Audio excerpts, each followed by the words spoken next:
NFL wide receiver Derek Mason on Nashville's best sports talk, 102.5 and 106.3 The Game, and on the Game Nashville app. This is a new level of geek you got going on here.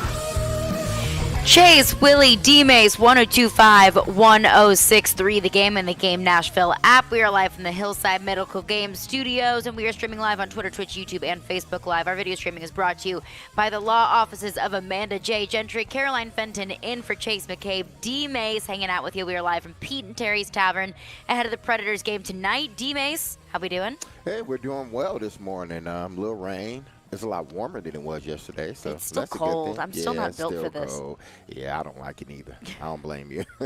Nick Keyser with us behind the glass, and Willy Donnick will join us later on in the show.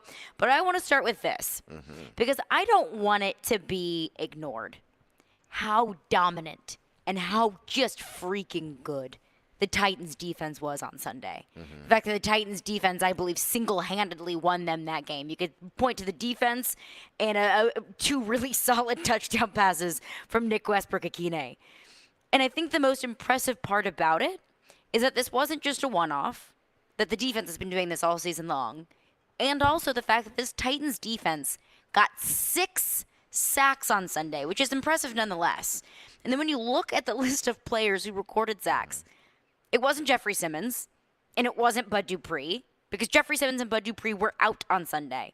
This Titans defense got 6 sacks against the Broncos without Jeffrey Simmons, without Bud Dupree. And also, yeah, let's not forget that Harold Landry was out as well and has been out all season long. And this defensive line has still been dominating in all of the games that the Titans have played, except for probably the Bills. But I look at Dylan Cole and Mario Edwards, Rashad Weaver, and Naquan Jones. Guys that, I mean, for the most part, did Titans fans even really know who Mario Edwards was this time a few weeks ago? I'm sure they didn't, because I didn't. Because I didn't. But that's my question is that the Titans got Mario Edwards off of the Jags practice squad. If Mario Edwards isn't good enough to start on the Jags, and then he comes into Tennessee and is a complete disruptive force against the Broncos. And really last week, too. He had a pretty solid game the week before also. So my question is, I want to acknowledge the defense, and I don't want to undermine what the defense did on Sunday, but I want to look at the offense. Because I look at Mario Edwards, I look at Dylan Cole, players who, if they were on the Titans practice squad, I'm not sure how many teams would be jumping at the bit to get them. So how can the Titans get a Mario Edwards off of the Jags practice squad, and he can look like Von Miller out there, yet the Titans offense can't do the same thing? That's the, I don't know, $1 million question. Why Right. is it that they can, for some reason, from a defensive standpoint, put all of the pieces in place, regardless of who's playing? It seems like they just plug and replace. Not to say that the guys that they're plugging in are better than the guys they're replacing, but the standard of play doesn't dip much. This is an aggressive defense, but defense is totally different from offense. I've always said, listen, you can have 10 guys doing exactly what they're supposed to do, and then an 11th guy on defense does something completely, totally different, and it can end up being a sack, forced fumble, interception. On offense, it typically doesn't work that way. Right. When you have one guy that messed up, especially along that interior line of scrimmage, it's either a sack, the quarterback scrambling for his life, interception, strip fumble, something like that. So defense operates totally different from how the offense operates. And, it's with the defense, it's just play your assignment and go get the ball. Offense is, I got to do my assignment. It's more complex. I got to catch the ball. I got to do this just so this guy can do this. So it's a lot. And I'm not diminishing what the defense, as far as their scheme and how complex it may be, because there are a lot of defenses out there. But, you feel someone always has your back on defense. On offense, it doesn't, especially when you're talking about skill guys. Nobody has your back. It's either you're doing a job or you're not doing a job. But for some reason, and I've seen this with defensive coaches, you put a defensive head coach in as the helm, and typically the defense gets better. The offense sometimes sort of lacks behind. I've been several situations like that where it's more of a defensive-minded team, and the offense sort of suffers in a sense. But for this team, I don't understand how they can't go out and get guys from an offensive standpoint. They can come in here and at least, do what they're supposed to do. Right. Defense, they just have, for whatever reason, they have it. And Mike Vrabel and Shane Bowen has those guys playing. I mean, that's the anomaly to me is that the defense can be without Jeffrey Simmons, can be without Bud Dupree, can be without Christian Fulton, Amani Hooker, Harold Landry, so on and so forth. And they still limit the Broncos to 10 points. And I know that the Broncos do not have a very good offense. I understand that. And that's been plaguing them all season long. But still, any time that you're able to limit an NFL team to 10 points, that's a really impressive feat by the defense. That they did it with a bunch of practice squad players and with a bunch of backups. Yet on the offensive side of the ball, and this isn't something that's been, just a small sample size with the Titans. It's something that we've seen all season long, and I could even go back to last season as well. Just the sheer number of injuries that was plaguing the Titans last year and this year as well, offensively. And they try and get these guys in here that are just simply just bodies, like a Chris Conley, for example, who comes in and isn't able to make those game-changing, game-wrecking plays like Mario Edwards or Dylan Cole has been able to do so far this season. And I understand that defense and offense are two very different things. I understand that Mike Vrabel is a defensive-minded head coach, but this defense didn't look this good 2 years ago in 2020 when Mike Vrabel was still a defensive-minded head coach. So I don't know if it's player acquisition, I don't know if it's coaching, and I don't know if it's scheme, but I just find it very peculiar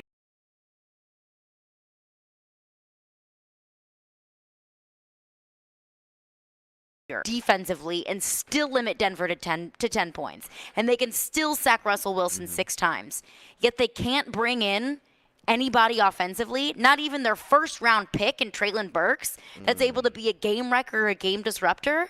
And I don't know how you can hit on random defensive players so frequently and they are able to contribute to this team, and you are missing on offensive players so frequently. There's got to be a disconnect there that I think is beyond just player evaluation. Listen, if I knew that answer, man, I would run and tell the Tennessee Titans. But I just don't understand. And some of it could be, I think Shane Bowen, when Downey came out, and this is what I didn't like, and this is why I said I don't think this guy's offensive coordinator. I just don't. His demeanor and everything. When he came out and he sort of caved in a sense, regardless of how you felt about that play as a whether it's me, you, Willie, Jared, Chase, the fans, it doesn't matter. However we feel about those plays, you got to stand behind them as offensive coordinator, because you know that if this one thing or two things happen, the play turns out much differently. But he caved in. He has no spine. I've said that. And to me, when you get up there and you say, well, yeah, it was, maybe I shouldn't have made that call. No, stand behind your call, because I guarantee you when you went back and you looked at that film, you saw that one guy because I've said this about offense. One guy can mess up and it destroys the whole play. Right. Defensively, but he's not going to call that one player out. He's not going to call it out. But you don't second guess a play that should have worked. You just say, hey, listen, you don't have to call people out. You just say, we didn't execute the play the way it needed to be executed. Right. That's all you got to say. You don't have to throw Taylor up under the bus. You don't have to throw Ben up under the bus. Not to say that Ben did anything wrong. You don't have to throw the quarterback under the bus. You don't have to throw Chig under the bus. You just say, we did not execute the play the way it was designed. Had we executed the play, then there's a possibility we would have gotten the first down. But yet still, you caved in from the pressure around you. Media people getting down on you, and you broke. I can't have a coach. You never see Vrabel breaking. Never. It doesn't matter. Vrabel sticks to the script. He stick to it. listen, this is my team. This is how I coach my team. He sticks to the script. If guys didn't do what they were supposed to do, he'll say, listen, we just didn't execute the way we were supposed to execute. He just don't say, well, yeah, I shouldn't have done that. That was a bad. No, that was a good play. You know it was a good play. But you allowed the outside forces to pressure you into saying, yeah, man, I shouldn't have made that call. Yeah, you're right. No, it was a damn good call. So from that point on, I knew this guy, he can't, he's not the offensive coordinator this team need. With this type of mentality and personality that this team have, they don't back down. Yeah. They don't apologize. That's the identity of this team. It's They tough. go out and they get the job done. And if we don't get it done because we didn't execute, I'm not second-guessing what I'm doing as a head coach, because I've been in this long enough. Now, I can go back and say, hey, listen, maybe we need to run that a little bit different. But I've run this play before, more times than not, and it's worked. Okay, if we just execute it the way it's supposed to be, then the play more than likely is going to work. But when you cave in because everybody is pointing fingers at you, I don't want you as my OC. I need somebody that's going to step up and be the makeup of this team. Downey's not the makeup of this team. He's just not. And I mean, beyond just plays that do and don't work, because I look at, I tweeted this out after the game that I feel like Todd Downing has this list of creative or funky out of the box plays that he feels the need to call in the middle of the game, and he'll call them even if they don't make sense. And then it feels like he needs to check one box, or that he has a list of receivers and he says, okay, I need to get the ball to each of these receivers, even if it's Jeff Swaim who drops the ball. Well, we need to target Jeff Swaim, so I'll be able to check a box. And I feel like Todd Downing has these boxes that he feels the need to check rather than going with the flow of the game. And I understand people saying, and even Willy said, well, what about the flea flicker? Okay, yeah, that's true. The flea flicker was a good call, and it worked. And it was a good throw by Ryan Tannehill, and it was a good catch by Nick Westbrook-Akine. But I'm not going to let one good creative play call that worked and won the Titans the game erase every other questionable play call that Todd Downing has called. And it goes beyond even just, creative or out-of-the-box plays. It goes beyond a Chigakonkwo jet sweep, which doesn't make any sense. And it goes into just play calling throughout the game. When Derrick Henry is running the ball effectively and then you choose a pass play at 3rd and 2. I don't understand that. Whenever Ryan Tannehill has had issues and struggled throwing the ball all game long. So it goes beyond just the creative play calls. And it goes beyond just, what worked and what didn't. Because if the flea flicker didn't work, then it'd be criticized. Then I would just go on top of all of the creative play calls that Todd Downing has tried to call, and they just don't work. So I think it goes beyond just the creative plays, and it goes beyond just the play calling, and it goes into not having a good feel for the game. And I do wonder if that comes to fruition in with the offense as a whole, and not getting the most out of the personnel that they have offensively. Well, I mean, there's a whole bunch to unpack there, because we've seen enough of this, and I think this is why so many people are frustrated, Caroline. Because it's not just this year. It goes back to last year. And everybody said, well, they're missing A.J. this year. I understand they're missing A.J. this year. But they had A.J. last year. And this offense still was inept at times. So it's not just, I do wonder how much of that was a Tannehill thing last year, though. Well, even with that, this offense didn't flow consistently the way we thought they should have, considering the personnel they had. It just didn't flow. There still was hiccups in the offense. It still seemed like he was figuring things out. Well, a year later, it still seemed like he's trying to figure things out. You look at Shane Bowen, that first year, everybody called for his head. That second year, what happened? That defense turned around tremendously. Defense. Exactly. And that's what I expected Downing to do. I get it. I know he doesn't have, A.J. Brown. Okay? I know he has an offensive line that is sort of that hadn't been playing well. But you got to be able to generate some type of consistency. That's all you have. I'm not asking you to average 28 points a game. Just be consistent in your offense. Be consistent in what you do. And this team hadn't been consistent.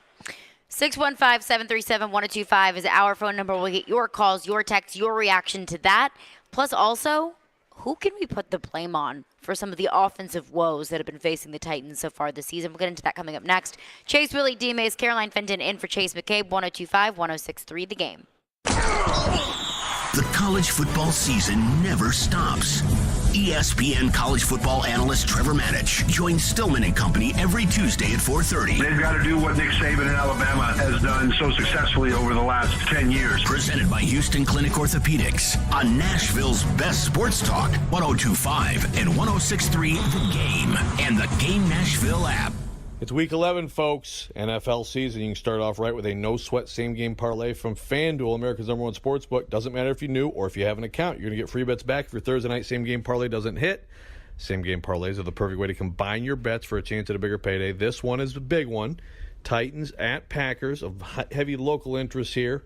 I think A.J. Dillon, anytime TD, might be something I'd do on a parlay. I think I'd go under on the Aaron Rodgers passing yards, and I think I'd go Derrick Henry with anytime TD too. I think it's going to be one of those run-the-ball, play-defense kind of games in Lambeau. Build your own, or you can choose one of the popular same-game parlays pre-built for you in FanDuel's top-rated sportsbook app. However you want to play, bet it Thursday with a no-sweat same-game parlay. Sign up with promo code JONA2 if you don't have an account. If you do, you're all set. See what you got. Make every moment more with FanDuel, an official sports betting partner of the NFL. Must be 21 or older and present in Tennessee. 3+ legs, minimum dollar bet required. Refund issue is now double free bets. Expires 7 days after receipt. Max free bet $5. Restrictions apply. See terms at sportsbet.fanduel.com. Gambling problem? Call the Tennessee Red Line 800-889-9789. Shop local, shop social. Social Furniture, Nashville's locally owned furniture store. They started their business with one customer and one sofa. The owners work in the store daily to ensure their customers get the best treatment possible. Social Furniture offers same-day delivery and installation. Good credit or bad credit, they finance interest-free. A huge in-stock inventory. And now for a limited time during their Black Friday sale, take an extra 20% off. Shop local, shop social. Social Furniture. Why go anywhere else? Need cash for the holidays or to pay off credit cards right now?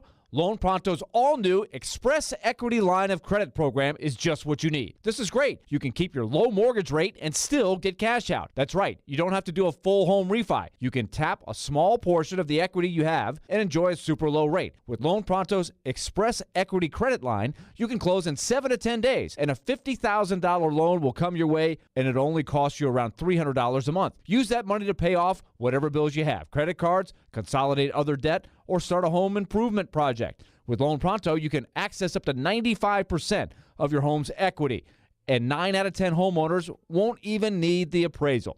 Even if you did a total refi recently or just bought your home, you can tap the equity with this fast, easy program. Do it now before the holidays. Call Loan Pronto, 615-499-5780. That's 615-499-5780, or go to loanpronto.com. Equal housing lender, NMLS 1661781, subject to lender approval. The choice is yours. Wednesdays at 8:45. Brought to you by Jarrett Companies. Now hiring experienced sprinkler experts. Go to jarrettfire.com. JARRETT fire.com. Jarrett Companies, a company above and beyond industry standards. Mount Juliet now has a new Dunkin' store, and the Game invites you to join us this Friday morning for their grand opening at 2234 North Mount Juliet Road. We'll be there with Predators tickets to give away, plus lots of free stuff. That's this Friday morning at the new Dunkin' in Mount Juliet. Genesis Diamond's biggest and last sale of the year is here this weekend. It's an extraordinary event with savings up to 35% store-wide. Nothing's held back for this once-a-year 3-day store-wide event. Acclaimed designers are here with expanded collections and special pricing. Plus, get 0% interest financing. Luxury pre-owned Rolexes are also included. It's this Friday, Saturday, and yes, even open Sunday for this incredible event. Genesis Diamonds, Green Hills and Cool Springs. I love this show. Never miss a moment of the show. Okay, all right, okay. Subscribe to the Chase, Willy, and D-Mase podcast on iTunes, Spotify, and wherever you get your podcasts. I'm ready to step this up a notch. You're listening to Chase, Willy, and D-Mase on 102.5 and 106.3 The Game and on the Game Nashville app. Chase, Willy, D-Mase, 102.5, 106.3 The Game. Caroline Fenton in for Chase McCabe, breaking down how in the world can this Titans defense be without its biggest playmakers and Jeffrey Simmons and Bud Dupree and Amani Hooker and Christian Fulton and still limit the Denver Broncos to 10 points. But also the real anomaly here being the fact that the Titans offense can be at nearly full strength with Treylon Burks back out there and healthy, Ryan Tannehill back out under center. And the Titans offense is still struggling even when they get those playmakers back.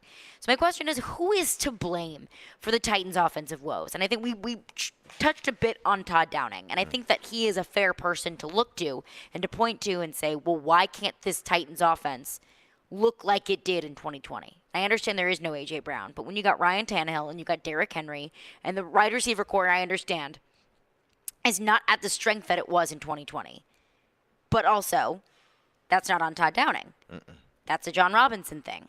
So is the Titans offense a product of Todd Downing and bad play calls, or is it more of a product of John Robinson and the fact that Todd Downing just doesn't have anybody to work with? And I think it's a little bit of both. I think it's all of it. You can't say the person.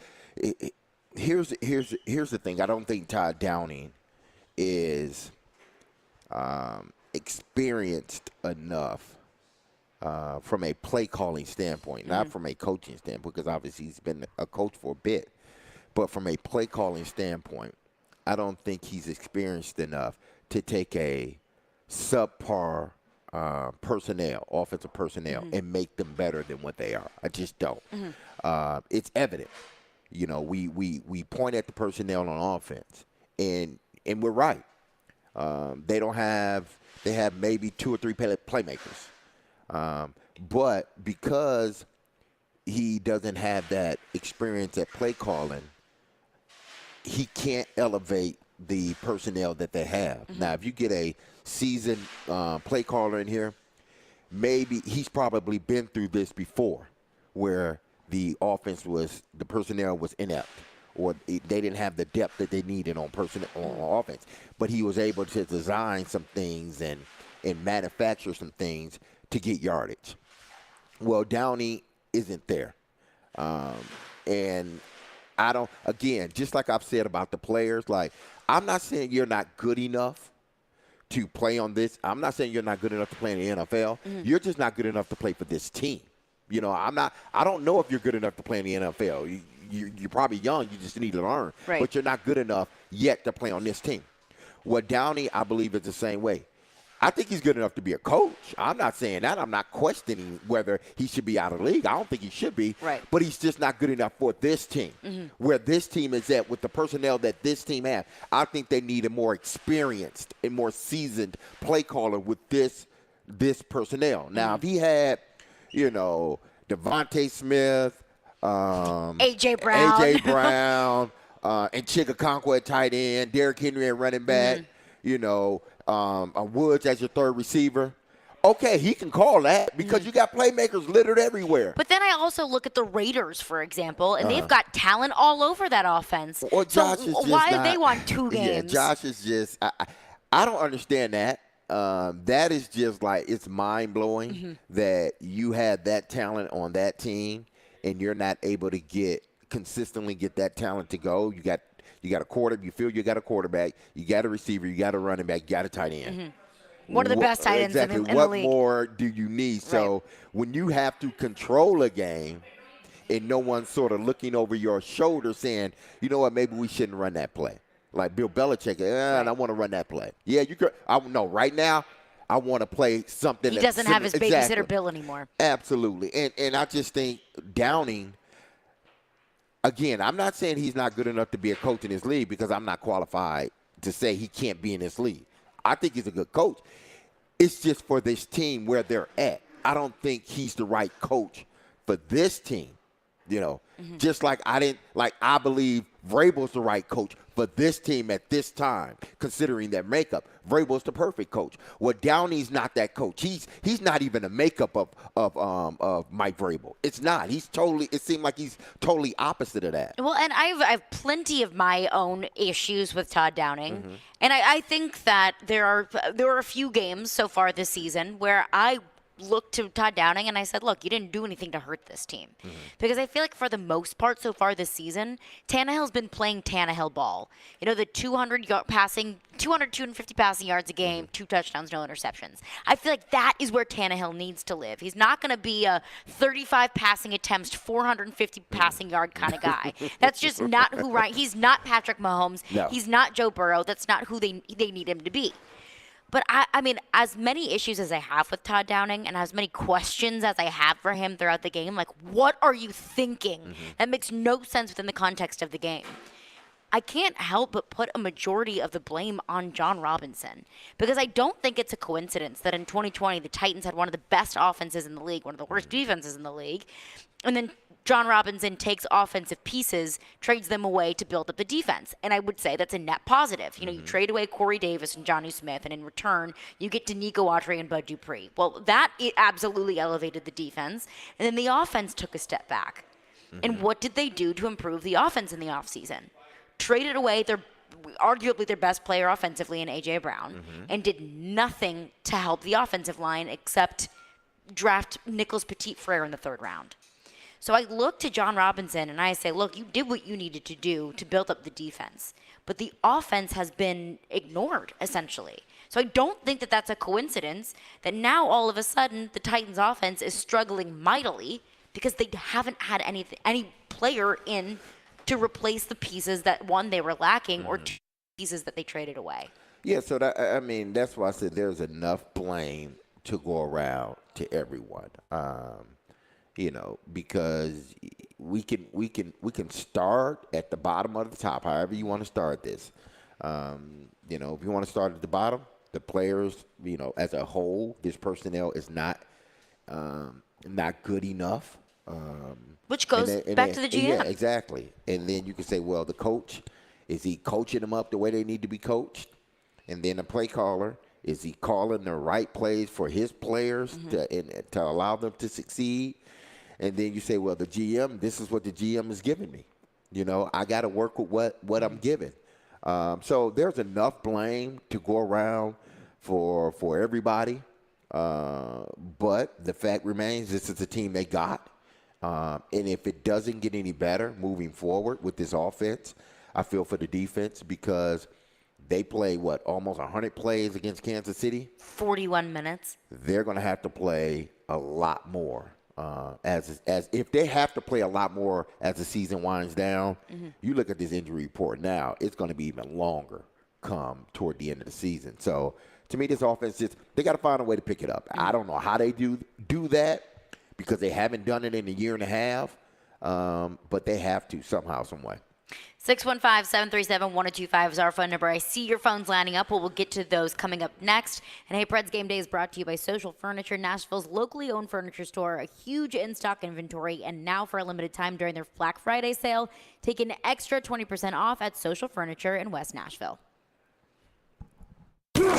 Every Monday at 6, it's the Eddie George Show live from 6th and Peabody. When we hit the turf, we clock in, we're locked in, and we're committed to our craft. Each week, the former Titan and current TSU head coach will be joined by Outkick 360's Jonathan Hutton. Props to you and your staff, but also to the kids that have bought into everything you're saying. And special guests to break down the Tigers' latest game and talk all things football. The Eddie George Show, Mondays at 6 on 102.5 and 106.3 The Game and the Game Nashville app. Middle Tennessee, you can count on an award-winning service team for all your home maintenance and improvement needs. Lee Company, we're A+ rated with the Better Business Bureau and trusted by thousands of homeowners in our community. Our team is ready to assist with all your home maintenance projects, heating and air conditioning, plumbing, electrical, appliance service, and more. Experience the convenience of calling one phone number for all your home maintenance needs. Call Lee Company today at 615-567-1000 or visit leecompany.com. Hi, I'm Emmitt Smith, Hall of Famer and all-time leading rusher with exciting news. Football legend Emmitt Smith talking about all new regenerative treatments for joint pain from the local medical professionals at QC Kinetics. But did you know that you can encourage your body to actually heal itself with the help of QC Kinetics? QC Kinetics uses biologic therapies that are natural, restorative, and long-lasting. The body is an amazing thing. Trust me, I put mine through a lot. Exciting new relief is here for pain from arthritis, knee pain, lower back pain, pain in your hips and shoulders. I'm that guy. When you Google shoulder pain, my face pops up. But you don't have to be sidelined by pain anymore. Call QC Kinetics to learn more about biologic therapies. Don't let your joint pain keep you from doing the things you love. There's a new natural solution that patients are raving about. QC Kinetics. Let QC Kinetics help you improve your quality of life. Call QC Kinetics, 615-249-4024. That's 615-249-4024. 615-249-4024.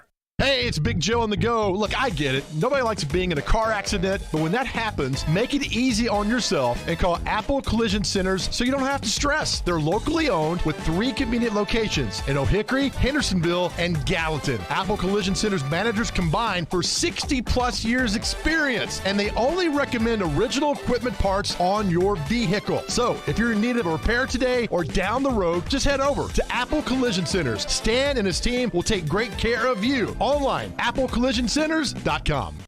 312 Pizza Company is a family-owned restaurant located in the heart of Germantown, serving up authentic Chicago-style eats right here in Nashville. 312 Pizza Company only uses the best all-natural ingredients and makes everything in-house from scratch every single day. And trust me, you can taste the difference. They've got deep dish pizza, thin crust pizza, their Italian beef. You'll taste the freshness. Stop in for a pint of local beer and a slice of pizza, or order online at 312pizzaco.com. 312 Pizza Company, Nashville's authentic Chicago pizzeria.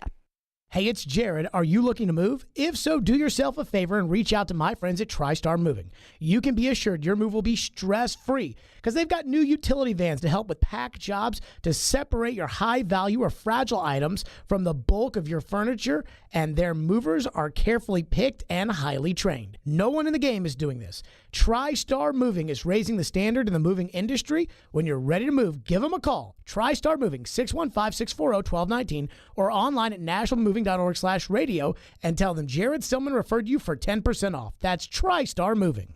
Jonathan Hutton. You have to put the ball in his hands in that moment. And Chad Withrow. My kicker's making no decisions on a football team. Are in the game. Join them for NFL postgame after every Titans home game, live from Landshark Bar and Grill in Margaritaville on Broadway. They'll break down that day's game and look ahead to the next one. NFL postgame is presented by Two Rivers Ford, Renter's Warehouse, and Superbook Sports on 102.5 and 106.3 The Game and the Game Nashville app. Hey, Nashville, this is Eli Gold, voice of the Alabama Crimson Tide, and you're listening to Nashville's best sports talk, ESPN 102.5 The Game. 102.5, 106.3 The Game. Chase, Willy, D-Mase. D-Mase, phones are lining up. The people have spoken. Unless you have a thought. Hey, let's go. Let's go with them. to the phones. Phone lines driven by WilsonCountyHyundai.com. Antonio is up next on the Titans defense. Hey, y'all. Hey, thanks for taking my call. Hey, what's up, D-Mason? How you doing, man? Hey, I'm doing well this morning. How about yourself? I'm doing great, man. First and foremost, I appreciate y'all taking my call, and I do want to let you know, man, hey, you are my favorite Titan of all time. Thank you.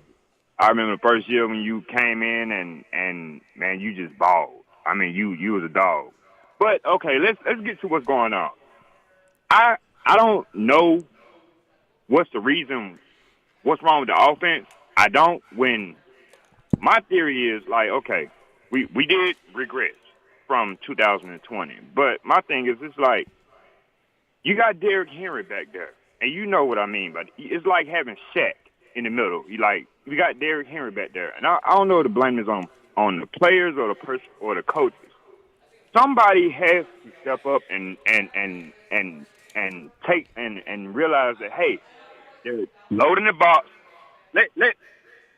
It's time for me to ball out. It's time for me to take the pressure off of Derrick Henry or take the pressure off the offense. But I don't know who to blame. I mean, Todd Downing. This offense, man, it makes my stomach curl, man. Yeah, thank you for your call, Antonio. And I don't think he is alone in that. Yeah. And I understand the sentiment of, well, as long as you got 22 in the backfield, then you're good, you're set. And I would agree to a certain extent because I think we saw it on Sunday. I mean, the Broncos weren't going to let Derrick Henry beat them. No. And I can only assume that that's going to happen even more in the future.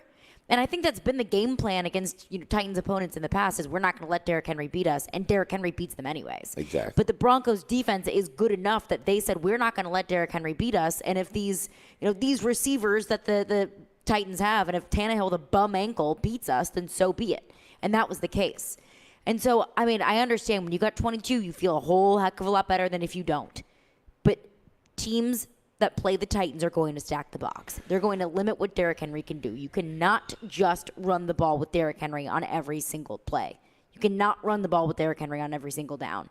And you say, yeah, I mean, the offense has taken a step back since 2020, and there are a few key components there. You know, you traded away Corey Davis and Johnny Smith, which I think was probably a good move considering what you got in return. You don't have Arthur Smith, so that's on Todd Downing. And then you traded away A.J. Brown, and you haven't been able to replace A.J. Brown. And whether Treylon Burks will be able to grow into that or not, he hasn't been able to do that yet. So the offense is struggling mightily without having a certified weapon in the passing game and with whoever's calling the plays. Well, it's not even necessarily, replacing A.J. Brown or replacing, Corey Davis or Jonnu Smith. It's not necessarily about, okay, we got to replace him and get the same production.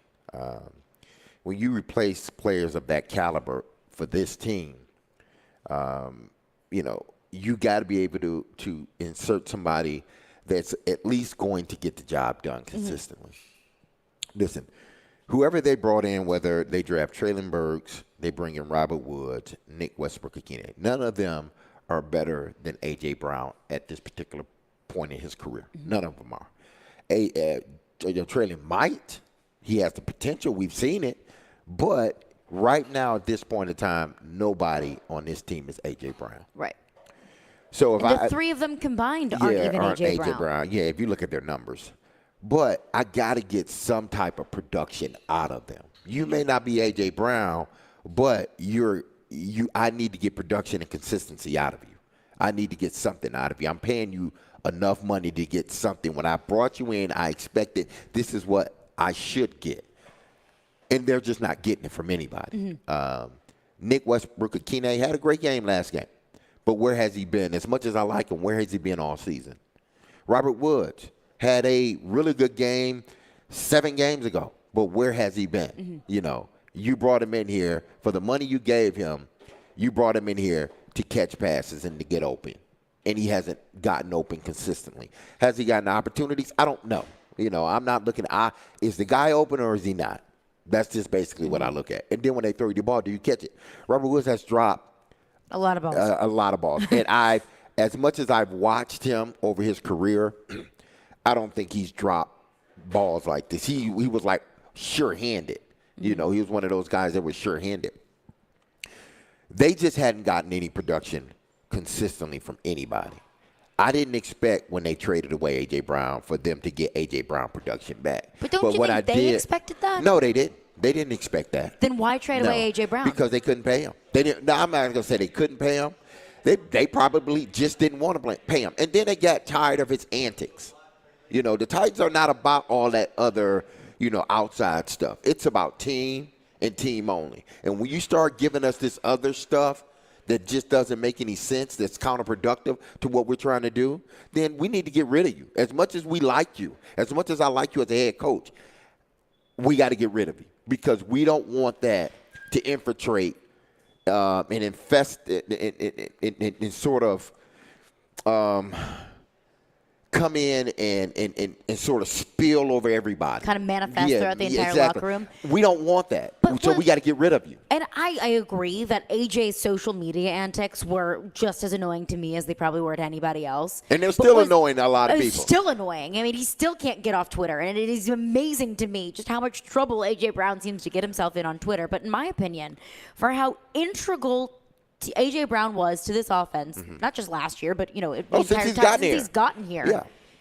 I mean, I can deal with the Twitter. If you go out and you ball out like you've been balling out in Philadelphia, if you did that here, I can deal with the Twitter. I think the Titans would have been willing to pay him. Maybe not the $26 million or whatever he's getting guaranteed, $16 million guaranteed, whatever it is that he's getting from the Eagles. He probably wouldn't have gotten that. But I can only imagine that there would have been a number in mind. And I believe TD reported that AJ would have taken 22. Well, the Titans would have been able to give 22. Would have been willing to offer 22. But they're not going to offer 22 to a guy that is on and off the field, a guy that is, we're in negotiations and, all this stuff starts to filter out that he's putting out. We don't want to have to deal with that. We understand you are a damn good player. We get it. But this is about team. And we can't allow you to overshadow the team.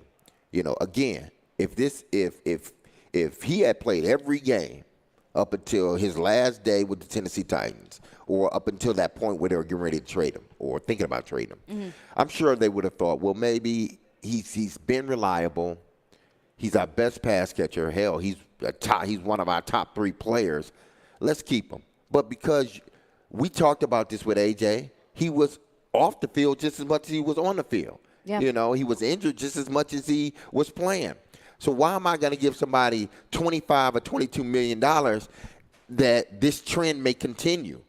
Which is why I was in favor of the trade at the time. I thought, okay, AJ is injured, and AJ is always on social media, and AJ wants a certain number contractually that might be a little bit out of what the Titans were willing to give. So I thought, okay, great.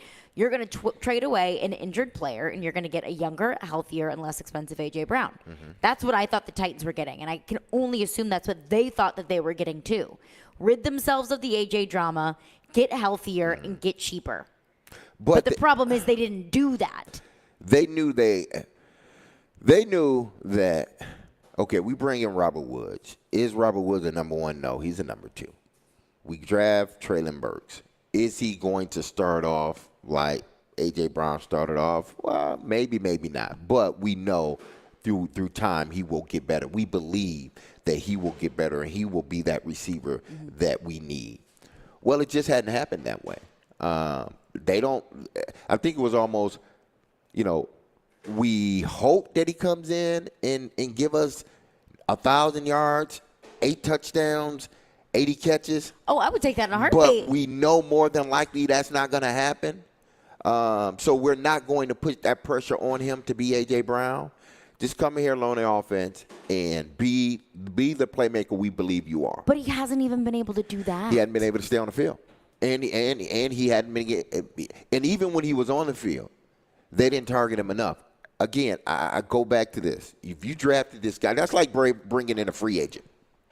You bring in a free agent wide receiver that you pay a lot of money. Say, just like the Eagles with A.J. Brown or Devontae Adams. You bring in a guy, you paying him $20-something million.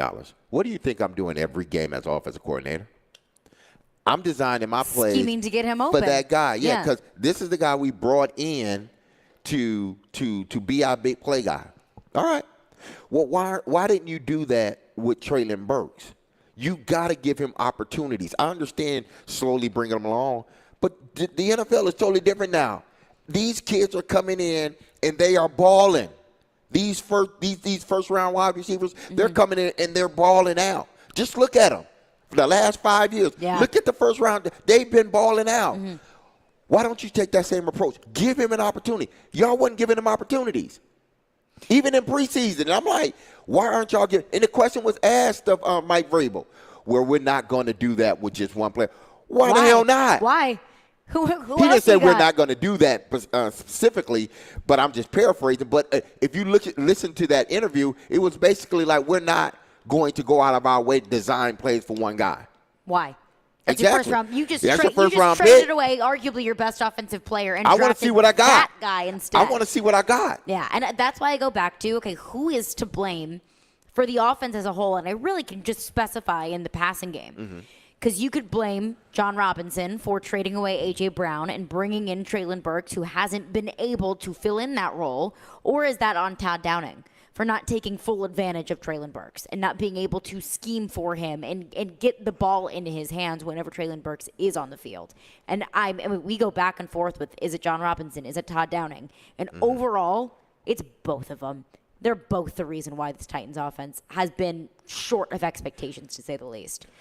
615-737-1025 is our phone number. We'll get back into your calls and your texts. But coming up next, D-Mase is very anti-one certain Titans pass catcher. And I want to get to the root of why. We'll get into that coming up next. Chase, Willy, D-Mase, 1025, 1063, The Game.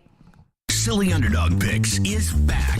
Get your friends and sign up today at thegamenashville.com. Pick the 3 football underdog teams each week you think will win for a chance to win weekly prizes, like a pair of tickets to a sporting event or to a concert in Nashville. Oh, yeah! Go to thegamenashville.com or the Game Nashville app and sign up and play now. Then tune in every Thursday at noon for our expert picks. Silly Underdogs is presented by Volunteer Hose and Gasket and Superbook Sports.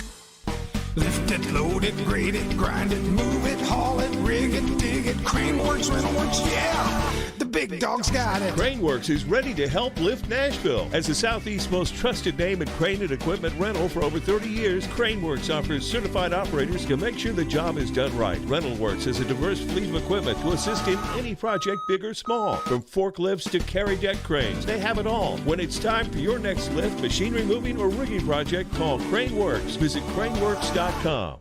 Tune in to ESPN 102.5 The Game every Tuesday afternoon at 4:30 for ESPN's Trevor Maddich joining me, Jared Stillman, on Stillman & Company as we dive deep into the college football world and all the latest from the SEC.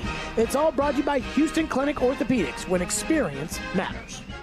When Genesis Diamonds has a sale, you know it's the real deal. And it's happening this weekend. Our final store-wide sale of the year with deep discounts up to 35% off. This is the big one. The one where the staff knows they can break all the rules. Plus, Genesis selection is nearly double, with designers here from LA and New York with their entire collections, all on sale. Luxury pre-owned Rolexes are also marked down. This is the last and best jewelry buying opportunity of the year. Save up to 35% and get zero interest financing. Friday, Saturday, and Sunday only. Only at Genesis Diamonds, Green Hills, and Cool Springs.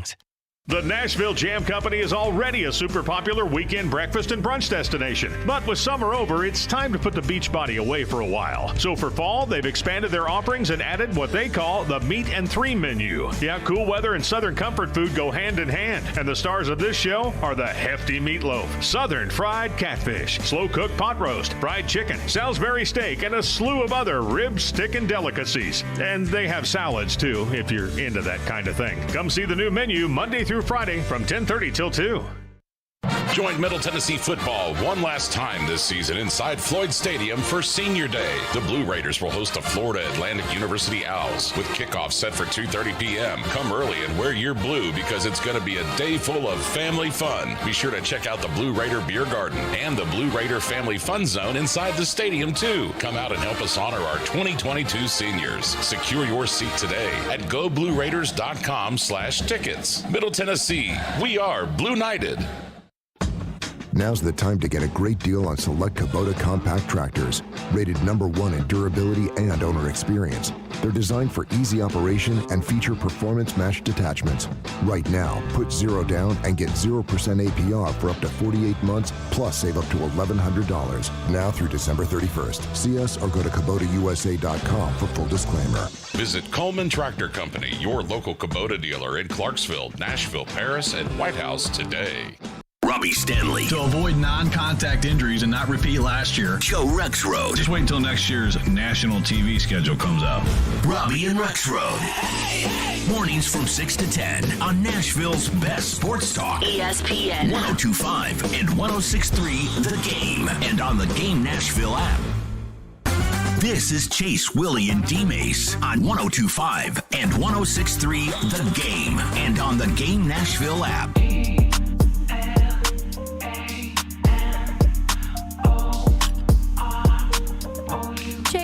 D-Mase 102.5, 106.3 The Game. We'll get into back into your calls, your text phone lines driven by WilsonCountyHyundai.com. But first of all, D-Mase, I would like to address something that you and Chris Sanders, Crazy Uncle Chris, seem to be very, very against. And that is getting the ball to Austin Hooper. That is what my thing with Austin Hooper is. Going into this season, I remember very vividly, I believe it was the month of July or August, and we had all of these texts coming in about how Titans fans were expecting 500 to 550 yards from Austin Hooper this season, which I thought was just absolutely ridiculous. That's not going to happen. 550 yards from Austin Hooper and 1,000 from Treylon Burks was the general consensus from Titans fans, which now, looking back, seems off. But you and Chris Sanders both are very anti-Austin Hooper. And my thing with Austin Hooper is this. No, he's not Travis Kelce. No, he is not George Kittle. No, he is not Darren Waller. But I think that Titans fans, and at least this Titans offense, has been so starved for an actual legitimate starting tight end. That's not Anthony Ferkser or Jeff freaking Swaim, who drops the ball when it hits his hands. Why so anti-Austin Hooper? Okay, here's the deal. Jeff Swaim has only been targeted 10 times. You know what? He's caught 7 out of 10 passes for 1 touchdown. Okay, but also that wasn't to sort of debunk what you said. It wasn't, but I just want to show you like the contrast between he and the tight ends, meaning Swaim, Chikakonkwo, and then Austin Hooper. Chikakonkwo is just your blocking tight end, basically. Every once in a while he catches a pass, but he's been throwing the ball 10 times. And he's caught 7 of them. Okay, that's a good catch rate percentage. If you look at Austin Hooper, he was throwing the ball twice against the Giants, caught 1. In Buffalo game was bad. 5 targets, 1 catch. And then 2 for 2 against Vegas, 1 for 1 against the Colts, 1 for 1 against the Commanders, 3 for 3 against the Colts, 1 for 1 against Houston, 2 for 3 against the Chiefs, You know what and 5 that's for telling 7 me? against You know that's telling me he's not Denver. getting open. He's not getting open. You are the number one tight, supposedly. Supposed to be, in but air he's quotes, not. You are the number one tight end. You're making more money than probably both of the tight ends that play behind you together. You're making more money than them, okay? You've been in this league long enough. They brought you here to be the guy because they were sorely missing tight end play the year prior because of, they've gotten rid of their tight ends for some reason, whatever. It is what it is. You come in and people are wondering, like, man, okay, he went from Atlanta where he started to, show some promise, doing well. Then he go to Cleveland and he get his spot taken and everybody's blaming Baker Mayfield. Oh, that's Baker's fault. It's Baker's fault. You see what happened to OBJ? It's Baker's fault. Listen, there are things that were Baker's fault. But then you can't blame the whole thing. Because look at the team still. Without Baker, they're still a bad team. It didn't have as much to do with Baker as what people are trying to make it seem like. So Quarterback's an easy one to blame. Quarterback's easy. You either praise them too much or you get down on them too much. Yeah. So you get your spot taken by a younger, more athletic, better tight end. So Cleveland says, we don't need you anymore. So here you are with the Titans. I don't know why people expected for him to come here and all of a sudden have a resurgence of a career. If you watched him in Cleveland, he's a okay tight end. That's just what he is. He's a okay tight end. Which is a step up from Jeff Swaim and Anthony Ferkser. He's a second tight end. He's the guy. He should be in Jeff Swaim's place. He should be the Jeff Swaim to this offense, and Chig should be him. Why? Because I've seen enough in Chig that this guy's a playmaker, and they need to get the ball to him more, okay? Let him prove that he's not first, because everything he's shown, he's proven that he is. But I think the thing with Chig, and I hear that from Titans fans, I hear it because when Chig can go out there, was that against the Chiefs game when he popped off that 40-yarder? I think people were saying, get the ball to Chig. I get it. I understand that. But I think Mike Vrabel and Todd Downing both have been very vocal about the fact that Chig needs to work on his blocking. Well, and that's the reason why he's not out there. And that's the only reason he's not out there, because of his blocking. But I hear Titans fans saying we want Chig. Right now, we need playmakers. If his blocking can't be that bad that you're not playing him this much because he can't block. Well, they say Jeff Swaim is the best blocking tight end on the team. And he does. Exactly. Jeff Swaim block. It's like these are just excuses by the Titans from this point on. Now, maybe there could have been, he just doesn't know the offense as well. And I can buy that. I'm good with that. Listen, by the 8th or 9th game, this kid should know the offense, and we shouldn't start putting him in and him making plays. I would rather have a guy that can make plays, that has that potential, and shows it on the field than a guy that's just going to catch a 5-yard hitch or a 5-yard out. He's not doing anything that's going to scare the defense. Nobody's scared of Austin Hooper. Let me repeat this again. Nobody's scared of Austin Hooper on defense. There is one player offensively that defenses are scared of, and that is Derrick Henry. No. They're scared of Chigakonkwo, but they know the Titans are not getting him involved. So it's like, yeah, we hope they don't get this guy involved because this guy right here, he's a playmaker. He's a matchup problem for us. But they're not going to get him involved, so it is what it is. They're going to continue to go to Austin Hooper. We'll give you the 5 yards, Austin Hooper, and you'll make a catch every once in a while in traffic, and everybody, Jared will say, oh, yeah, Austin Hooper's coming up. From where? The kid doesn't have a damn touchdown. And we're 9 games in. He doesn't have a touchdown. We're 9 games in, and you're our number 1 tight end. People are getting on the wide receivers. He's in the same boat with them, Hooper. Yes, and I would think that just goes along with the offense as a whole. Again, I'm not saying Hooper can't play in the NFL, but I'm saying he's not the guy for this team. He's just not. And I will be surprised if he's here next year. I think that's a given. It's not a given. It's you not don't a think given. So? It's not. I'm not saying He Austin signed to a Hooper. 1-year deal. I'm not saying Austin Hooper is not good enough to play in the NFL because he is. He's a good player. But he's not good enough to be a starter on this team.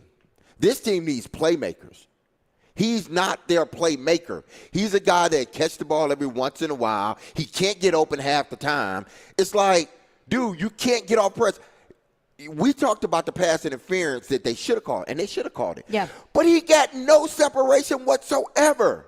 None.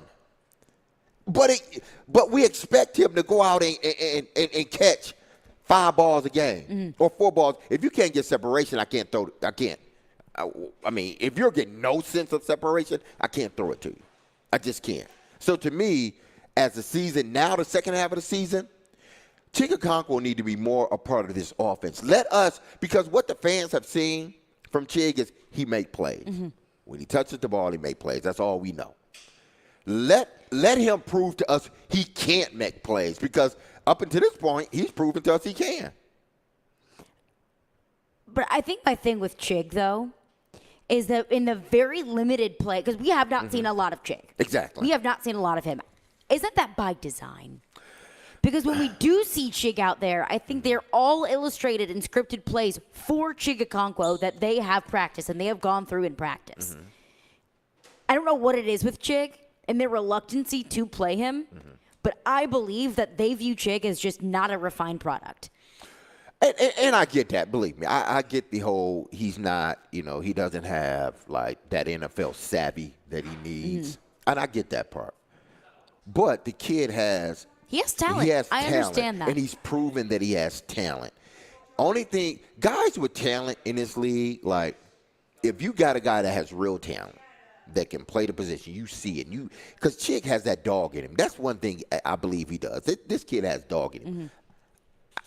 If I look at him and Hooper and I'm watching both of them play, I'm saying that kid has dog. I don't know if this other kid does in Hooper. I'm calling him a kid, and he's a grown man. This man right here, I don't know if he does, but I know this kid right here does. He has dog in him. Put him out there and allow him to play. The more you put him out here, because the NFL is all about confidence. That's what it is. When you have a guy with the talent he has, he gains some confidence. Oh, this kid is off and running. NFL with good players, only thing they need is confidence. Once they get that confidence, they start running. You can look at all of these young receivers. I mean, from Chase to all of them. They struggle early on. In practice or some more, they struggle. Understandably so. Yeah, once they get that confidence, they catch a few passes, they catch a big pass, touchdown. Now that confidence is going. They're like, feed me the ball. And it's growing and growing and growing until a point now they feel comfortable in the space that they're in. Give Chig that opportunity. Continue to allow his confidence to grow. Because when you're not getting him involved in the game, it's like he's freelancing. It's like, I'm out here. I know I got the talent, but y'all are not. It's like, what are y'all hiding him from? 615-737-1025 is our phone number. We'll get into your calls, your texts on that. But beyond Chig and beyond the tight end position, are the Titans ignoring playmakers and focusing on the wrong areas of the roster? And I think that D-Mase hit on just one tiny microcosm of it. We'll get into that coming up next. Chase, Willy, D-Mase, 102.5, 106.3 The Game. You watch The Game. We talk the game. The college football playoff rankings, Tennessee, the #1 team in the country. We are the game. Nashville's best sports talk. 102.5 and 106.3 The Game and the Game Nashville app. ElectronicExpress.com. We make it happen. Hey, it's Hutton for the Low T Center. Guys, if you've noticed a lack of energy, motivation, and drive, it could be low T. Schedule your complete health assessment at Low T Center. They now offer the convenience of monitored self-injected home testosterone treatments for $155 a month cash pay or covered by most health insurance. If you don't live near a Low T Center or you just need the convenience of at-home treatment, Low T Center makes it easy to get started. Only your first 2 visits are in person. Go to lowtcenter.com now to book online. Low T Center, reinventing men's healthcare. Hal Gill here for my friends at Dunkin'. Everyone celebrates the holidays in their own special way, but you go twice as hard as everyone else. So does Dunkin', which is why they've created 2 espresso-rich holiday signature lattes. The minty, cocoa-dusted peppermint mocha and creamy cinnamon sugary toasted white chocolate lattes are handcrafted with bold espresso and topped with whipped cream to help you do the most this year. So swing by the newly remodeled Dunkin' on Bradley Parkway in Nashville or the new Dunkin' in Mount Juliet and grab one today on the double. National Playmakers Academy with former Vols Bud Fitzgerald and James Stone, along with former Austin Peay Governor Vic Wright, offer one of the best football developmental organizations in the nation. MPA has over 30 NFL alumni, 800-plus college football scholarship signees, and 25 high school football All-Americans. If you have a student athlete in middle school or high school that is looking for the best football training and college football recruiting help around, contact National Playmakers Academy today, 615-456-2680, or email april.mpafootball@gmail.com. OrderGreen.com. You know them by now. They're my only choice for high-quality THC and CBD products, and they're delivered right to my doorstep. Hey, folks, Joe Rexrode here. Yes, you heard that right. OrderGreen.com will send cannabis products right to you with discreet same-day shipping. OrderGreen.com has been great for me. Just what I need during this busy time of year. Takes the edge off physically, mentally. Terrific products, and if you use promo code Joe20, you're going to get 20% off your first purchase at OrderGreen.com. Do you have a subscription to OrderGreen.com? It'd be a lot cooler if you did. You won't be able to tell if you're in Colorado or Tennessee. Trust me, that's OrderGreen.com. Live from the Game Nashville studios. Tonight, your Nashville Predators continue their homestand against the Minnesota Wild. Coverage begins at 6 on your home for Smashville. WPRT FM Pegram, WBUC HD2 Laverne, 102.5 and 106.3 The Game. A Cromwell media station. It's game day in Smashville. He scored! Predators Game Day is presented by Social Furniture, located at 5412 Charlotte Avenue. Shop local, shop social. His shot stopped and the rebound stopped too. Smashville's best sports talk, 102.5 and 106.3 The Game and the Game Nashville app. Now let's see if we can bring them to life, all right? Bringing you entertainment and informative sports talk during your workday. Smart, funny, classy, and I like him a lot. This is Chase, Willy, and D-Mase with Chase McCabe, Willy Donick, Mason, touchdown, Tennessee, and former NFL wide receiver Derek Mason on Nashville's best sports talk, 102.5 and 106.3 The Game, and on the Game Nashville app. This is a new level of geek you got going on here. Chase, Willy, D-Mase, 102.5, 106.3 The Game. We are live from the Hillside Medical Games Studios, and we are streaming live on Twitter, Twitch, YouTube, and Facebook Live. Our video streaming is brought to you by the law offices of Amanda J. Gentry. And hey, be sure to follow us on Instagram at 102.5 The Game Nashville. Caroline Fenton in for Chase McCabe, D-Mase. Willy Donick joins us now. Willy, how we doing? Hey, what's going on, guys? Willy, oh, Willy D. Willy D. There we go. I had to get that in, Willy. That's right. So, Willy, we just got D-Mase all fired up, all hot and bothered.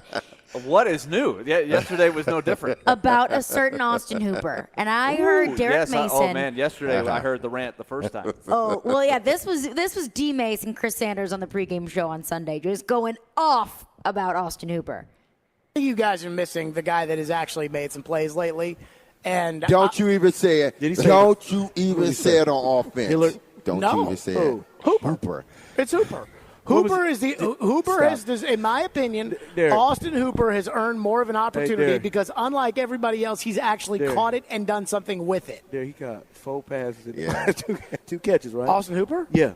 No, Austin Hooper had like 3 catches for like 50 yards. No, it was in the 30s. He ain't had no 50-yard game. I mean, Austin Hooper had probably the 3 biggest catches in the game. 35 that game, and then the last game they did play was, I think he had like 12 yards, right? I think he was the leading receiver for the Titans. Yeah, he had to be. Yeah, because the receiver didn't catch a pass. And that was a great catch. Let me do my math. 7. He had 47 yards in 2 games. That was a great catch, though. Like the one that Malik puts the ball up there, it's a contested catch that he makes. Hey, nobody else on this catch is making it. Who else do you want to throw the ball to? Hey, Jared, you sound like Crazy Chris.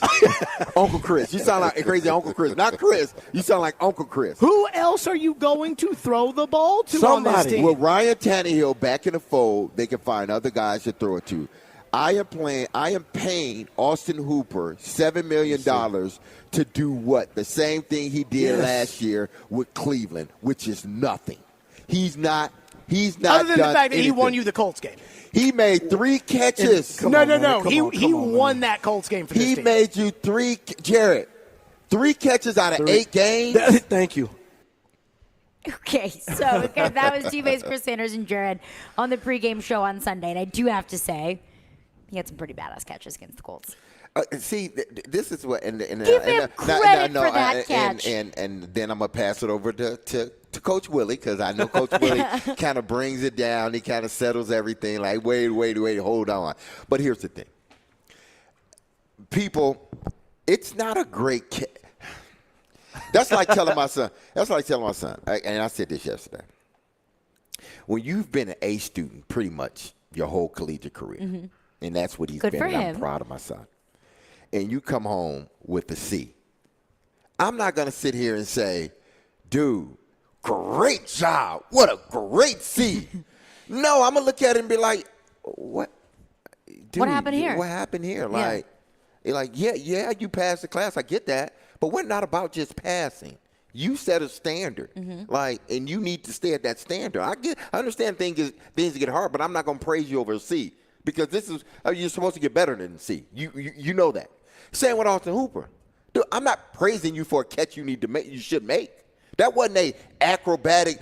That wasn't a Jefferson catch. That wasn't a Jamar Chase catch. That wasn't a Travis Kelce catch. That wasn't even a Chigaconquo catch. It was a catch that you should have, every tight end in the league should make that catch you made. But Justin Jefferson is not the expectation for Austin I understand it, Hooper. but when you make catches like that, the catch that Nick Westbrook-Akine made, in the corner, that was a good catch. Was it a great catch? No, it wasn't a great catch. Good Why? on him for getting those 2 feet down. Because I expect you, when the expectation is you need to catch that catch, don't come back in the huddle, high-fiving everybody like you didn't, the second coming of Dwight Clark or something. No, dude. You're not the second coming of Ozzie I love the Newsome. Dwight Clark reference. That's Ozzie Newsome. good. You're not the second coming of Ozzie Newsome, okay? You're not Gonzalez, okay? You're supposed to make that catch. We're paying you to make that catch. Make it. It's not a great catch. It's a routine catch. So, people, great catches is when 2 guys are draped over you and they're pulling you down and you go up and you pull it down and you bring it in. That's a great catch. But a great catch against the Colts when it looked like it touched the ground and he did everything he possibly could. I got to say that. Catch. Man, yeah. That one was great. I guess my expectations is a lot higher. That's like saying Roman Yossi, one of the best players in the league. He gets you a quick little snapshot. Y'all don't say that. Say, a great goal by Roman Yossi. No, Roman Yossi does that all the time. But Austin Hooper is not Roman Yossi. If he weaved through 3 players, went behind his back and, bow, hit it in, now that's a great play. And we've probably seen that for Roman Yossi before. But Austin Hooper, these are routine catches, dude. Okay. You're supposed to make them. Now, calm me down, Willy. All right, let me say, I will say this about Hooper. That I was really worried. The first few weeks, I thought, hey, this just isn't working out. He's not fitting in. And because they don't get a lot from the wide receivers or haven't been getting a lot, it seems like this is where you've got to try to go between Okonkwo and Hooper. I've seen at least some signs of life that Hooper has made some key catches at key times, whether it was an easy catch or a tough catch, whatever. he's made some key third down catches at the right time in the game that have led to some important field goals, some important drives staying alive. They haven't thrown to him much. This is the bottom line. I think they've only thrown it to him, if I'm looking at this right, 25 times, 25 times total on the season. We're talking half a season. That's only 25 targets. So he's about average when you look at efficiency on Football Outsiders. So where does the second half go? Is the second half better than the first? Can they get him and Okonkwo, who's a little bit more dynamic getting down the field or run after the catch? I mean, you're just looking for ways. He is a yak king. Okonkwo can be, absolutely. So I think you're looking for ways that you can get this offense to another level. That's one where you got to look, right? The tight ends, more in the second half than the first half. And I even look at, too, because Derek made the point of Austin Hooper is getting these targets that should go to Chig. And then I also look at Nick Westbrook-Akine with a huge game against the Broncos, 119 yards, 2 touchdowns. And I don't want to take that away from Nick Westbrook-Akine. That was a good game by him. Good game by Nick Westbrook-Akine. But then I look at Treylon Burks. He had how many targets on the day? 6 targets on the day. Nick Westbrook-Akine's 8, and Treylon Burks just isn't making plays. Do the Titans need to start shifting offensively? And it's a difficult dichotomy of, do the Titans need to start shifting offensively to feeding the ball to Treylon Burks, feeding the ball to Chig Okonkwo? You don't need to feed the ball to Austin Hooper. So do you want to do that and develop your young playmakers, or are you focused on winning football games now and you think that feeding the ball to Nick Westbrook-Akine and Austin Hooper is going to give you the best opportunity to win? I don't think Westbrook-Akine is a feed it to him guy. I think he's got to be the role player. I hope that Burks, over time, I mean, he missed a month. You got to be fair. He's not going to jump back in and be the main guy. I think hopefully you feed him a little bit more in the second. That's my vision anyway, because I hope that he gives what they need a little bit. A guy that can run after the catch, can use his size, make some tough catches in a crowd. I'm curious to see how much responsibility he can take. Exactly. 615-737-1025 is our phone number. Coming up next, we will chat with Steve Sullivan and Scott Nickel, get the insight on the Preds development and what we can expect moving forward from the Predators this season. 1025-1063, the game. Chase, Willy, D-Mase, Caroline Fenton in for Chase McCabe. You can tune in for the NFL pregame show this Thursday night, live from Twin Peaks in Cool Springs, located at 1634 Galleria Boulevard. Join myself and former Titans wide receivers Chris Sanders and Derek Mason from 4 to 6 prior to the Titans taking on the Green Bay Packers. The NFL pregame is brought to you by TriStar Moving, Parman Tractor and Equipment, Screwball Peanut Butter Whiskey, Superbook Sports, and Ounce of Hope Cannabis Company. At some point, it's a combination of who did you play and what does your skill set look like. Get the best analysis of the big stories in the sports world with ESPN's Jason Fitz. If you reach for a quarterback in the draft because you need one, you're going to set your franchise back 5 years. Join Fitzy every Wednesday at 4:30. Presented by Blood Assurance. Jason Fitz. I am 5'9.5" on ESPN 1025 and 1063 The Game and the Game Nashville app.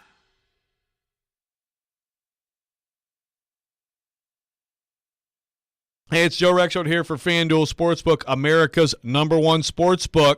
Right now is the perfect time to download it because right now new customers get a no-sweat first bet up to $1,000. Right now is the perfect time to download it because right now new customers get a no-sweat first bet up to $1,000. That's free bets back. If your first bet doesn't win, all you got to do is sign up with promo code Joe102. FanDuel has all your favorites, your traditionals, your money line.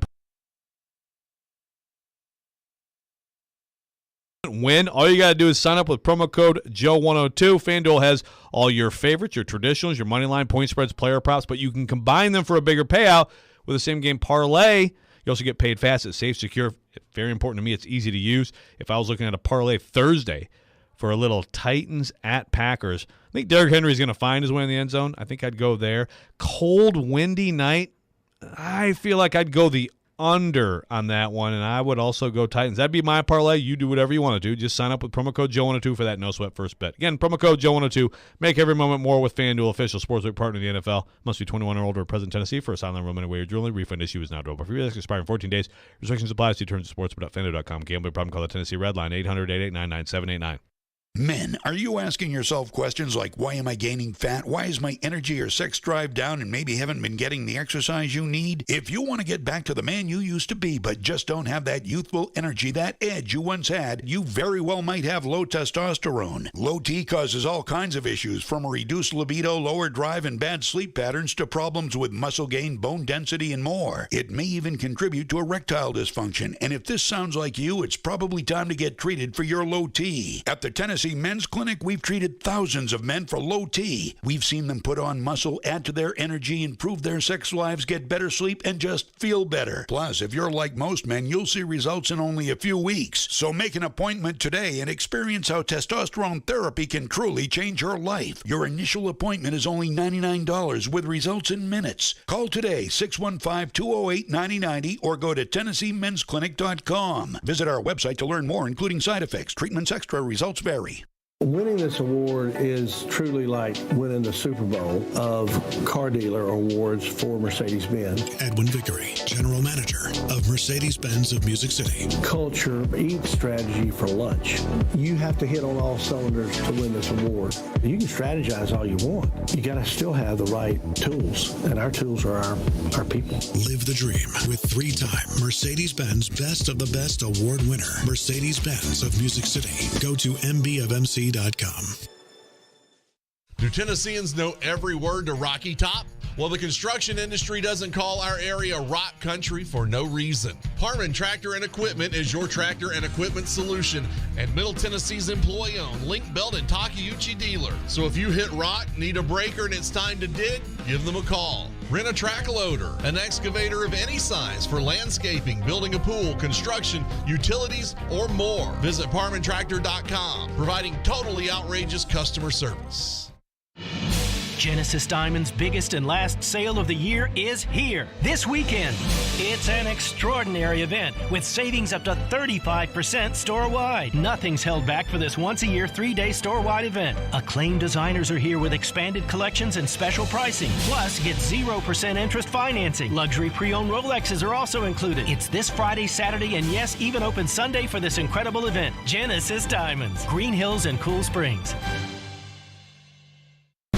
It's on. It's happening. Remember, you can watch us on YouTube, Facebook, Twitch, and Twitter. Get out of the way. I'm watching a game. Presented by the law offices of Amanda Gentry. I'm ready to step this up a notch. You're listening to Chase, Willy, and D-Mase on 102.5 and 106.3 The Game and on the Game Nashville app. In the corner, going after it there, Keandre Miller, the defenseman. But the Predators counter back very quickly, driving to the net. And Parsonen with the goal.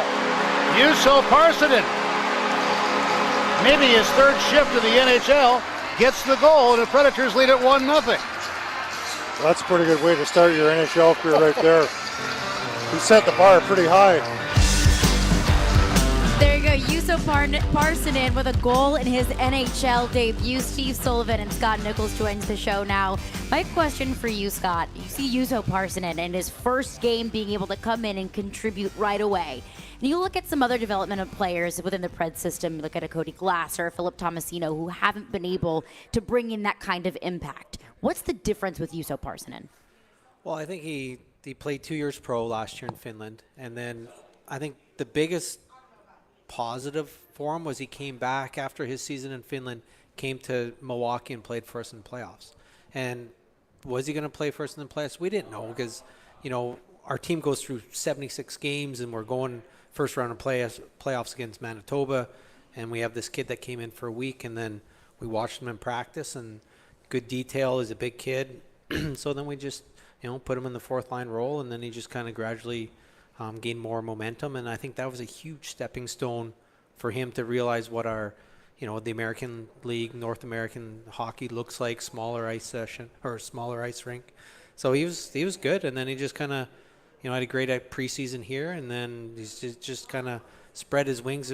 I think when Jankowski got called up, he kind of moved into his spot, and he was still playing really well for us. And then Jankowski came up here, and he kind of, his wings even spread even more, and then he's got lots of confidence and handles the puck, big, strong kid, and I was excited for him.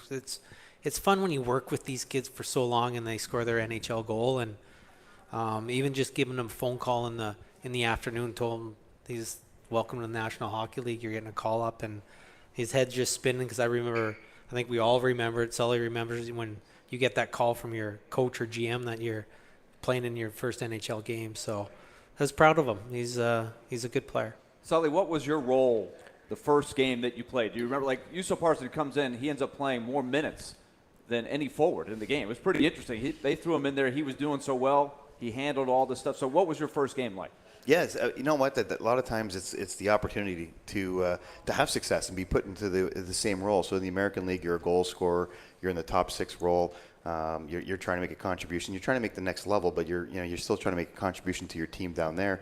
And for me, when I got called up, it was an injury to a top 6 player, and I got put into that role. And very similar. I was, played a lot of minutes, played some power play minutes, was fortunate to score a goal in my first game too. So you're just the confidence that you have from the American League and being able to have success down there. It's not like you're coming up, being put in a 3rd or 4th line role, playing minimal minutes, and then trying to figure out your role from there going forward. By doing so, he was just put in a top 6 role right away, played a ton of minutes. So his confidence that he had in the American League just shifted right to the National Hockey League, and hopefully that continues for him. So that was the same thing for me. So I was very, very fortunate. So this is what everybody's wondering is now can he? This is the challenge too, right? Can he do it again tonight? Can he do it again next week, next month, or is there just going to be that process? You never quite know, do you? You never know. You look at Tommy Novak last year, when he played 27 games and then we sent him down. He didn't get another game last year, and he's working his way back up. Like sometimes, usually the path is they come up, they get shot out of a cannon, and then their game kind of maybe dips a little bit in a couple weeks, and then instead of his confidence going sideways, send him back down. Then the next call up, and usually it's about your second or third one, and they really hit the stride. You look at Tanner Jeannot, he's a prime example. He got his first game, he might have only played 6 or 7 minutes, went down, and he was destined to come back up, and when he came back up, he never went back down again. So everyone has a little bit different path. It's hard to, he had this outstanding first game, but it's hard. The NHL is a hard league. It's hard to produce every night. It's hard to be consistent every night, and the good players that's why they're NHL hockey players. One thing I know a lot of people have to be noticing is how well Milwaukee's playing, and a lot of the young players. Parson was one of them, but a lot of the young players. Phil Tomasino was one that there was a lot of talk after camp, the decision to send him down. It looks like he's responded really well, and he's playing big minutes, playing center, doing a lot of things down there. What do you see? Yeah, we moved him to center just for his growth and just more, just have more responsibility on the ice. So that's he played center in junior. He can always go back to wing, but plays 18 minutes, power play, plays all key situations. He's playing with good players. We have a good young team where, we roll 4 lines. We don't take a whole lot of penalties, and I think we outshot Chicago. We had 23 shots in the second period. They get at it. They're a fun team. Our D are real mobile, and we're young. We got probably 7 rookies in the lineup. So they'll hit a wall at some point. This is the American League. It's hard to produce, and then we got 72 games, but right now we're excited. They're progressively getting better and better, but like I said, we'll have our hiccups for sure. We're talking to Scott Nickel, assistant general manager for the Predators, heads up the Milwaukee team in the AHL. Steve Sullivan, former Predator here, also has been involved in player development. So how did you guys come up with your style of how you wanted to go about player development? You come right out of playing. I don't know if anybody sort of taught you how it goes, or is just kind of a feel from your own experiences. What was it like for you? For me, I leaned on Scott. He was, Is that right? Yeah, he was there before I was, for a year or 2 before I did it. So just kind of figuring out, traveling, how many times you go see the players. What the expectations are. Obviously, you get your own feel of what the player needs and how you're going to teach them.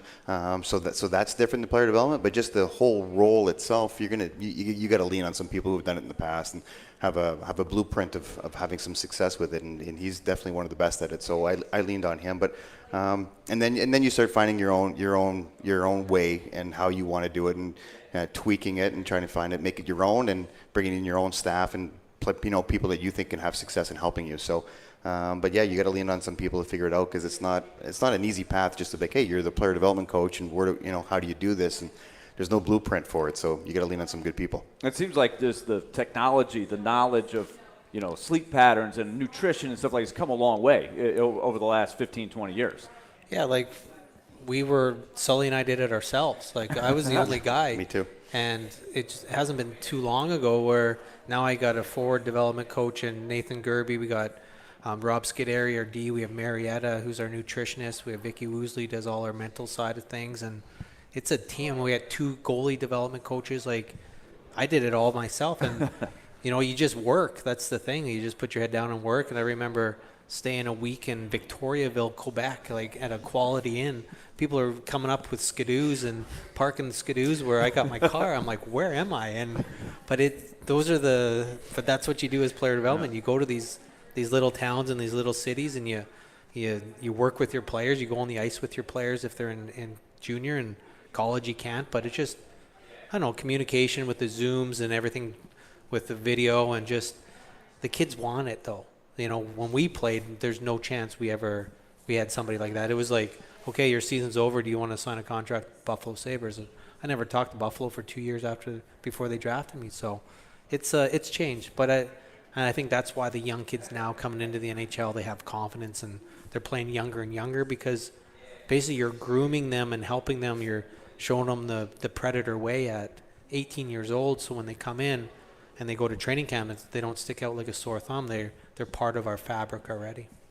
You guys, I was curious, the way the game is played today, contrast that with, you guys played on a great Predators team, for sure. I mean, together, there was a couple of years right after that lockout, you guys were as good as anybody.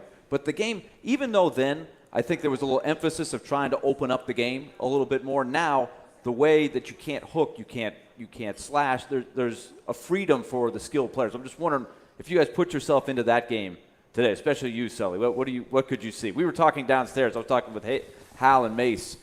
Just what kind of things you might have been able to do in this era? Yeah, it's a different game, and for the better. I mean, obviously, it's a much more skilled game than it was when I broke in '96 or '97. So, and for the better. I think the 04-05 lockout was a huge thing. That's where they took all the rules and changed them and made it a much faster game, and smaller players now were able to have some success, because it wasn't just a big rugged defensemen that were just kind of clutch and grab. So what could you do now? I mean, who knows?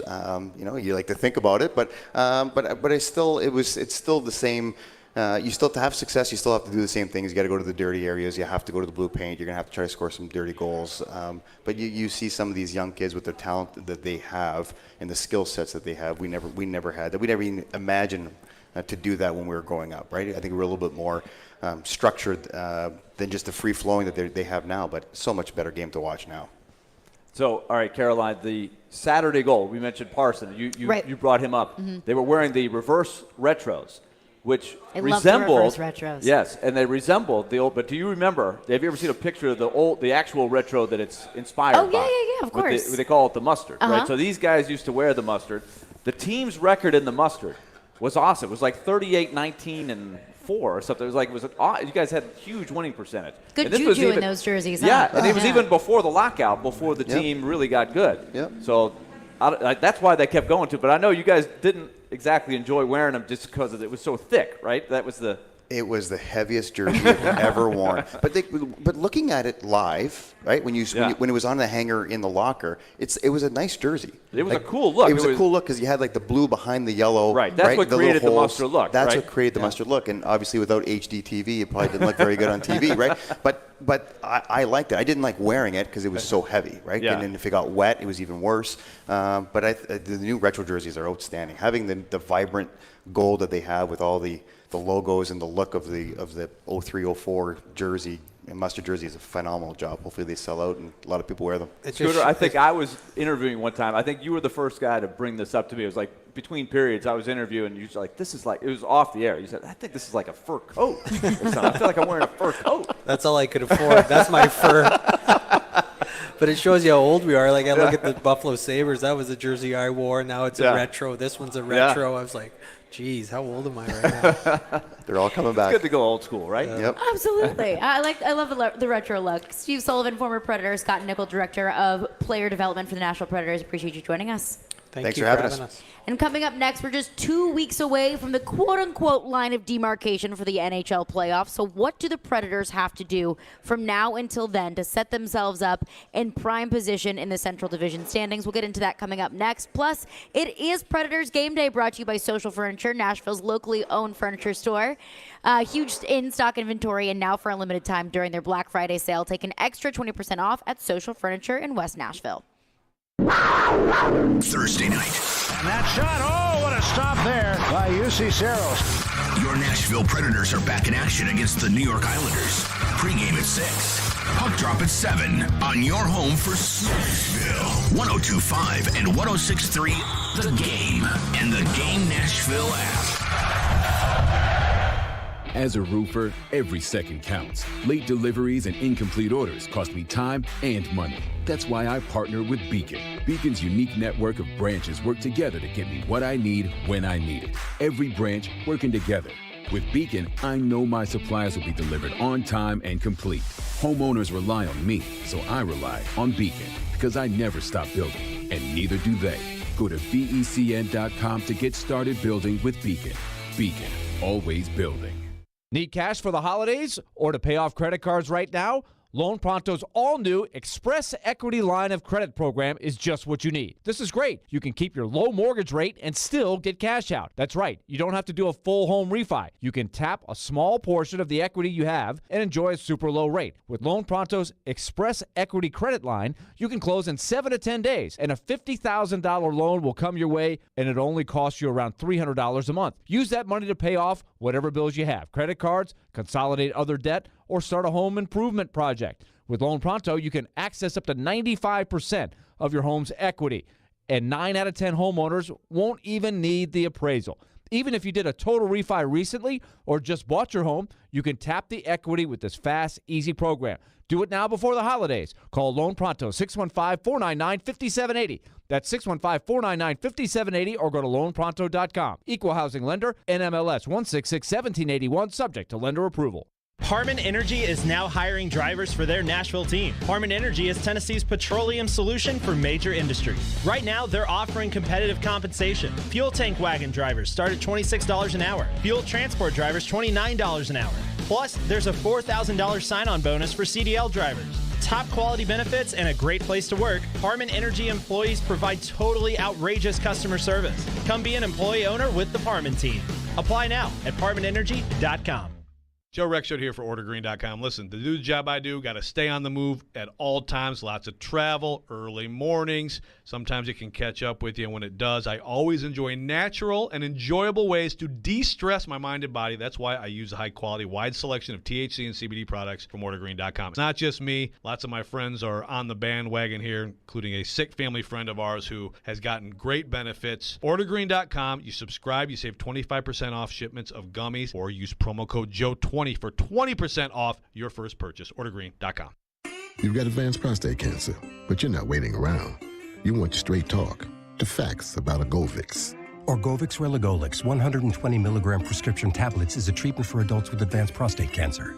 Fact: Orgovix is a different kind of androgen deprivation therapy treatment, a pill, not an injection. Orgovix may cause serious side effects, including a heart condition called QT prolongation. Tell your doctor right away if you feel dizzy, faint, have a racing or pounding heart, or chest pain. Orgovix can cause harm to an unborn baby or miscarriage. Use birth control during treatment and for 2 weeks after Orgovix treatment. The most common side effects include hot flushes, increased blood sugar and blood fat levels, muscle and joint pain, decreased blood hemoglobin levels, increased liver enzymes, tiredness, constipation, and diarrhea. Other side effects include weight gain, decreased sex drive, and erectile function problems. Orgovix may cause infertility. Talk to your doctor if infertility is a concern for you. Go with Orgovix. Ask your doctor. For more facts, visit gowiththefacts.com. Jonathan Hutton. You have to put the ball in his hands in that moment. And Chad Withrow. My kicker's making no decisions on a football team. Are in the game. Join them for NFL postgame after every Titans home game. Live from Landshark Bar and Grill in Margaritaville on Broadway. They'll break down that day's game and look ahead to the next one. NFL postgame is presented by Two Rivers Ford, Renter's Warehouse, and Superbook Sports on 102.5 and 106.3 The Game and the Game Nashville app. Hey, Nashville, this is Paul Feinbaum, and you're listening to Nashville's best sports talk, ESPN 102.5, The Game. What's for you to have a game like this, kind of bounce back after the last inning? Yeah, it was nice to see Juice be able to have the game. You know, to me, I just thought he looked more like himself tonight. You know, he looked confident in the net. I thought he read the play well. I thought he fought through traffic. You know, he's always a guy that makes 3 or 4 unexpected saves a game. But he looked quick, focused. I just liked, you know, his posture in the net, and he looked much more like himself. So I think it was a good step for him also too to build on. There you go. That was John Hines on Saturday night on UC Saros' kind of bounce-back game on Saturday. A big win for the Predators, a must-have win for them on Saturday night, and they got it. But now we are 2 weeks, just over 2 weeks away from kind of the quote-unquote line of demarcation in the NHL. When Thanksgiving comes around, that's when you can start to get a more clear outlook of the playoffs to come. So 2.5-ish weeks to go until Thanksgiving. The Predators stand at 6-8-1, tied for that kind of bottom spot in the Central Division standings. So what do the Predators have to do within these next 2.5-ish weeks in order to set themselves up in a more opportune spot in the Central Division and have a better outlook at the playoffs? Because I look at the next 8 games, 7 at home. That seems like a must-have win games for the Predators in this homestand coming up. Willie, and you spoke about, and we got a chance to ask Elliot last week about the whole demarcation with Thanksgiving coming along. Mm-hmm. They have 6 games around that time. The one game is right after Thanksgiving. Where does this team need to be?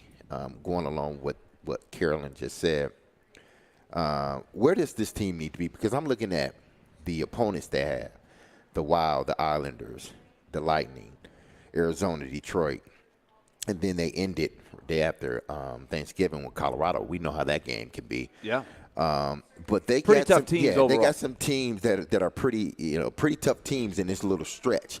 Where do they need to be once this is all said and done? Once this Thanksgiving sort of holiday is over, where do they need to be? Well, 7 of the next 8 are at home, so that once that stretch is over, that's 23 games. So that's just over a quarter of the season. So I think you've got a pretty decent snapshot at that point about what you do well, what you don't do well, where do you need to maybe address some things.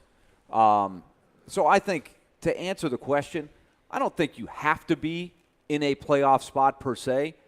I know Elliot's stat. He says it every year that the teams that are below the playoff line on Thanksgiving or right around Thanksgiving have a hard time coming back. Now, Caroline's from St. Louis. She'll probably remember the Blues in 2019. They were dead last. Dead last. And it wasn't Thanksgiving. It was January. Yeah. It was maybe even February. Yeah, I mean, I'd like to go back to the Predators in 2021. Even in March, they started to turn things around. They won 20 out of the last 28. So there are always a few teams that are struggle early and then figure it out and go nuts. But the percentages start to close if you're not at least in the hunt. So my thought is, look, they have.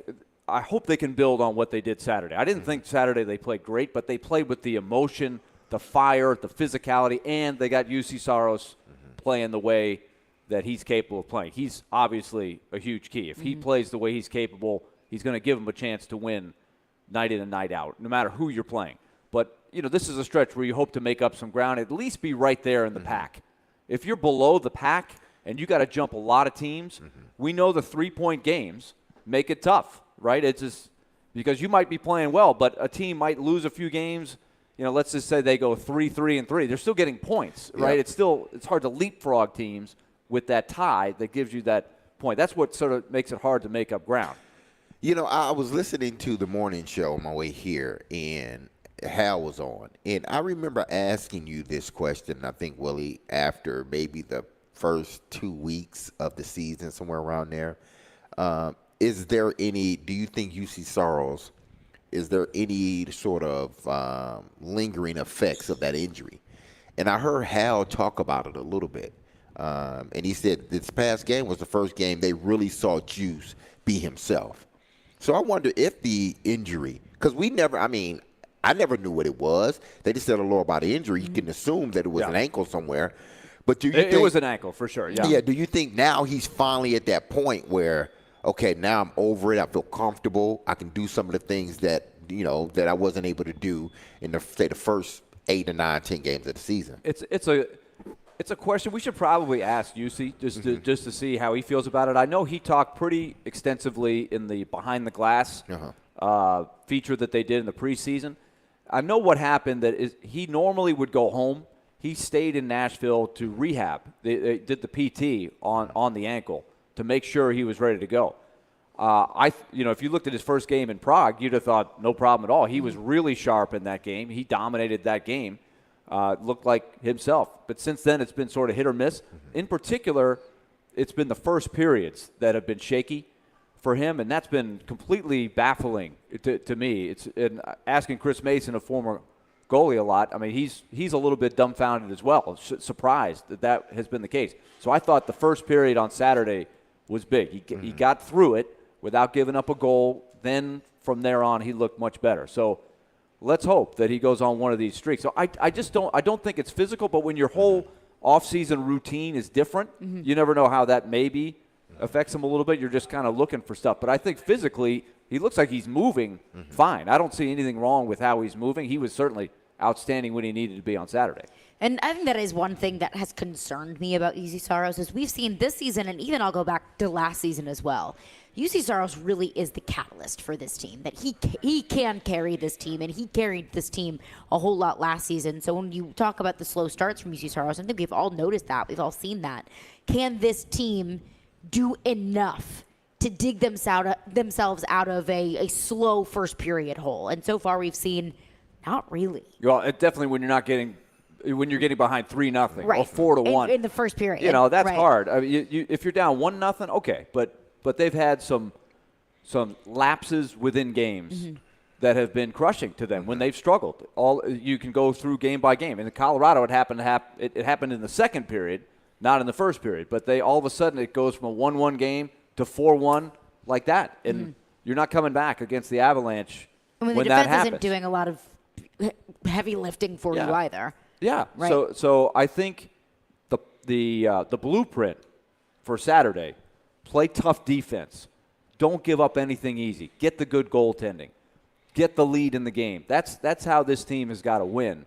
And let's see if they can do it again tonight, because that's been the other thing is when they have played a good game, they haven't been able to build on it and string together 3, 4, 5 straight solid performances where you don't have to win every one of them, but if you just put your best out there each night, you're going to get your share of points, and that's what's going to get you back in the race. And that is another thing, is the trend with this team is it's a win, and then it's either, the next game's a loss or a very, very, very close win or a slow start the next game. And how do you break that trend? I mean, how do you break that, we got one and now we got to, drop 2 or 3 in a row? Yeah, that's the question that every coach that's $1 million question. Exactly. That's the question. Every coach wants the answer to that question but I know what they're trying to do right now. And you could see it in the way the minutes were distributed on Saturday. They took Juuso Parsa and they said, you know what? The guy's playing well. Let's get him in there. He played well early. He got more minutes. Mark Jankowski, a guy that's been a career, fringe player. He's had some good seasons, had a 17-goal season for the Flames, but last year kind of up and down playing for different teams. He's hot right now. They got him in there. They played him more than Matt Duchene, Ryan Johansson. So it's kind of like, hey, top players, you need to be our top players. But in the meantime, if you're not getting the job done, I got a hot guy over here. I'm not going to just give you the minutes because you're supposed to be the best player. I want the best players to earn the minutes right now. Now, long term, what you got to hope for is the most talented players, the guys earning $8 million a year, rise to the level and take that as the motivation, right? Because long term, you can't play Mark Jankowski more than you play Matt Duchene. You can do that for a couple of games, but the idea is you get Matt Duchene. I don't mean to single out him, but Forsberg, Duchene, Johansson, Yossi, Granlund. Your big guns got to be your big guns. Yes, those are the guys that ultimately have to carry this team, for sure. Yeah. And collectively, they haven't been as good as they're going to need to be. 615-737-1025 is our phone number. We'll get into your calls, your texts on that. But coming up next, saw a familiar face on Monday Night Football last night. How do Titans fans feel about his performance? We'll get into that coming up next. Chase, Willy, D-Mase, 102.5, 106.3 The Game. The Sports Talk doesn't end on Friday. Join Michelle Knezovic and Junie Riddle for Michelle and Junie. Have they truly been tested yet? I really want this to be a good game. Michelle and Junie, every Saturday morning at 9. Presented by Superbook Sports and the Nashville Jam Company. I think Junie and I are going to go hit breakfast/brunch there after the show. On 102.5 and 106.3 The Game and the Game Nashville app. From the Fox 17 News Code Red Weather Center. I'm Fox 17 Code Red meteorologist Greg Bobus. After a start in the 40s, we continue the entire day in the 40s. We'll see our rain end early afternoon, and then a partly cloudy sky by sunset. Even colder temperatures settle in leading into the weekend. Brought to you by Hiller Plumbing, Heating, Cooling, and Electrical. Call the Happy Face truck today. Shop local, shop social. Social Furniture, Nashville's locally owned furniture store. They started their business with one customer and one sofa. The owners work in the store daily to ensure their customers get the best treatment possible. Social Furniture offers same-day delivery and installation. Good credit or bad credit, they finance interest-free. A huge in-stock inventory. And now for a limited time during their Black Friday sale, take an extra 20% off. Shop local, shop social. Social Furniture. Why go anywhere else? When joint pains cause you to sit out on everyday activities, it's time to make an appointment with Dr. Matthew Beal at Houston Clinic Orthopedics. Dr. Beal can diagnose your problem and treat the joint pain for both surgical and non-surgical matters. Board certified and fellowship trained, Dr. Beal specializes in hip, knee, joint replacement, and adult joint reconstruction. Visit tn.houston.com to learn more about Dr. Beal and to book an appointment online. Houston Clinic Orthopedics, when experience matters. What's up, Nashville? Jeremy here at Blend Bar with Davidoff Cigars. We are a trendy, upscale, full-service bar and cigar lounge in the heart of downtown. 2 blocks from Bridgestone Arena, Ryman Auditorium, and Nissan Stadium. Come check out the best old-fashioned in Nashville and let my excellent staff create your next luxury experience. With our state-of-the-art ventilation system and imported leather furniture, make us your next stop for a night out on the town. Blend Bar with Davidoff Cigars. We are luxury redefined. The Nashville Jam Company is already a super popular weekend breakfast and brunch destination. But with summer over, it's time to put the beach body away for a while. So for fall, they've expanded their offerings and added what they call the Meat and 3 menu. Yeah, cool weather and Southern comfort food go hand in hand. And the stars of this show are the hefty meatloaf, Southern fried catfish, slow-cooked pot roast, fried chicken, Salisbury steak, and a slew of other rib, stick, and delicacies. And they have salads, too, if you're into that kind of thing. Come see the new menu Monday through Friday from 10:30 till 2.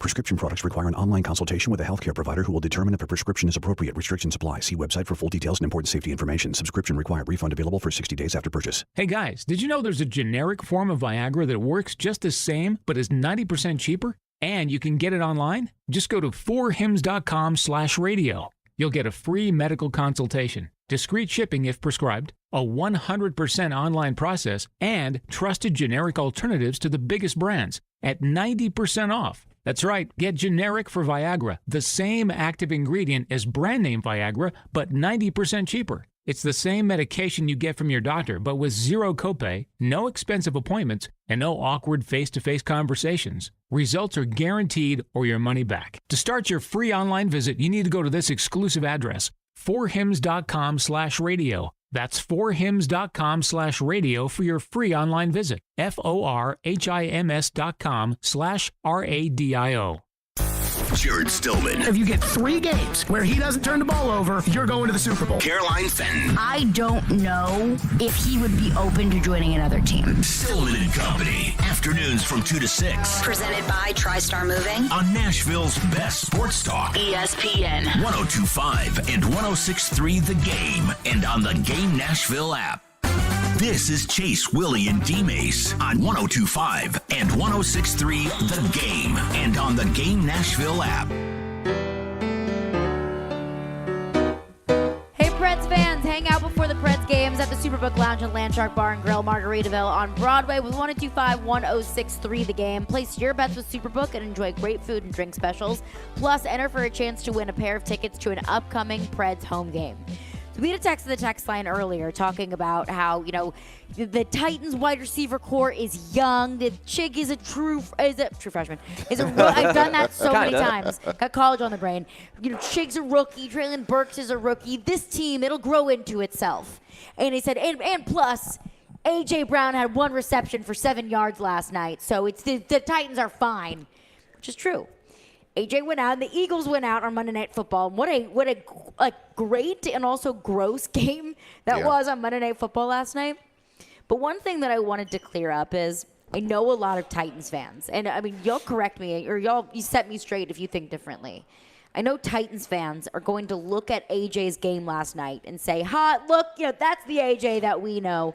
1 reception, 7 yards because he had to leave the game with an injury. He came back, wasn't able to get a reception after that. That's the AJ we know. That was a good move, John Robinson. One thing that I want to clear up right now, and this is my opinion at least, don't say that. This team still could use AJ Brown. And I don't care if that's a not career highlight game for AJ Brown last night. AJ Brown has still been balling. This team still desperately misses A.J. Brown. This team still desperately could use an A.J. Brown. So to Titans fans out there that are saying, A.J., that's the one. That's the A.J. We don't need him. We're fine without A.J. We had Nick Westbrook-Akine, who had 120 yards and 2 touchdowns on Sunday. Well, he did. He did. But if you give me Nick Westbrook-Akine or A.J. Brown, I'm taking A.J. Brown 7 days and twice on Tuesday. Of course. I mean, again, they're always going to be compared to one another. A.J. Brown and his Titans receiving core.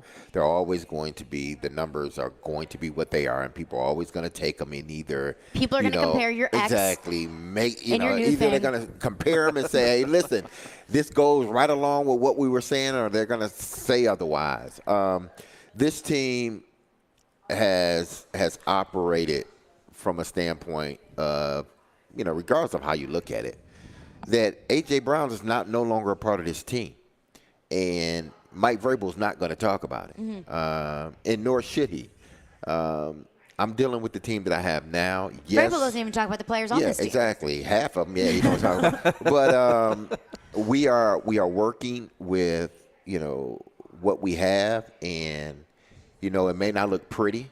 But right now, we sit atop the AFC North. We are the, 3rd seed if the playoff were to start today. So, frankly, we are in a good space, compared to what honestly, they're in the same spot they were in last year that they're in this year. Same exact spot. So we look at it from a production standpoint. Yes, they're not getting the production, but they have the same record. So that's why Vrabel's not really listening to any of us. He's like, listen, I'm in the same spot I was in last year, and I don't have that guy that y'all talking about. We're still winning. And he's absolutely, positively 100% right. There's nothing we can say about it. But fans know that once it becomes the 7 of the, or what is it, 7 teams getting the playoffs, 7 of the best teams in the AFC, that's where the Titans, that's where those sort of things that we talked about the whole season, those things that were hampering the Titans, that Achilles heel, that's when it shows up. Yeah. It shows up. It's not going to show up now. Well, it does, but he's winning. So it's like, just hush everybody. He's not going to tell everybody to hush. No. But he's like, listen, he's kind of like Aaron Rodgers. Calm down. Relax. Listen, we're atop the AFC North. We're the 3rd best team in the AFC right now. South. We might even be South. We might even be the 2nd best team in the AFC South right now. I mean, AFC, period. So everybody calm down. I know what y'all saying. But the fans are like, listen, we know y'all going to make the playoffs, but y'all don't have enough to get through the playoffs. That's why it's so important to see how much better Traylon Burks can get in the second half of the season, because it could go a number of different directions. It's so funny. Caroline, we did this before September 1st, after training camp, before the season started. We asked a poll question. If you could reverse the A.J. Brown trade, would you do it? The fans at that point, before they'd played a game, they were on board with the team. Like, they were behind at 66%. Said, no, keep it how it is. We're okay with that. We asked it again after Couple 5 weeks ago. games. Yeah. It was completely reversed. Well, of 76% said, oh, yeah, we need A.J. Brown back. What did we do? Why were they doing that? So the fans are going to go back and forth based on it. But there's the next chapter that's got to be written. Like you said, last night, A.J. Brown, he tweaked something early in the game. We saw that happen many times. Starting to get cold in Philly. It is starting to get cold. But I don't know what he did, but he pulled up lame. He caught the pass. He left for a few plays. He left. I don't know if he missed a series, but then he comes back in, but he was not effective after that. He only was targeted like 4 times in the game, I think. And so this is what people got annoyed with A.J. Brown here, But right? that's He was gonna happen. battling through, but that does Right. happen in the league. He's been awesome for the Eagles. But I think Mike Vrabel's point when he got asked, A.J., he's in the NFC. All right, if they play the Eagles in the Super Bowl somehow, that's a good problem. We can talk about it all week. But he's over there, right? What we got to a move story forward. that would be. Yeah. Whoa. And I don't think he was on board with that trade when it happened. But the minute they made that trade, Mike Vrabel has got to move forward. He's got to go to play. He's got to deal with what he's got, and he's got to try to develop this wide receiver core into something that can do damage in the playoffs. And the comparisons are inevitable because you trade away AJ and you draft Treylon Burks with the pick that you got with AJ. It is a very clear cut. Got rid of that guy, brought in this guy. And of course the fans are going to say, well, I don't like the trade now. I feel the same way. I was for the trade when it happened because I thought the Titans were getting younger, cheaper, and healthier with AJ's production. So it seemed like a no-brainer. But obviously when you look back and Treylon Burks was on IR for 4 weeks and hasn't been able to stay on the field, hasn't been able to produce when he is on the field, and then you look at AJ, who's looking like, freaking just a Hall of Fame wide receiver in Philadelphia, that's a very obvious regret. But that's not my job to make the decision to trade away A.J. Brown and to evaluate Treylon Burks and say, no, this is the guy that's going to be able to help us bridge that gap between 2020 offense and then bring in this 2022 Titans offense into the future. It's not my job to evaluate that. But that is their job to evaluate that. And it's looking like if we're all seeing that, like, wow, that was a massive mistake. Don't you think they are too? Yeah, I'm sure they wish that it didn't have to happen that way. And I'm sure a lot of Titans fans wish it hadn't happened that way. But it did.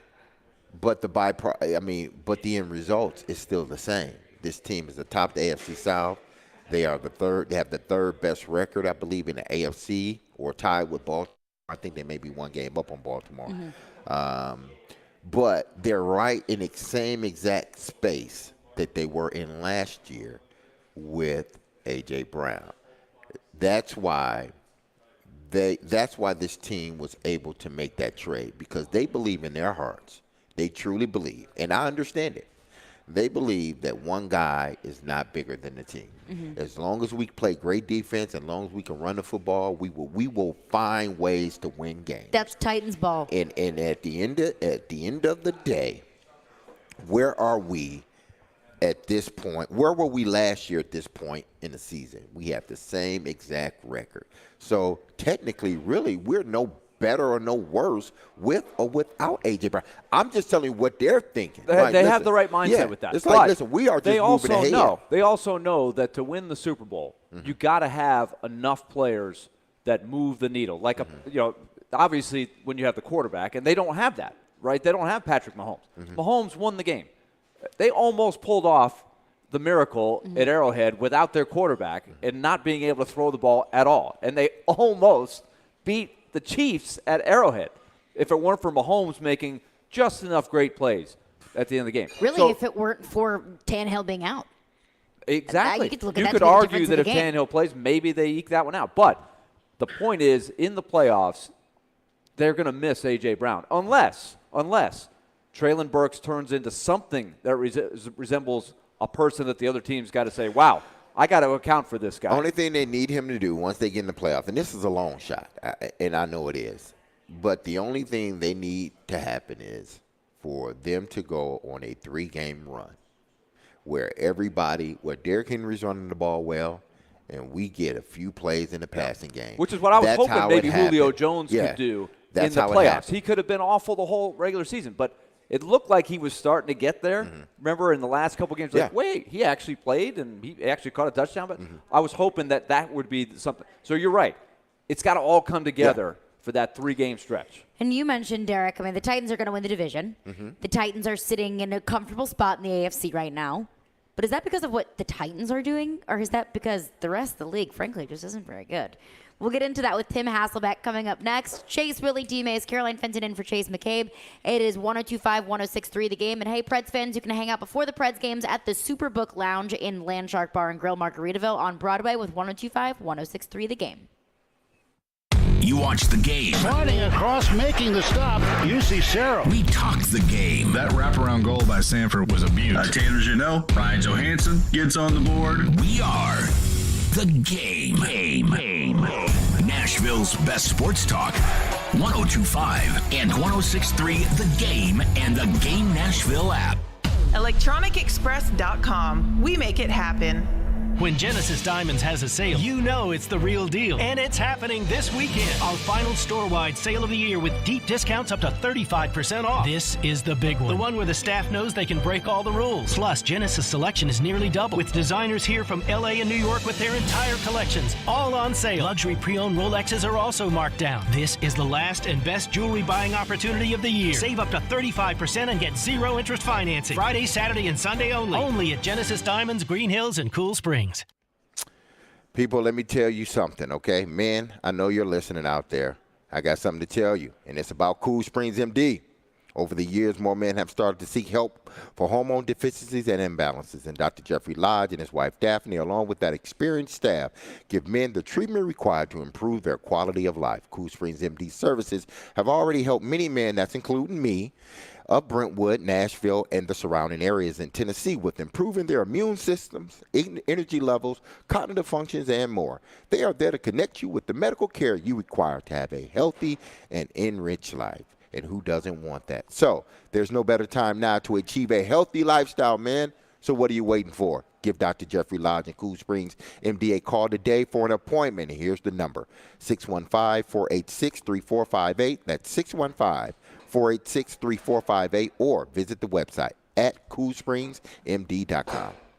Hey, it's Chase McCabe, and every season is screwball season in my house. No matter the time of year, that rich, smooth taste just hits the spot. Y'all know Screwball. It's made with real whiskey, peanuts, and peanut butter, and it's just flat out delicious. It's my favorite. However you take it, as a shot, in an espresso martini, or a peanut butter old-fashioned, make it a Screwball peanut butter whiskey. Enjoy responsibly. Copyright 2022 Screwball Spirits, LLC, San Diego, California. Whiskey with natural flavors, 35% alcohol by volume. Looking for a career with purpose or have that passion for youth development? Boys and Girls Clubs of Middle Tennessee provides a safe place where youth gain the tools to learn, lead, and reach their full potential. And that starts with you, offering competitive pay and free after-school care for employees. Learn more at bgcmt.org. Mount Juliet now has a new Dunkin' store, and the Game invites you to join us this Friday morning for their grand opening at 2234 North Mount Juliet Road. We'll be there with Predators tickets to give away, plus lots of free stuff. That's this Friday morning at the new Dunkin' in Mount Juliet. From the Hillside Medical Game Studios, WPRT-FM Pegram, WPUC HD2 Laverne, Nashville's exclusive home for the Nashville Predators. 102.5 and 106.3. Terang, it's a high fly ball. We got pass rushers. Awesome game set. Checkered flag in the air. The Game. A Cromwell Media Station. It's game day in Nashville. He scored! Predators Game Day is presented by Social Furniture, located at 5412 Charlotte Avenue. Shop local, shop social. His shot stopped and the rebound stopped too. Nashville's best sports talk, 102.5 and 106.3 The Game and the Game Nashville app. Now let's see if we can bring them to life, all right? Bringing you entertainment and informative sports talk during your workday. Smart, funny, classy, and I like him a lot. This is Chase, Willy, and D-Mase with Chase McCabe, Willy Donick, Mason, touchdown, Tennessee, and former NFL wide receiver Derek Mason on Nashville's best sports talk, 102.5 and 106.3 The Game, and on the Game Nashville app. This is a new level of geek you got going on here.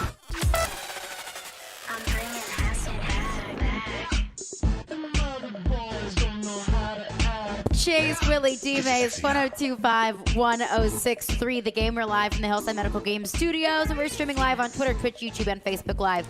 Our video streaming is brought to you by the law offices of Amanda J. Gentry. Joining us now, ESPN NFL analyst Tim Hasselbeck, brought to you by Red Spirits and Wine in Bellevue, the liquor store redefined. Now, Tim, we've been going back and forth all day trying to diagnose exactly what is plaguing this Titans offense. Because you look at the defense, you could rotate in and out. You could have an injured Jeffrey Simmons, an injured Bud Dupree, and you bring in practice squad players, and they can still get 6 sacks against the Denver Broncos. You have the offense at full strength, and they're only able to put up 17 points against the Broncos. So we have looked at it. Is it a general manager problem? Is it a personnel problem? Is it a play calling problem? What exactly, in your opinion, is plaguing this Titans offense, and how can they turn things around? All right, so Tim, Caroline is a young all-star. That is an awesome question. She just hit you with a sledgehammer there. But since you are a fantasy guru, we have to ask this question up top. Caroline just revealed to us during this break. She has 4 fantasy teams going right now. I do. Does she have a problem? Is that a little too much? That I think that's a sickness, is what they call that. In a good way, though. Truly in a good way. As if I don't talk enough about football, I may as well just do it on my off time as well. And I think I just opened my fantasy app for the first time in a few weeks, and I did win this past week. Hey, all right. Leagues. You went 4-0? 2 for 2 this past week, so woohoo. I do think that there's a difference. Like filling out a bunch of March Madness brackets, like that's kind of like, yeah, okay, like this is very different. This is like, no, I just have like a full-fledged addiction to football. And it's not even that. It's more so I can't say no. Players, yeah. It's more so I got the invites and just couldn't like in say August, no. you're like, okay, why don't you be in our fantasy league? It's like, okay, sure. I'd love I'm new to. here. Yeah, come on. Yeah, no, for sure. I do believe I do have a sickness, though. That is How fair. many times is your quarterback playing against your quarterback on another team? Like it's for you in 2 leagues and against you in the other 2. And I wish I could keep it straight. I wish I could give you the answer to that. I have no way to keep it straight in my mind. But again, Tim Hasselbeck is with us. But Tim, what's going on with this Titans offense? Yeah. Well, I think the difference with offense and defense is that, you can have a defender out and somebody comes into the lineup and timing isn't disrupted and chemistry, maybe isn't impacted as much. And so I do think that can happen. So look, your quarterback is out of the lineup for a little bit. I do think that, that's a challenge. That hurts things. And I also think that, from a personnel perspective, the receiver room and group, look, it's not, the Miami Dolphins or the Philadelphia Eagles, especially, when you look at, early in the year. And so, I think that those are the types of things that can happen. And for a play caller, that makes it a challenge. And so, to kind of answer your question, the personnel, I think personnel is a part of it. Does, guys in and out of lineup impact it? Of course, it absolutely impacts it. Does, the play calling and play design, is that part of it as well? For sure. And so I think that, the good news for the Titans is that, they've been able to rely on other aspects of their team other than, being able to create big plays. They've been able to, kind of survive and do things, without their starting quarterback, which most teams, aren't able to do. And then, I think with, the game that Nick Westbrook-Akina had last week, all right, maybe that's something to build on because, I think that everyone would agree that, just plays in the passing game from wide receivers, whether it's because Ryan's been out or not on the same page or, lack of talent, that clearly has been something that is an outlier when you compare the Titans to other, quote unquote, top teams in the NFL. Now, Tim, explain to us because you were in the quarterback rooms. You understand that. I can only talk about it from the standpoint of, hey, listen, when we're in meetings together as an offense, I know what the coordinator's saying. I can see from a play standpoint of what the quarterback may be seeing. But when y'all get in y'all individual rooms, it's broken down even more because now you have your quarterback's coach that is sort of going through everything in regards to the offense. And how do you, as a quarterback, identify who your playmakers are, and then when identify them, you and the offensive coordinator or quarterback coach, all three of y'all, work to try to get that playmaker the ball? Does it help if the playmaker comes in the room and kind of sort of talks to the quarterback and say, hey, listen, what do you like for me to do, and sort of get that bond built? See, here's what I think, D-Mase, and I believe this to be the case. Like, part of what happens is, like, sometimes, like, prior to a season, you may look at somebody and be like, okay, hey, like, we're going to count on this guy. But, like, that guy has to deliver. So I talked to a college offensive coordinator about this. This is something that this is a stat that they chart and they use a lot. They call it target to completion. So, essentially, anytime the quarterback is throwing in that guy's direction, do we complete it? And so basically the way this guy does it, he's like, look, so, we may view things a certain way, but when we see it like, hey, we throw it to him, we complete it. Like, I'm not looking about, like, do we get a first down? Do we score touchdowns? Like, when we throw it to number, 85, does he catch it?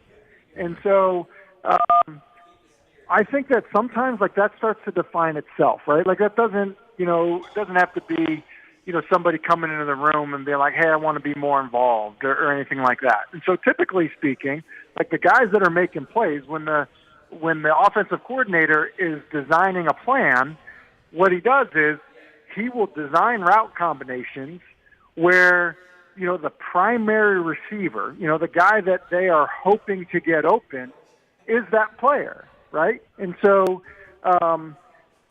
that's why, like, you look at route combinations, you're like, look, that guy's just running to the flat every time. Like, it doesn't matter where they line him up, like, that dude's running into the flat. Because, like, they're trying to get somebody else, down the field in the red zone or whatever it may be. And so I think that those things kind of, like, happen organically. And then at that point, to what you're saying about, like, the chemistry is like, all right, hey, you guys have me running an option route here. You guys have me running a post corner here. What kind of leverage are you expecting? How are you expecting me to set my angle? Like, those things then I think happen to, like, take it to another level. And so I think it's kind of one of those deals where, like, it first happens organically, and then at that point, like, well, hey, like, let's take it to 2.0 for that player. We'll talk with Tim Hasselbeck, ESPN NFL analyst. Now, Tim, should we expect when these guys come in, these rookies come in, say, for instance, let's just talk about the wide receivers or the tight ends. Because of the way the college game has gone, and we've seen a lot of the college game as far as a passing standpoint sort of morph into the NFL game, and it's wide open and rules being changed and everything else, I feel that it's a much easier for these young men to come out of college and excel a little bit faster in the NFL than it was 15, 20 years ago, because the game is just a lot different, and it's geared more toward throwing the ball and getting these guys the football. Or am I wrong to think that a Traylon Burks should be a little bit further along than he is? I think he is, but I'm just saying he should be a little bit further along. Or Chigakonkwo should be a little bit further along, because, the college game and the NFL game has morphed so much that you see all these guys coming in and they're making plays week in and week out. I do think that it's different for sure. I mean, whether it's been 7-on-7 leagues, whether it's been all these offenses that, like, the run games have changed in the sense of, like, look, throwing bubbles to, receivers, is now, part of the run game. And so just the experience, with that stuff. Okonkwo is a decent example of that. I had Maryland in a bowl game last year, and so, I'd watched them some. Like, so, part of, just like how a guy gets used, the opportunities to catch the ball in games, it is different than what you experience. But I would also say this, like, you have to also then go to an offense that's going to use you properly. Like, I didn't realize this. I don't know if you guys saw this, but Kadarius Toney catches a touchdown for the Chiefs. He's been there 2 weeks, I think. That was his first, I believe, that was his first receiving touchdown of his career. Like, that's crazy to me. You'd have thought he scored about 50 the way he hot dogged it into the end zone there and just, hopped in there on one foot. Yeah. You'd think he was comfortable, right? Yeah. So I do think that you still have to go somewhere where it's a fit and be used correctly and all that stuff. But I really think, like D-Mase, to your point about Burks, like I think he's further along than most guys. I think he's got a great feel. I think he's got a natural feel for the game. I do think his issue has been health. Tim Hasselbeck, ESPN NFL analyst, will continue this conversation with him coming up next. The Titans have a quick turnaround heading to Green Bay on Thursday. What can we expect from that matchup? We'll get into that with Tim coming up next. Plus your thoughts, 615-737-1025, 1025-1063 The Game. 2, 3, 4, let's go! High school football is here. Join Big Joe Dubin every Friday night at 6 for the Apple Collision Center's Game Blitz, presented by National Playmakers Academy. Just a small sample of these great coaches in our area. We'll go around the mid-state for scores and reports on all the big games. If I'm a high school coach, I want the challenge. The Game Blitz is on 102.5 and 106.3 The Game and the Game Nashville app. It's pro time because at Lowe's, it's Provember. Save big with inventory you can count on, like Flex products or DeWalt power tools starting at just $99. Plus, Lowe's MVPs members earn up to 3 times bonus points per dollar on select items. Save all Provember long. Bonus points calculated before taxes and fees after applicable discounts, if any. MVPs Pro Rewards Program terms and restrictions apply. See Lowe's.com/L/Pro Loyalty terms. Subject to change. Prices valid from 10/17/22 to 2/3/23 or until supplies last. Chronic joint pain has a snowball effect. It's not just the pain. What that did is just make me depressed that I couldn't get back into the gym and I was inactive, gaining weight. I had to find another alternative. And for Chad, that alternative was QC Kinetics and the non-surgical natural biologic treatments that can give lasting relief to aching hips, shoulders, knees, and backs. Once they explained it, it made sense. Putting what we have inside our body back into us in a certain strategic way to heal up in a natural process was fantastic. QC Kinetics treatments take place right in the office. No downtime, no surgery. And as for the outcome, I'm just back to bouncing around, having fun, doing my work, living pain-free. Don't let chronic joint pain rob you of your quality of life. Discover advanced regenerative medicine at QC Kinetics. Call now to learn more. It's a free consultation. Call QC Kinetics, 615-249-4024. That's 615-249-4024. 615-249-4024.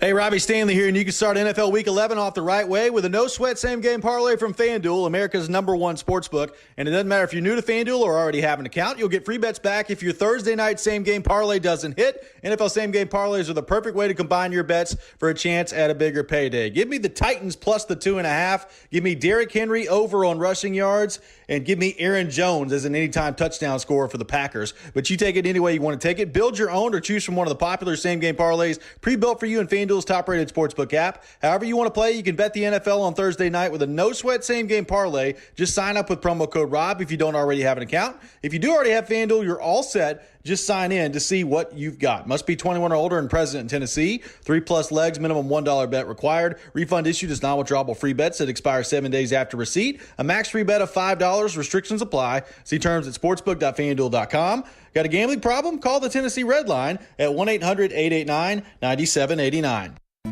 When it comes to procuring my adult beverages for the big games, I saddle up and head to Red Spirits and Wine. Red's titanic selection of beer, wine, distilled spirits, and cigars is second to none. And Red's Cracker Jack crew always delivers a winning combination of service and value. There's no two ways about it. Red is top of the range. Open 7 days a week at Highway 70 South in Bellevue. And check us out at redspirits.com.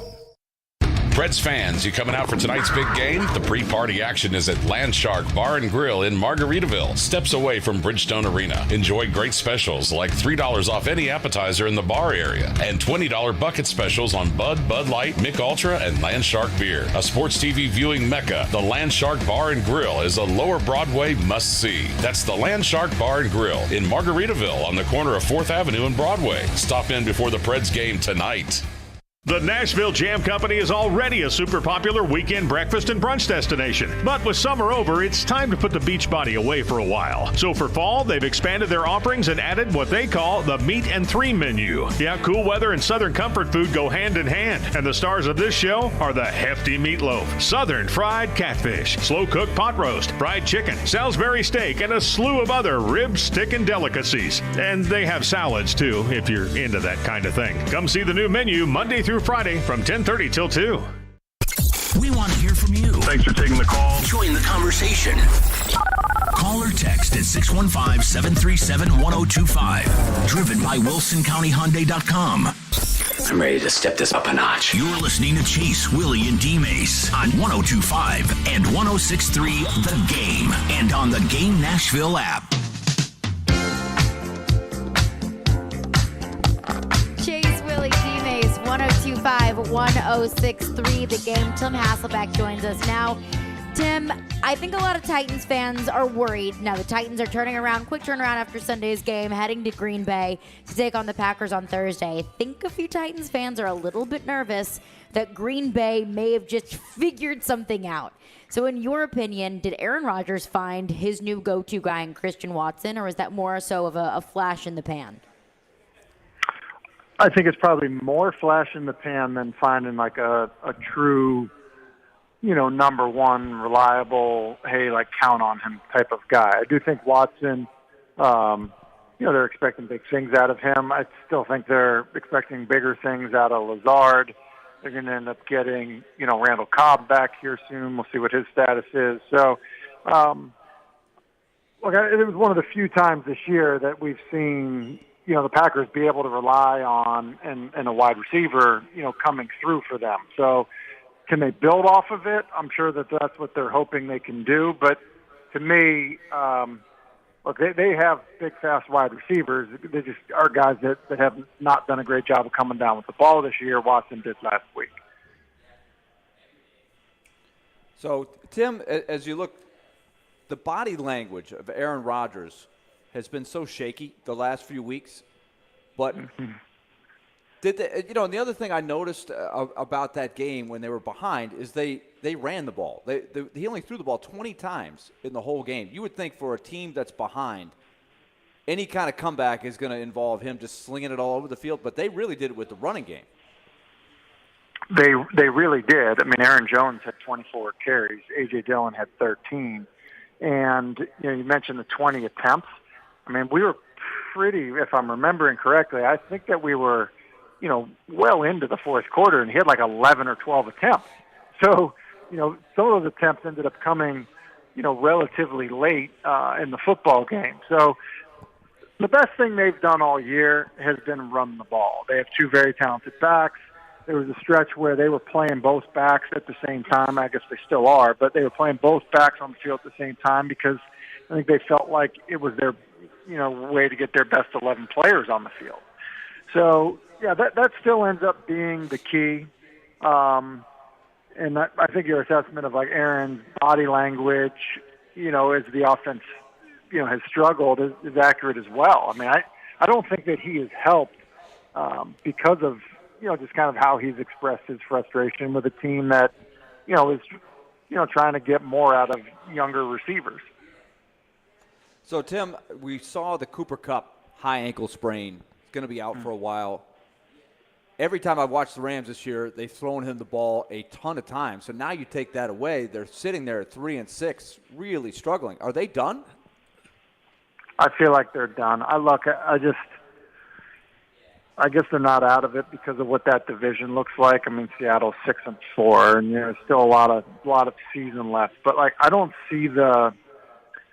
I think there's some point, like we're all, when we watch it, X's and O's or otherwise, we're just looking for, the signs of life, like the signs of encouragement. And I don't know where you see it with the Rams.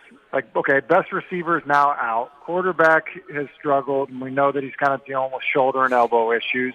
Running back was, a healthy scratch at one point in the year because he was unhappy. I mean, I just think that, I don't see the signs of it where, like, at least if you're looking at San Francisco, you go, all right, well, do you see the building blocks for it? Like, yeah, they're pretty good at running the football. Like, Jimmy Garoppolo, like, we know what he's going to do. Defensively, man, they play hard. Like, I still think you see, certain building blocks of it. So, yeah, I do think the Rams are done.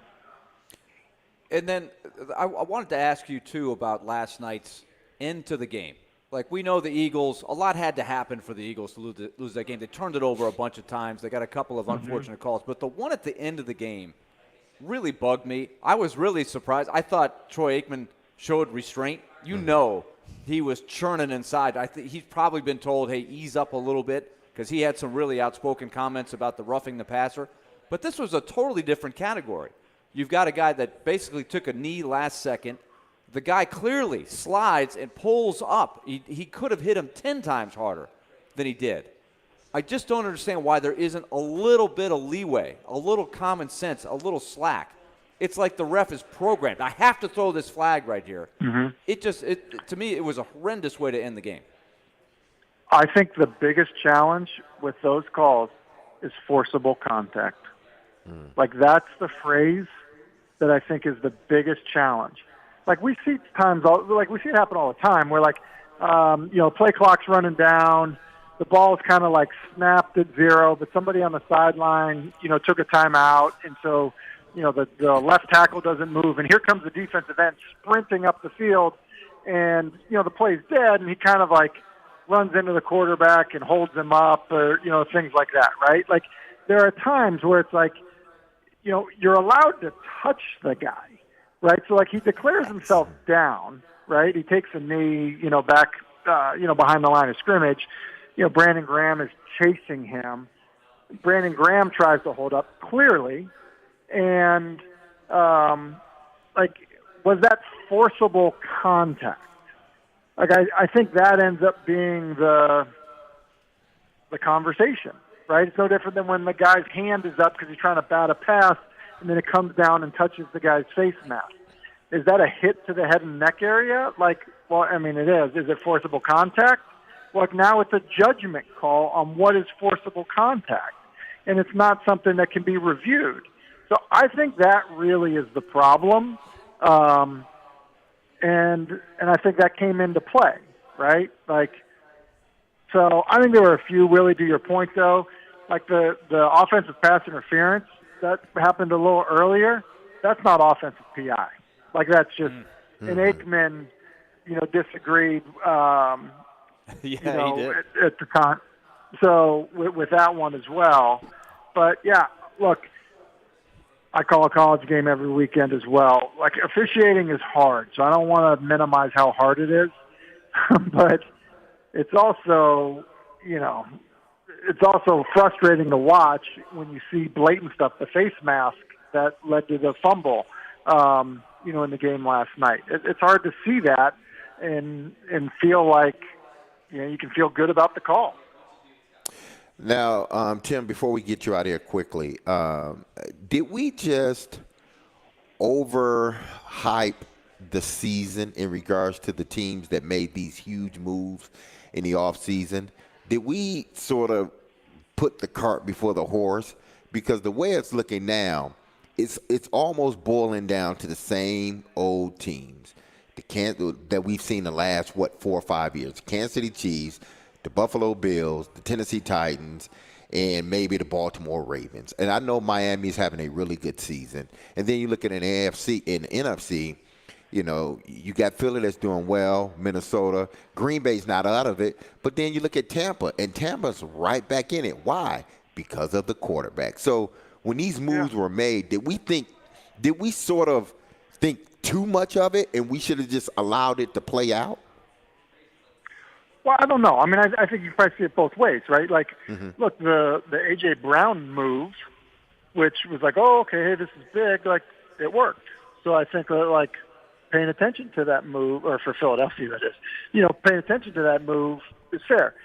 The moves with Tyreek Hill, like, that really, there's no question that helped the Dolphins, right? Like, we agree on that. Now, I think, like, slamming the door, and maybe this is what you're asking, D-Mase, like, slamming the door on, like, hey, Mahomes lost his guy. Hey, Gronk's gone. Brady lost his guy. Like to me, I think that, I think those guys have overcome it. But on the other side of that exact coin would be Green Bay, who doesn't feel like they are in it. So I think that's one of the things that ends up being so great about this is like, look, we thought the Raiders were going to be good. They're not. But I did not think that the Packers were going to struggle, and they have. Now, I thought Miami would be good. I did not think that it was going to kill Kansas City. I didn't. Look, I thought the A.J. Brown thing was going to help Philadelphia. I can't say I thought it would help them this much, but it has. And I think in some ways it's hurt the Titans almost equally as much. So, look, I thought Matt Ryan was going to help the Colts. So I do think that, like, you just don't know. I think it's one of the things about, general managers can add talent, but how it works in with your whole team, is hard to figure out. Tim Hasselbeck, ESPN NFL analyst. Appreciate you, Tim. We'll chat with you next week. Cool. See you guys. All right. As Tim Hasselbeck, brought to you by Red Spirits and Wine in Bellevue, the liquor store redefined. And coming up next, I want to get into what D-Mase touched on, the fact that some teams may have overachieved or grossly underachieved based off of preseason expectations, and where does that leave the Titans? We'll get into that coming up next, but first, Willy wants to tell you about Lead Company. All right, let us talk about Lead Company. They are a huge sponsor of our Predators radio coverage, which begins tonight at 6 o'clock with Max Hurst. We'll have, of course, Pete Weber on the call tonight, and Lead Company will be a big part of it. We thank them for their sponsorship. And when you come to Smashville tonight, you'll see the Lead Company display all around Bridgestone Arena.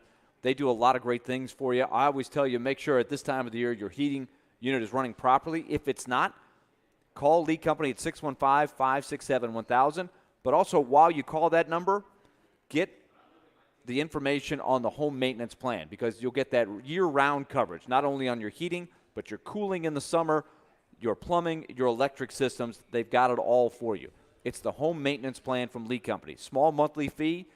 In exchange for that, you get the free annual checkups and discounts when repairs need to be made over time. Give them a call, 615-567-1000 for Lead Company. Online, leadcompany.com. Lead Company, proud sponsor, Nashville Predators. This is Phil Tomasino, and this is Smashville. Cousins put it in front of the score. Tomasino lofts it in.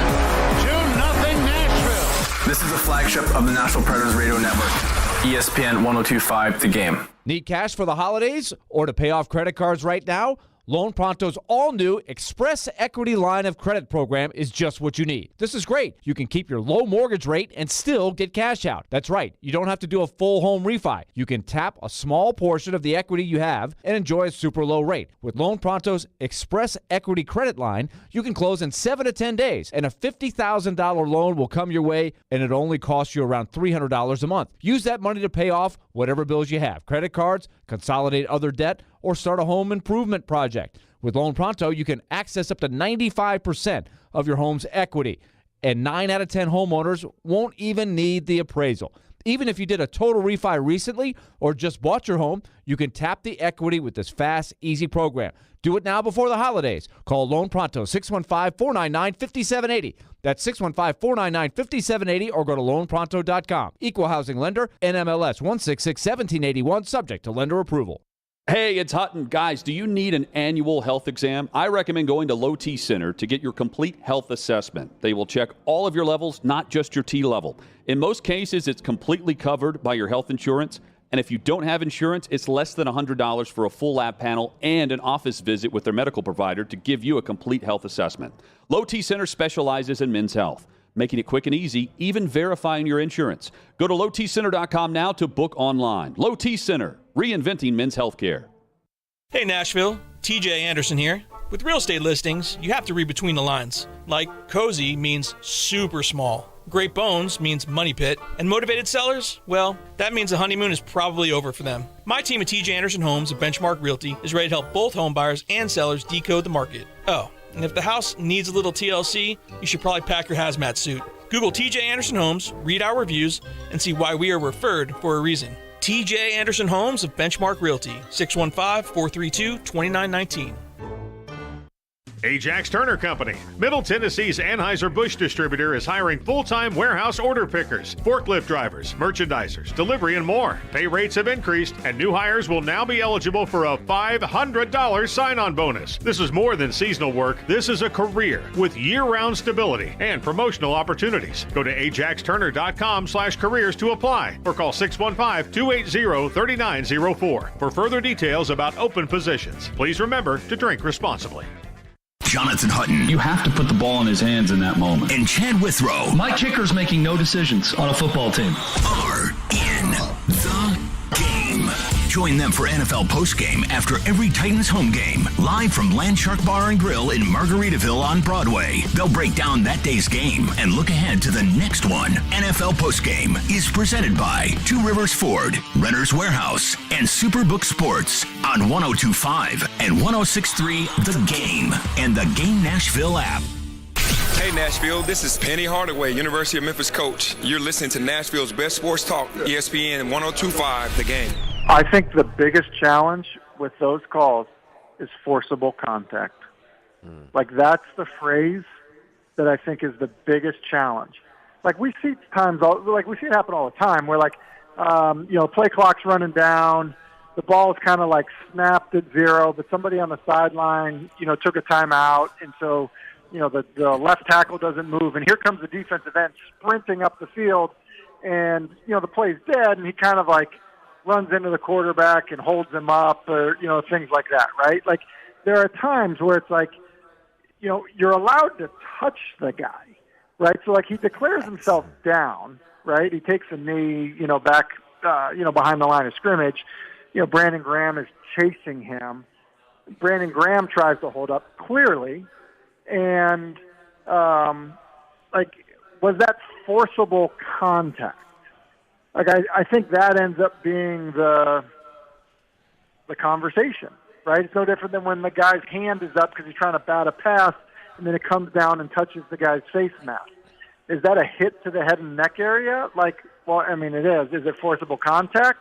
Like, now it's a judgment call on what is forcible contact, and it's not something that can be reviewed. So I think that really is the problem. There you go. That was Tim Hasselbeck. We had him on last segment breaking down some of the inconsistencies with the play calls in the NFL, not just this past week, but really this entire season, and not just in the NFL, but in football as a whole. But hey, it's Brad's Game Day, brought to you by Social Furniture. Social Furniture offers same-day delivery and installation. Shop today during their Black Friday sale for a limited time and take an extra 20% off. Shop local, shop social. But what I wanted to get in here was D-Mase's final question for Tim Hasselbeck, and that was, hey, looking around the league, there have been several unimpressive teams. I look at the Raiders, a team that I thought really was going to run the table in the AFC West, and you obviously and a lot of other people has not. And that's the biggest anomaly to me, is that you upgrade at wide receiver with one of the best receivers in the country in Devontae Adams.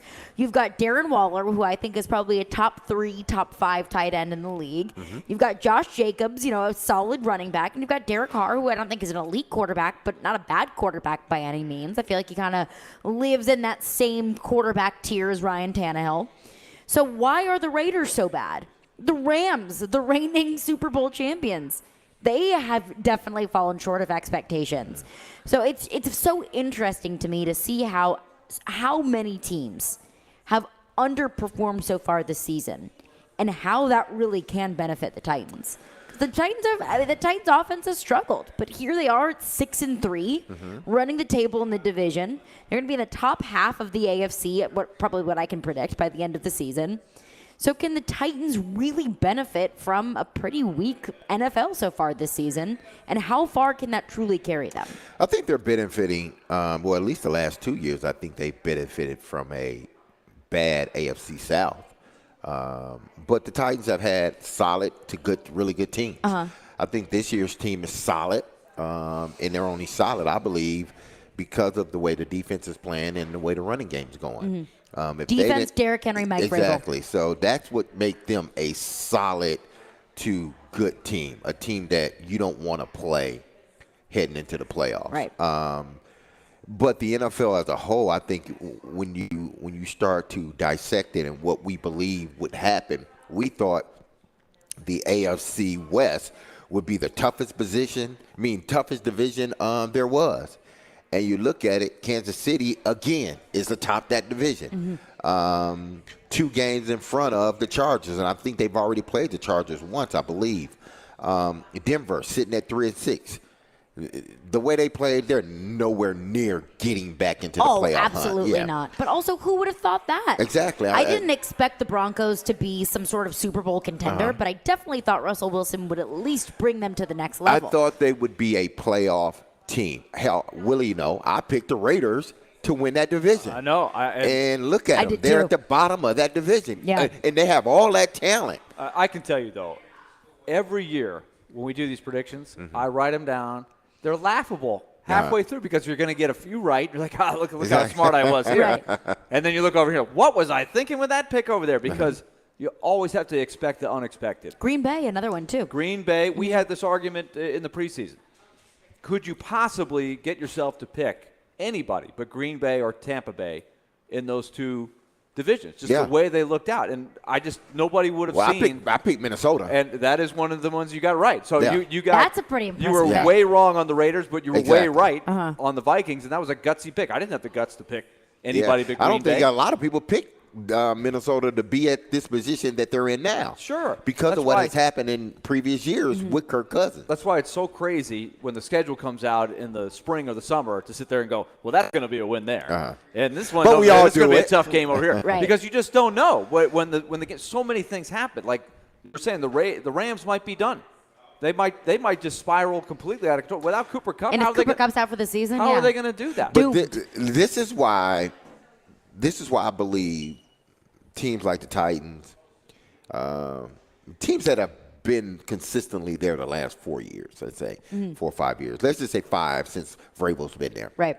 Whether it be the Titans, the Kansas City Chiefs, and I'm just saying the AFC, the Baltimore Ravens, the Bills. So 4 teams. And I look at my Bengals, but Bengals are different to me. They're starting to – it's like the Bengals are still the new kid on the block. Right. Nouveau riche. Exactly. They're still trying to figure things out. They got a lot of talent. Right. The group is great, but they're sticking their foot in to the big boys, and then they're kind of pulling it back a little bit. It's kind of like this. I'm playing this game. Yes, we're elite. No, we're not. Yes, we are. No, we're not. But you look at the 4 teams, Buffalo, Kansas City, the Titans, and say Baltimore. Those 4 teams. The things that they all have in common is they got a solid coach, and the core guys have been together a long time. You look at the Titans defense, those core guys have been together at least 3 years, 2 to 3 years. On offense, you have Derrick Henry and Ryan Tannehill. That is the core of and Ben Jones. That's the core of their offense. They've been there. So they understand, even in tight games, we know how to win these tight games. Even if our passing offense at times is inept, we know how to win these games. Kansas City Chiefs. Yes, Tyreek Hill's gone. Yes, this guy is hurt, but we've been together for a long time, this group. So we understand how to win those tough games. Buffalo. Our quarterback and our receiver have been together. Our tight end have been together for a while. Our defense, they've been together for a while. So we understand and know how to win these tough games. These younger teams, Oakland, who else you want to throw in there? The Raiders. Broncos. Oakland Broncos. Another young team where they just started adding these weapons in. And even the Colts being inconsistent at quarterback. Even that, it's going to take them a minute to get going. Jaguars are the same thing. Perfect example. All that talent, but they hadn't been together a long time. All that talent on the Raiders, but they hadn't been together. I don't care if Carr and Adams played together in college. They didn't play a snap together in the NFL. College and the NFL is totally different when you're trying to build that rapport. So they're still trying to build that rapport. That's why when Vrabel said it's not about, what did he say? It's about the guys and not the scheme. The players, not the plays. Yeah, the players, not the plays. Yeah. It's both. Because Kansas City lost one of the best, probably the best receiver in the National Football League right now. and they're still going. Why? Because they do have some talent, but they have a hell of a play caller that he calls plays and he designs. And I know he has Patrick Mahomes in the backfield. I get that. Underneath center, I understand that. But sometimes that play caller has to step in when they don't have the talent. And that's why I go back to Downing. Is he a play caller in this league? Yes, but he's not the play caller for this team. Because this team, I don't think he's ready yet to take a offense that doesn't have as many playmakers and make them into a really good to good offense or good to really good offense.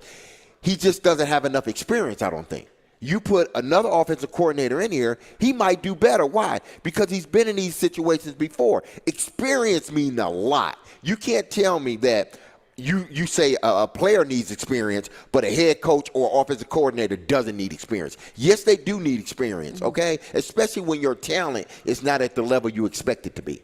615-737-1025 is our phone number. We'll get into your thoughts, your calls, your texts on this. Plus, how much can the Titans do themselves, and how much can the Titans be carried by, honestly, a pretty weak division and a weak conference? We'll get into that coming up next. But, hey, it is Predators Game Day, brought to you by Social Furniture. Shop local, shop social, Social Furniture. Why go anywhere else? And don't forget to shop today during their Black Friday sale for a limited time and take an extra 20% off. Your home for the MTSU Blue Raiders is 102.5 and 106.3 The Game. Every touchdown. Yes, touchdown. Every three. Free ball, yes, sir. It all lives here. Middle Tennessee. You can also hear the Blue Raiders in the Borough on 97.5. Middle Tennessee Athletics on 102.5 and 106.3 The Game and the Game Nashville app. From the Fox 17 News Code Red Weather Center. I'm Fox 17 Code Red meteorologist Greg Bobus. After a start in the 40s, we continue the entire day in the 40s. We'll see our rain end early afternoon, and then a partly cloudy sky by sunset. Even colder temperatures settle in leading into the weekend. Brought to you by Hiller Plumbing, Heating, Cooling, and Electrical. Call the Happy Face Truck today. OrderGreen.com. You know them by now. They're my only choice for high-quality THC and CBD products, and they're delivered right to my doorstep. Hey, folks, Joe Rexrode here. Yes, you heard that right. OrderGreen.com will send cannabis products right to you with discreet same-day shipping. OrderGreen.com has been great for me. Just what I need during this busy time of year. Takes the edge off physically, mentally. Terrific products, and if you use promo code Joe20, you're going to get 20% off your first purchase at OrderGreen.com. Do you have a subscription to OrderGreen.com? It'd be a lot cooler if you did. You won't be able to tell if you're in Colorado or Tennessee. Trust me, that's OrderGreen.com.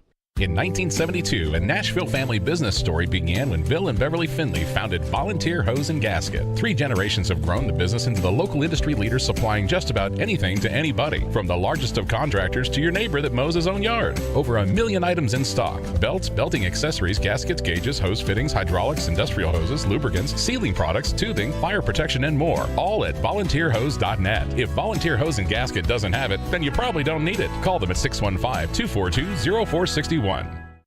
Calling all sweet tooths, head to Nashville Toffee Company, a place where rich chocolatey daydreams are created from a secret family recipe generations in the making. Their toffees and candies are handcrafted in Nashville using all natural kosher certified ingredients. Sweet creamery, butter, pure cane sugar, premium roasted nuts, deep rich chocolate, and sea salt. Visit NashvilleToffeeCompany.com or drop by their headquarters on Air Lane Drive for a positively hassle-free shopping experience. Whether you are buying for 1 or 100, Nashville Toffee Company is here to make your holiday gift giving easy. Great candidates to hire can be like, well, trying to find a needle in a haystack. Sure, you can post your job to some job board, but then all you can do is hope the right person comes along, which is why you should try ZipRecruiter for free at ZipRecruiter.com/radio. ZipRecruiter doesn't depend on candidates finding you. It finds them for you. Its powerful technology identifies people with the right experience and actively invites them to apply to your job. You get qualified candidates fast. So while other companies might deliver a lot of hay, ZipRecruiter finds you what you're looking for. The needle in the haystack.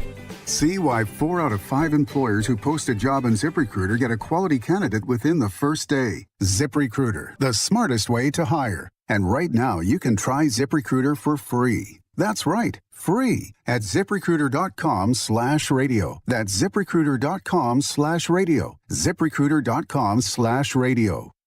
Robbie Stanley. They get a lead in that game and just totally close the door. Joe Rexrode. If he plays next year, it's disastrous. Robbie and Rexrode. Mornings from 6 to 10 on Nashville's best sports talk. ESPN 102.5 and 106.3 The Game. And on the Game Nashville app. This is Chase, Willy, and D-Mase on 102.5 and 106.3 The Game. And on the Game Nashville app. Silly Underdog picks today. Pick 3 football underdog teams that you think will win this week for a chance to win great prizes. You can play now at theGameNashville.com or the 102.5 The Game app. Silly Underdog Picks is presented by Volunteer Hose and Gasket and Superbook Sports, voted number one sportsbook in Vegas. Download their app today. I heard you picked a winner in your debut. That Chase I McKay did. was very excited about I that. picked the Vikings to upset the Bills, and that they did. And it happened. So look game. out, Silly Underdog Picks. Here I come. But kind of looking at the Titans and the landscape of the league as a whole, because I think that as Titans fans, or at least me, I feel like I'm kind of pulled in 2 different directions. That in one way, Titans are 6-3, and the Titans are going to win the division, and the Titans are going to have a fairly favorable playoff seeding, at least I can expect for the playoffs. And then I also, on the other hand, I'm looking at a Titans offense that I just don't really know how much the offense can carry this team, or how far the offense can carry this team through the playoffs. But looking at the landscape of the division, of the AFC as a whole, and really as the NFL as a whole, there aren't that many teams that I look at and I say, oh, wow, the Titans have no shot. I mean, the Bills, what's the health of Josh Allen? That's a huge question. Yeah. Like, what a game changer that would be if he's out plays, for the season? Because I know he's trying to play, but right now he's clearly being affected by that. That turns them from a juggernaut into, well, hey, maybe we can beat them. And you might not have to play every game in Buffalo. They're going to be fighting to win that division because that division suddenly is really tough. There's a 3-way tie. The Dolphins have come on. Yeah, the Dolphins are in the lead in that division now. If the season ends today, if the Dolphins win the AFC East. And they've got their bye, so some of this will work itself. But the Bills are going to have to work to get to the division. Of course, they're going to have to work. And this Titans team, yes, I do. I think in part they are benefiting from what's going on in AFC. But then I think they are they're creating their own luck. And when you are, it's almost that saying, don't get ready, be ready when I call on you. Well, the Titans have been able to sort of make their own luck because the guys that they have looked toward when guys have gone down, they're ready. They didn't get ready. They were ready. Vrabel and that coaching staff, and I'm only talking about from a defensive standpoint, that coaching staff has made sure those guys were ready if and when called upon. That's why the Titans have sort of, even with the landscape of the AFC, they've sort of made their own luck because I'm going to coach these guys as if they are starters on the defensive side of the ball. Not to say they're not doing it on the offensive side. It's just not coming to fruition on the offensive side.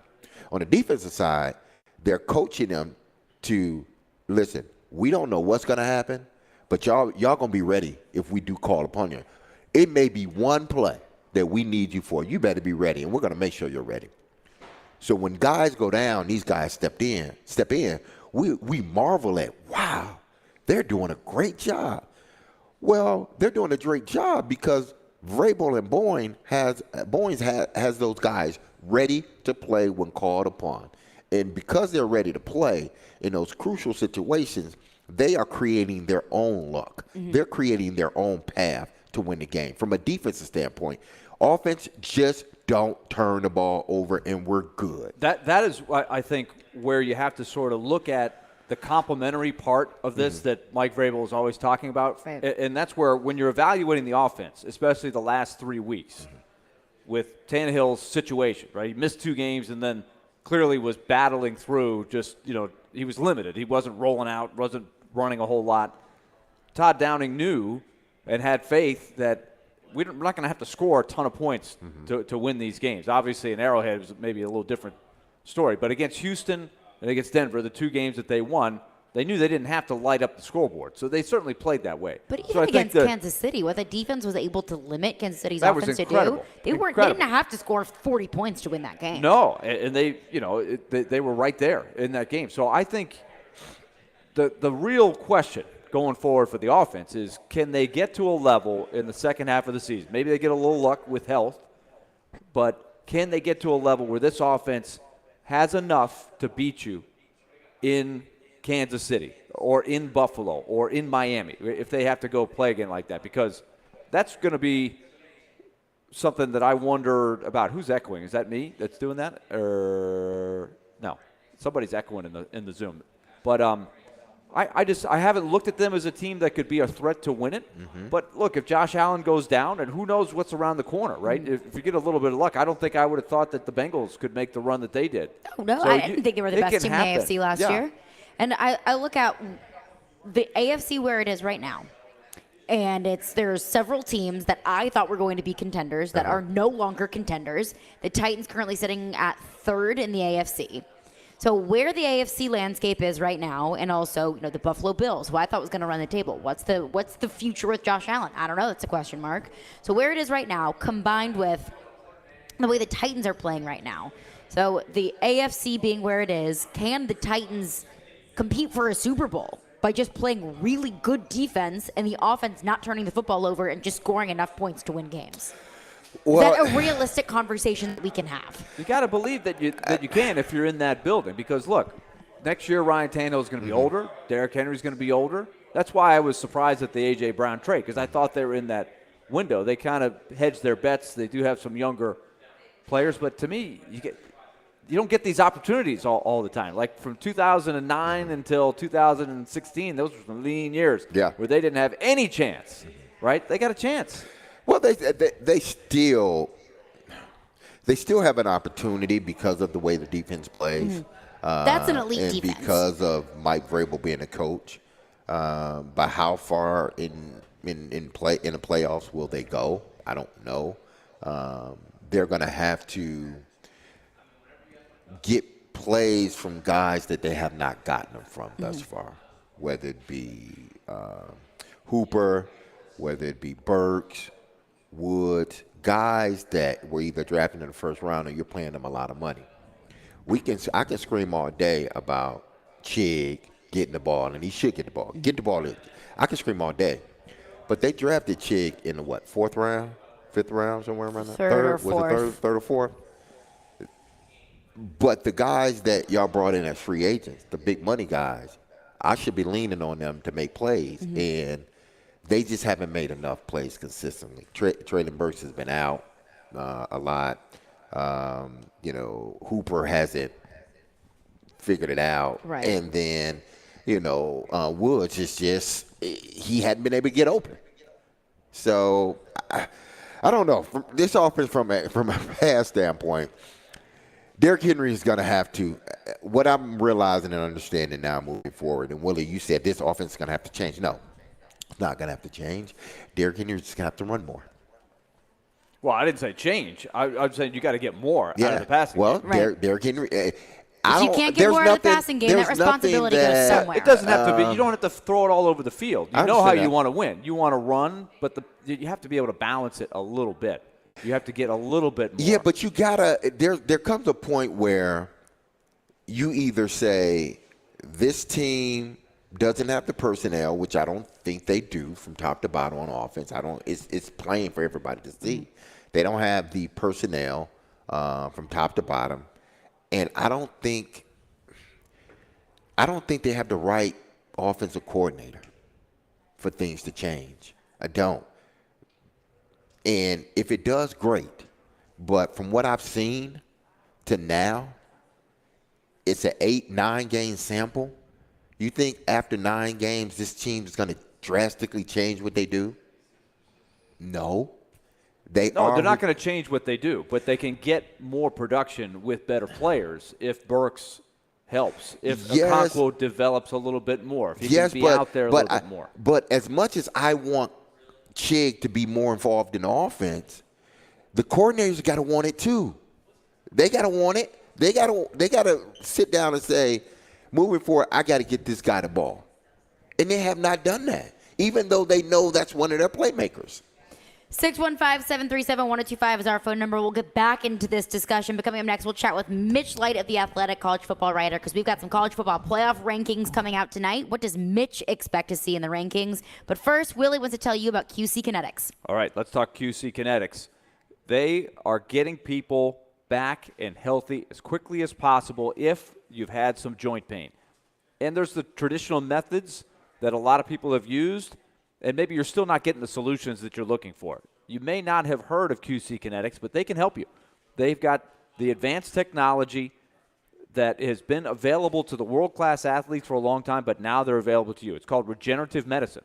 They now have 3 clinics in our listening area, Nashville, Clarksville, and in Murfreesboro.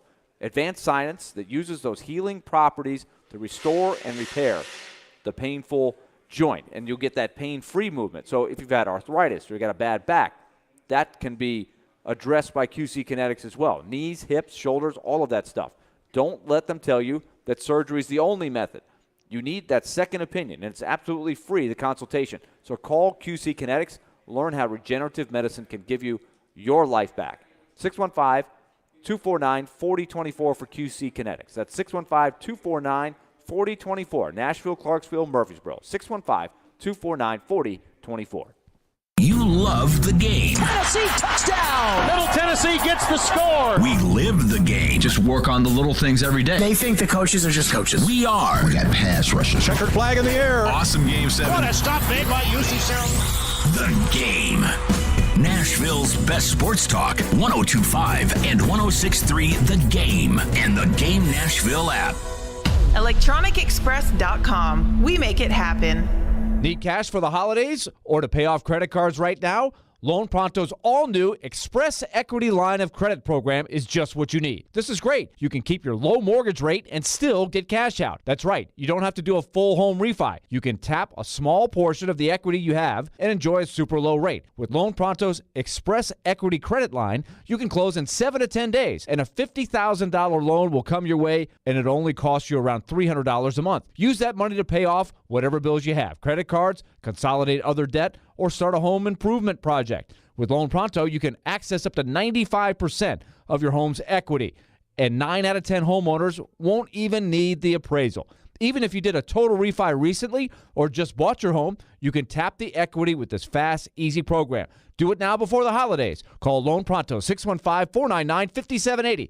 That's 615-499-5780, or go to loanpronto.com. Equal housing lender, NMLS 1661781, subject to lender approval. The choice is yours. Wednesdays at 8:45. Brought to you by Jarrett Companies. Now hiring experienced sprinkler experts. Go to jarrettfire.com. JARRETT fire.com. Jarrett Companies, a company above and beyond industry standards. When it comes to procuring my adult beverages for the big games, I saddle up and head to Red Spirits and Wine. Red's titanic selection of beer, wine, distilled spirits, and cigars is second to none. And Red's Cracker Jack crew always delivers a winning combination of service and value. There's no two ways about it. Red is top of the range. Open 7 days a week at Highway 70 South in Bellevue. And check us out at redspirits.com. Joe Rexrode here for OrderGreen.com. Listen, to do the job I do, got to stay on the move at all times. Lots of travel, early mornings. Sometimes it can catch up with you, and when it does, I always enjoy natural and enjoyable ways to de-stress my mind and body. That's why I use a high-quality, wide selection of THC and CBD products from OrderGreen.com. It's not just me. Lots of my friends are on the bandwagon here, including a sick family friend of ours who has gotten great benefits. OrderGreen.com. You subscribe, you save 25% off shipments of gummies, or use promo code JOE20 for 20% off your first purchase. OrderGreen.com. Live from the Game Nashville studios. Tonight, your Nashville Predators continue their homestand against the Minnesota Wild. Coverage begins at 6 on your home for Smashville. WPRT FM Pegram, WBUC HD2 Laverne, 102.5 and 106.3 The Game. A Cromwell media station. It's game day in Smashville. He scores! Predators Game Day is presented by Social Furniture, located at 5412 Charlotte Avenue. Shop local, shop social. His shot stopped and the rebound stopped too. Nashville's best sports talk, 102.5 and 106.3 The Game and the Game Nashville app. Now let's see if we can bring them to life, all right? Bringing you entertainment and informative sports talk during your workday. Smart, funny, classy, and I like him a lot. This is Chase, Willy, and D-Mase with Chase McCabe, Willy Donick, Mason, touchdown, Tennessee. and former NFL wide receiver Derek Mason on Nashville's best sports talk, 102.5 and 106.3 The Game, and on the Game Nashville app. This is a new level of geek you got going on here. Chase, Willy, D-Mase, 102.5, 106.3 The Game. We are live from the Hillside Medical Game Studios, and we are streaming live on Twitter, Twitch, YouTube, and Facebook Live. Our video streaming is brought to you by the law offices of Amanda J. Gentry, Caroline Fenton, and for Chase McCabe. Joining us now is Mitch Light, college football writer for The Athletic. Mitch, first and foremost, I know that there were a lot of people that were a little bit upset about the way that Josh Heupel and this Tennessee offense ended the game against Missouri. They brought in the backups up what felt like 100-0, and then Joe Milton just bombs the ball downfield like a 60-yard pass, and they score to go up even more against Missouri. And I know that didn't sit very well with a lot of people at the top of the college football talking head space. How did you feel about that? I personally think that that's Tennessee just writing their college football playoff resume, but in your opinion, was that bad on Josh Heupel? Conflicted. I don't think it really matters. I mean, I think the committee members are smart enough to, if you're swayed by 7 points in an already blowout, then, you got to reassess the way you look at teams, and I think they're smart enough to know when points were scored in garbage time. I'm typically of it's the defense's job to stop the offense. That's usually when you've got a young quarterback in, maybe late in the game, and you want to get some throws in. Joe Milton isn't a young quarterback. Tennessee knows what he can do. So I guess I would err on the 51%, the 49%. Would rather have seen them not do it, but I don't really care. But again, I don't think it will influence any decisions on any rankings. And kind of sticking on the Tennessee theme here, good thing for Tennessee, Oregon losing to Washington. Bad for Tennessee. TCU ends up pulling out a win at Texas. College football playoff rankings come out tonight. Do you see Tennessee squeaking into that top four, or does TCU winning against Texas kind of leave Tennessee out of the conversation, at least for this week? I don't see much changing. They claim they, started fresh every week and don't look at the previous week's rankings, but it would be crazy to think that they thought TCU was number 4 last week and they go to Texas and win impressively. I mean, I know they don't look great offensively, but we know this is a good offensive team. It was a good defensive performance. So, not much changes for Tennessee. For TCU right there, again, I'd be very surprised if any of the top 4 change. Now, Mitch, looking at the top 4 or top 5, let's just say, of this committee's voting last week, and we just assumed that it may stay the same this week considering what has happened. Do you see it changing, period, until after, unless TCU loses? Then obviously it can change, but I can't see them losing no time soon, maybe not even until to the championship game. But you don't see this thing changing until the Michigan and Ohio State game, which is the last game of the season, because both teams have pretty much cakewalks. I think Michigan has Illinois, who's a top 25 team, but, I mean, Illinois is not playing. Exactly, they're struggling. They lost to Michigan State. They're struggling. Do you see this staying status quo for the next couple of weeks if we don't have any major upsets?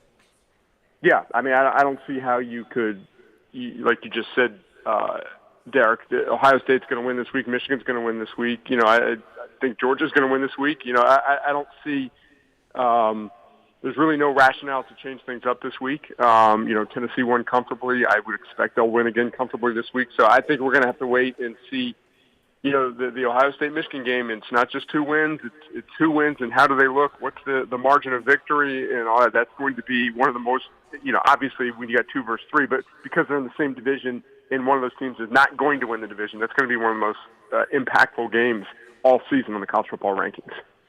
Now, who do you think is potentially can be left out of this? Because even if TCU loses, say in their championship game, they still only got one loss. So which team you think or division you think is left out ultimately?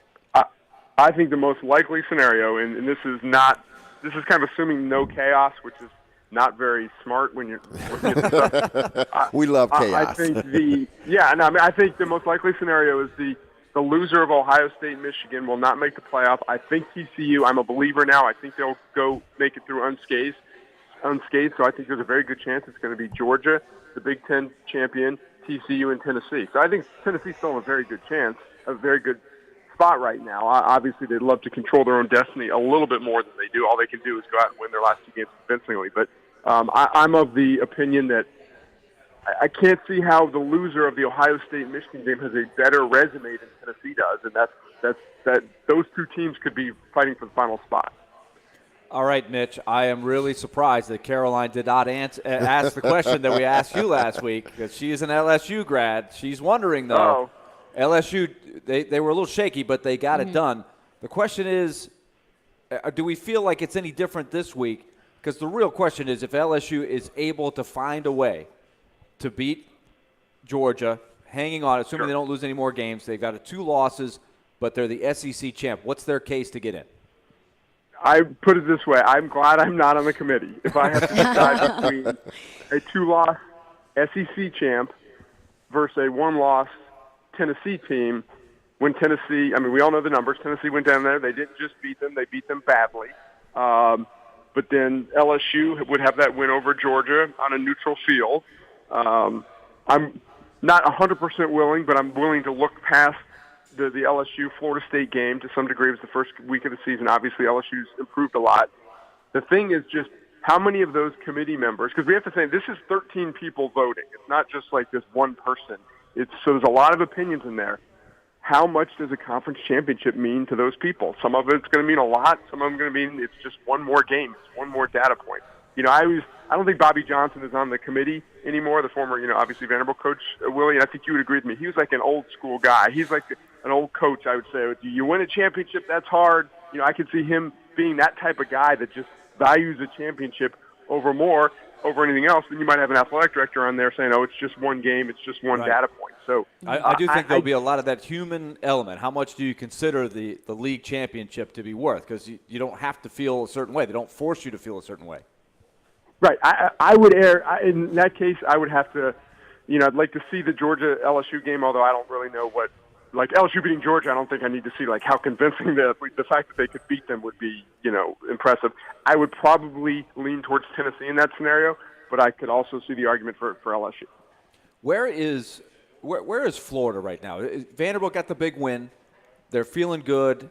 I think that is a massive feather in Clark Lee's cap. We're going to talk to you at 1:30, but just to continue to feel like he can go out and sell the program and move forward, keep the guys he's got, go add another good recruiting class. But one more win, my goodness, that would be a game changer. So they've got Florida coming in. What are their chances? Yeah, I mean, not great, I would think, but you feel a lot better about Vanderbilt. That's pretty good this week after. I mean, consider where they've been. Like, not great, but not zero. That's pretty good. There was nothing fluke. The thing about, from a positive standpoint for Vanderbilt, other than the win, there was nothing fluky about the win. I mean, they outgained them. They outplayed them. They didn't give up many big plays except that Rodriguez big run. And I didn't know this until after the game, and I don't know the exact numbers, but evidently like 5 of Vanderbilt's top 10 offensive linemen were out. They really had a makeshift offensive line, so give them credit there. Florida has been a very weird team. The South Carolina game was a little fluky. I didn't see it. I know the details. I mean, I think South Carolina turned it over quickly, and it was 21-0 right off the bat there. Florida's they don't have a ton of weapons, offensive weapons. It's just a average Florida team by Florida standards, or maybe a little below average. So, I mean, obviously Florida's favorite. I would pick them to win the game. Wouldn't stun me if Vanderbilt came out and played well. I guess I'd be surprised if they won, but I think the confidence level that you just mentioned from last week to this week is very important. I'm interested to see what happens at the quarterback position. I think the depth chart was just released, and it was an or with A.J. Swan. Mike Wright obviously gives them a lot of things offensively that A.J. Swan doesn't. Swan throws the ball down the field better there. So I think no doubt Swan is the quarterback of the future, but I'd be very interested to see what they did this week. Even if Swan is able to play, would they still go with Mike Wright based on his performance from last week? Yeah, he came through big. Okay, last one for you. Mitch, I know you work very closely with Ari Wasserman at The Athletic. Too closely. But the question that's being asked in his mailbag that, of course, is it obviously will get a big reaction. With Texas struggling some, by their standards, it hasn't had a breakthrough. They lost to TCU. That would have been a big one for them. The question is, could it be possible that Arch Manning would reopen his recruiting? No. And you say no. No. He's already committed to early enroll. I mean, that doesn't prevent him from decommitting and signing with someone in December. But as Ari pointed out there, I don't think any recruit has ever been more diligent with his decision. With decision making based on the people, the football people he has around him, with his dad, his uncles, and his grandfather. Like, he didn't make this decision going in saying, okay, Texas needs to go 9-3 else, or I'm not going there. Hey. He watched that game. Quinn Ewers struggled. They had trouble throwing the ball down the field. So he's like, I'm going to go in there and play. So, I would never say never, Willie, but I would put Arch Manning being in Texas at 99.7% next year. So that was a veteran tactic by you and Ari to put it in the headline, the mailbag. Could he? And then, of course, the answer is a decisive no when you actually We're just asking the question, Willie, Well, that's what I was doing, and I got a straight no from you. Yeah, readers ask the question. But that's the Arch. As I've discovered, Arch Manning in headlines does very, very well. A lot of people like to click on Arch Manning. Arch has been very good for business. In fact, if he were to decommit, that would be the best thing for the Athletics recruiting coverage. I'll tell you that. That would be very good. I was just about to say, anytime you can get the word Manning in a headline, I'm sure you take the opportunity. Mitch Light, senior editor, college football for The Athletic. Appreciate you for joining us. We'll chat with you next week. All right, take care, guys. All right, thanks. Mitch Light, The Athletic. He is the best. We'll follow his coverage of the college football playoff rankings coming out tonight, and that's what I want to get into coming up next. How can we see some shakeup, or maybe not at all, in the college football playoff rankings tonight? We'll get into that coming up next.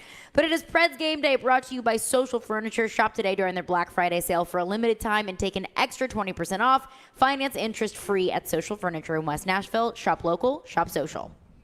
Want the latest on college football and Nashville sports? He looks like 1,000 quarterbacks I've seen in a college game. Join Outkick 360's Chad Withrow every Friday at 5 with Stillman and Company. The coaching staff kept him and got rid of the other guys. He'll bring opinions and charisma for a full half hour every week. If he's so great in the locker room, then give him a coaching gig. Chad Withrow is presented by Two Rivers Ford. Custom order your new Ford from Two Rivers Ford on 102.5 and 106.3 The Game and the Game Nashville app. Don't miss out on Black Friday deals at Electronic Express. Come into our convenient locations for great deals on all of your favorite brands like Samsung, Whirlpool, LG, Sony, Apple, and more. Electronic Express has huge savings in every department: computers, appliances, 4K TVs, housewares, headphones, gaming, and more. Save up to 40% with up to 48 months free financing. Shop in-store or online at electronicexpress.com and get free express delivery on most items. Electronic Express.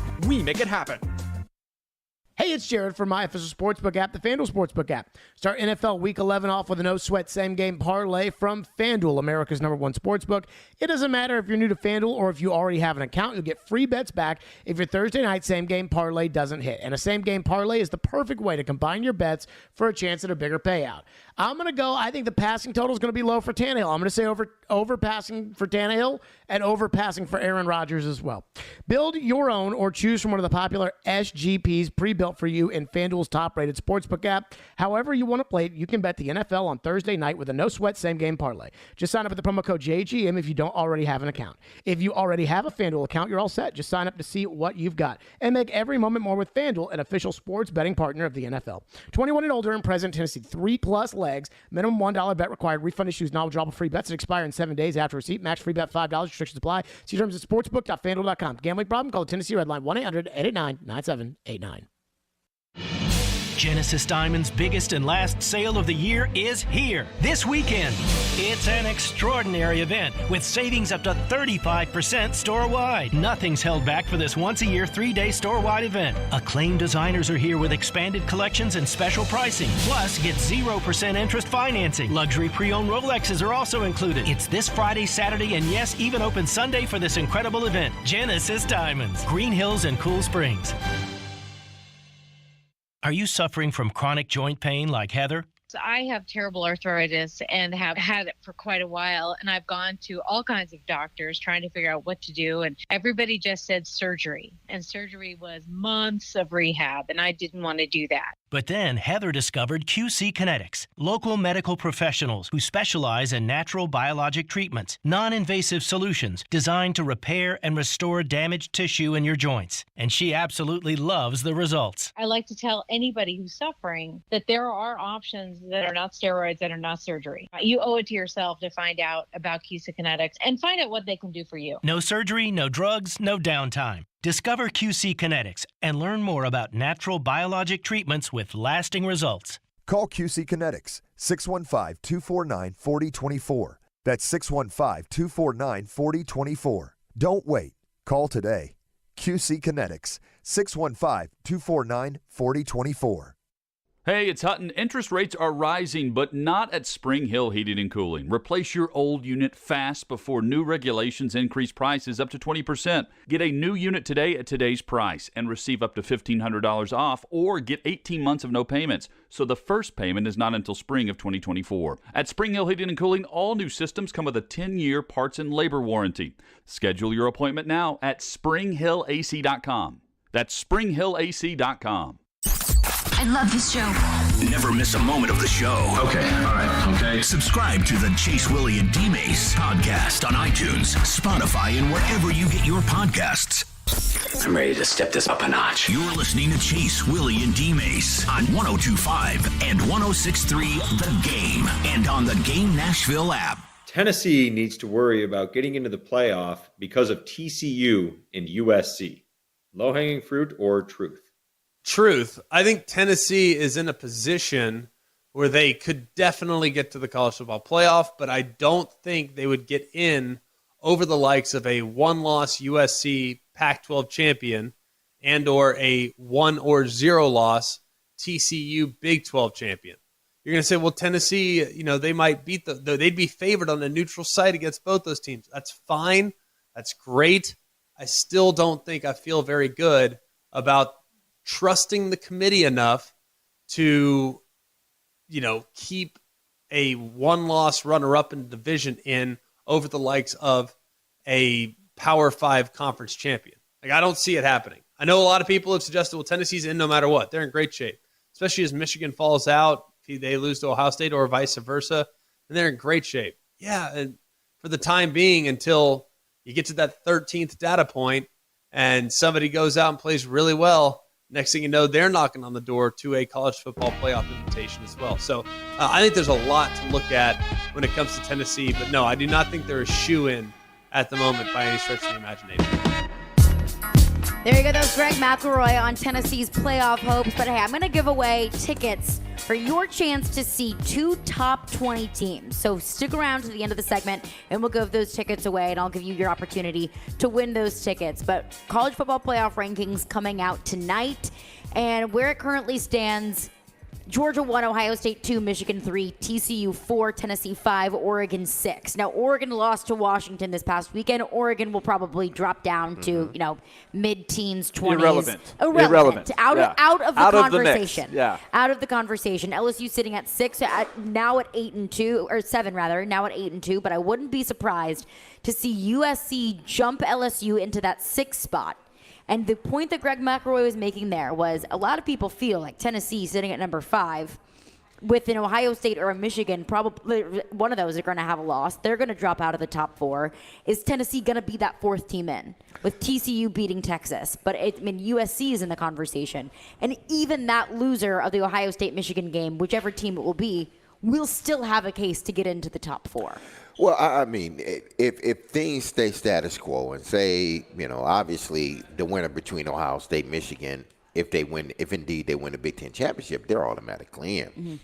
I can't understand, or I wouldn't understand if they said, okay, you got UT sitting there. After Michigan has lost, you got Georgia, Ohio State, TCU, and either UT or USC. Because before they play the Big 12 or the Pac-12 championship game, the committee would have already made their suggestions suggestions on who should be where. The top 4 or 5 will be set prior to championship weekend. To me, if that is indeed the case, UT moves into the number 4 spot, because you can't move USC up, even if they beat Notre Dame and UCLA. They still got one loss. You still couldn't move them up above UT before their championship game. I just don't think you can do it, because you both have one loss. UT's strength of schedule was much tougher. And Tennessee's one loss is to the top team in the country. Exactly. Their only loss was to Georgia. So I just can't see how, even if USC wins the Pac-12 championship, their resume is not as good as UT's resume. But that's subjective. Because, I mean, when it comes down to the rankings tonight, I don't think they're going to change. Oregon's going to fall out, but that doesn't make it a shift to the top 4. It'll be Georgia, Ohio State, Michigan, TCU, Tennessee. That's what I mean, there's been nothing that has happened to make the committee change their mind, in my opinion. But when it comes down to the final rankings, Tennessee will not be featured in a conference championship. No. If USC wins the Pac-12 and only has one loss, do they view a USC conference champion with one loss versus a Tennessee team who didn't win the division but also only has one loss, but also has 3 top 25 wins, I believe, where the college football playoff rankings stand right now? That's what they're going to have to compare, is a conference champion with maybe not as many top 25 wins versus a non-divisional winner with 3 top 25 wins, more than any other team in the country. That's the one thing that we've been talking about for weeks now, is how much do they value the league champion. Now, which also brings LSU into the equation. That's part of the LSU thing, too. And that LSU's got to do their job, right? They've got to win all those games and then put the resume on the table and say, okay, here we are. But USC, they've got to beat Notre Dame, too, which is not a cupcake, right? That'll be a Notre quality. Dame's gaining some steam. They are. It'll be a quality win either way. It would have been nice for USC if Oregon had not stumbled last week, and that would have been a really exciting one loss versus one loss. Winner has got a great chance, right? So Oregon, that win would be a little bit, dampered. I would say it would have carried more weight if Oregon had kept winning. But a one-loss USC is going to bring a lot to the table there. And remember what I keep saying, politics. The politics of having 2 or 3 SEC teams in there. That's why I think 3 is really, really tough to think. 3 2 they get every year, but if there's a way, with what's coming in the coming years, with the exodus, I wonder how they view USC with them being sort of a lame duck team. How the Pac-12 looks at it, how important it would be. But my thing is, how has you and see, we don't know this because we're on the eastern side of the U.S. and obviously SC is on the western side, so we don't get many of their games. We don't see many of their games. I wonder how they. Unless you're a night owl like Chase. Chase, get the I'll late stay night up action. until 2 o'clock in the morning to watch some Washington, Oregon State football. But how good does this USC team look, or how good they got a Heisman Trophy candidate at quarterback? That's I understand that, yeah. But in each one of their games, they have played. Every game has been a close game, basically, with them.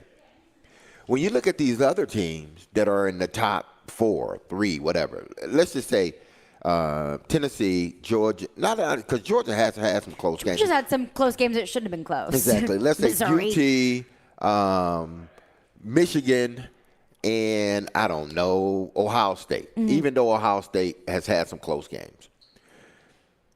They have their margin of winning has been greater, especially UT's, and UT has played stiffer competition. If I'm playing a tougher schedule and still beating teams by 21 points, something that has to say something about my program. It has to. And you're playing you're not even playing a tenth of what my schedule is based upon strength, and you're barely winning games. It's like, come on. Like if it comes down to UT and SC, and SC won their championship game, I'm still picking UT. But that just depends on the committee's value on a conference championship. You're right. And this is what it is every year, really. When you get down to it, I've seen them go one way, I've seen them go the other way. Well, it's a flip of the coin. Consistent with one thing, they're inconsistent. Yeah. I mean, they could value a conference Exactly. champion one year and then completely flip the next.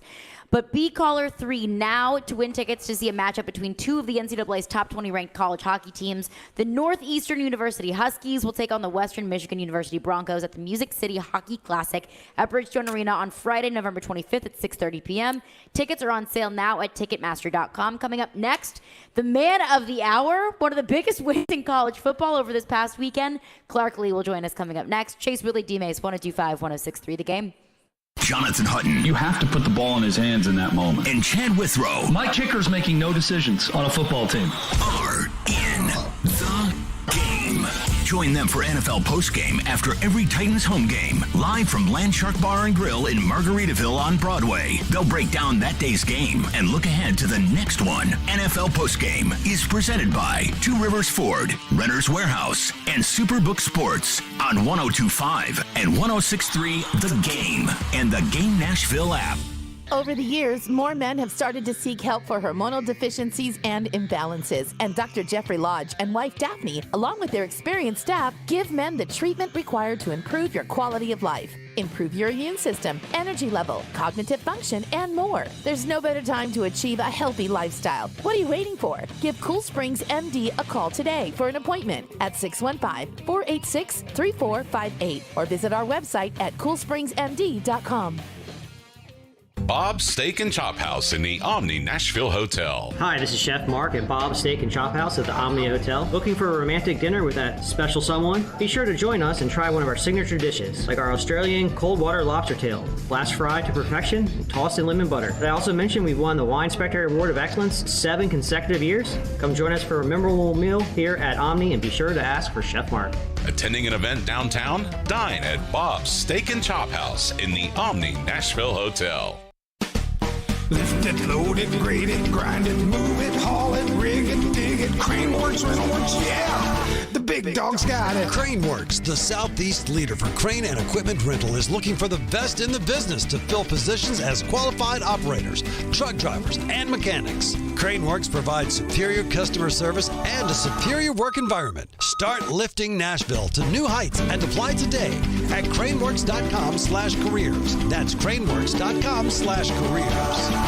Mount Juliet now has a new Dunkin' store, and the Game invites you to join us this Friday morning for their grand opening at 2234 North Mount Juliet Road. We'll be there with Predators tickets to give away, plus lots of free stuff. That's this Friday morning at the new Dunkin' in Mount Juliet. Jonathan Hutton. You have to put the ball in his hands in that moment. And Chad Withrow. My kicker's making no decisions on a football team. Are in the game. Join them for NFL postgame after every Titans home game. Live from Landshark Bar and Grill in Margaritaville on Broadway. They'll break down that day's game and look ahead to the next one. NFL postgame is presented by Two Rivers Ford, Renter's Warehouse, and Superbook Sports on 102.5 and 106.3 The Game and the Game Nashville app. Hey Nashville, I'm Gary Smith, head coach of Nashville SC. You're listening to Nashville's best sports talk, 102.5 The Game. Chase Willy, D-Mase, 102.5, 106.3 The Game. Vanderbilt head coach Clark Lee joins us now.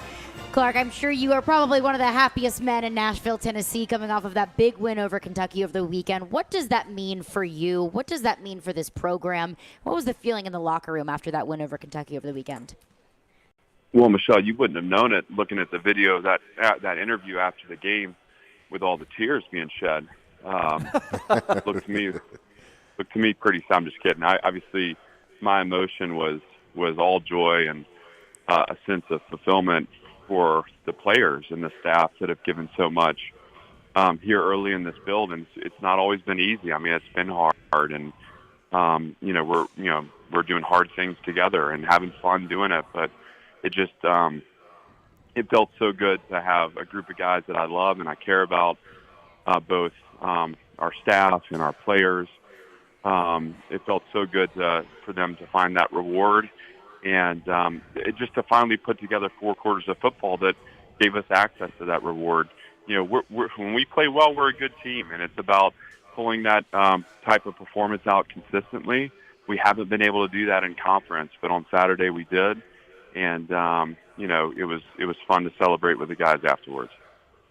Vanderbilt head coach Clark Lee is with us, and celebrate you should have. But how have you viewed this week to kind of be able to celebrate, enjoy that win, and then shift gears and focus on Florida coming up this weekend? Yeah, I mean that's obviously when you're in the rhythm of the season, that's easy to do. Just we paused for a moment this weekend and celebrated progress and the feeling of progress, and we were grateful for that opportunity. But our schedule allows us to quickly kind of put that beyond us. And, by Sunday evening as a staff, we were working on, the early parts of our game planning as Florida. And by Monday morning with the team, we had unpacked the game against Kentucky and then moved on to Florida. And, obviously the season didn't end on Saturday. There's a lot left for us to do. And this is a great opportunity for us as a program to take a good result, and by the time that we're with it on Monday together, to be able to look at it objectively and still be pleased with the result, but also to look at the places where, we need to strengthen our performance. And the good news for our team is there's still a higher level out there. We have a higher level performance in front of us. We have to do a better job of securing the football and playing penalty-free and, downing the breakouts on the perimeter. And if we can do that against Florida, we can position ourselves to get a good result. We're talking with Vanderbilt's head football coach, Clark Lee. Now, Coach, you had a lot of guys either sick or injured this past week prior to the Kentucky game, but yet still you guys came out and you put together a good performance, good enough to beat Kentucky. What does that say for your program to have those guys not be able to practice as much during the week, but then inserting other guys in that Saturday, and those guys stepping up and playing big? Yeah, I mean, I'm proud of the way that the strength of our team throughout, and I believe that we're a resilient group. I believe we've worked hard on that as part of our identity. There's a toughness here, and I think being able to have the next man up mentality and insert guys in and define success that way speaks volumes about the quality of depth you have.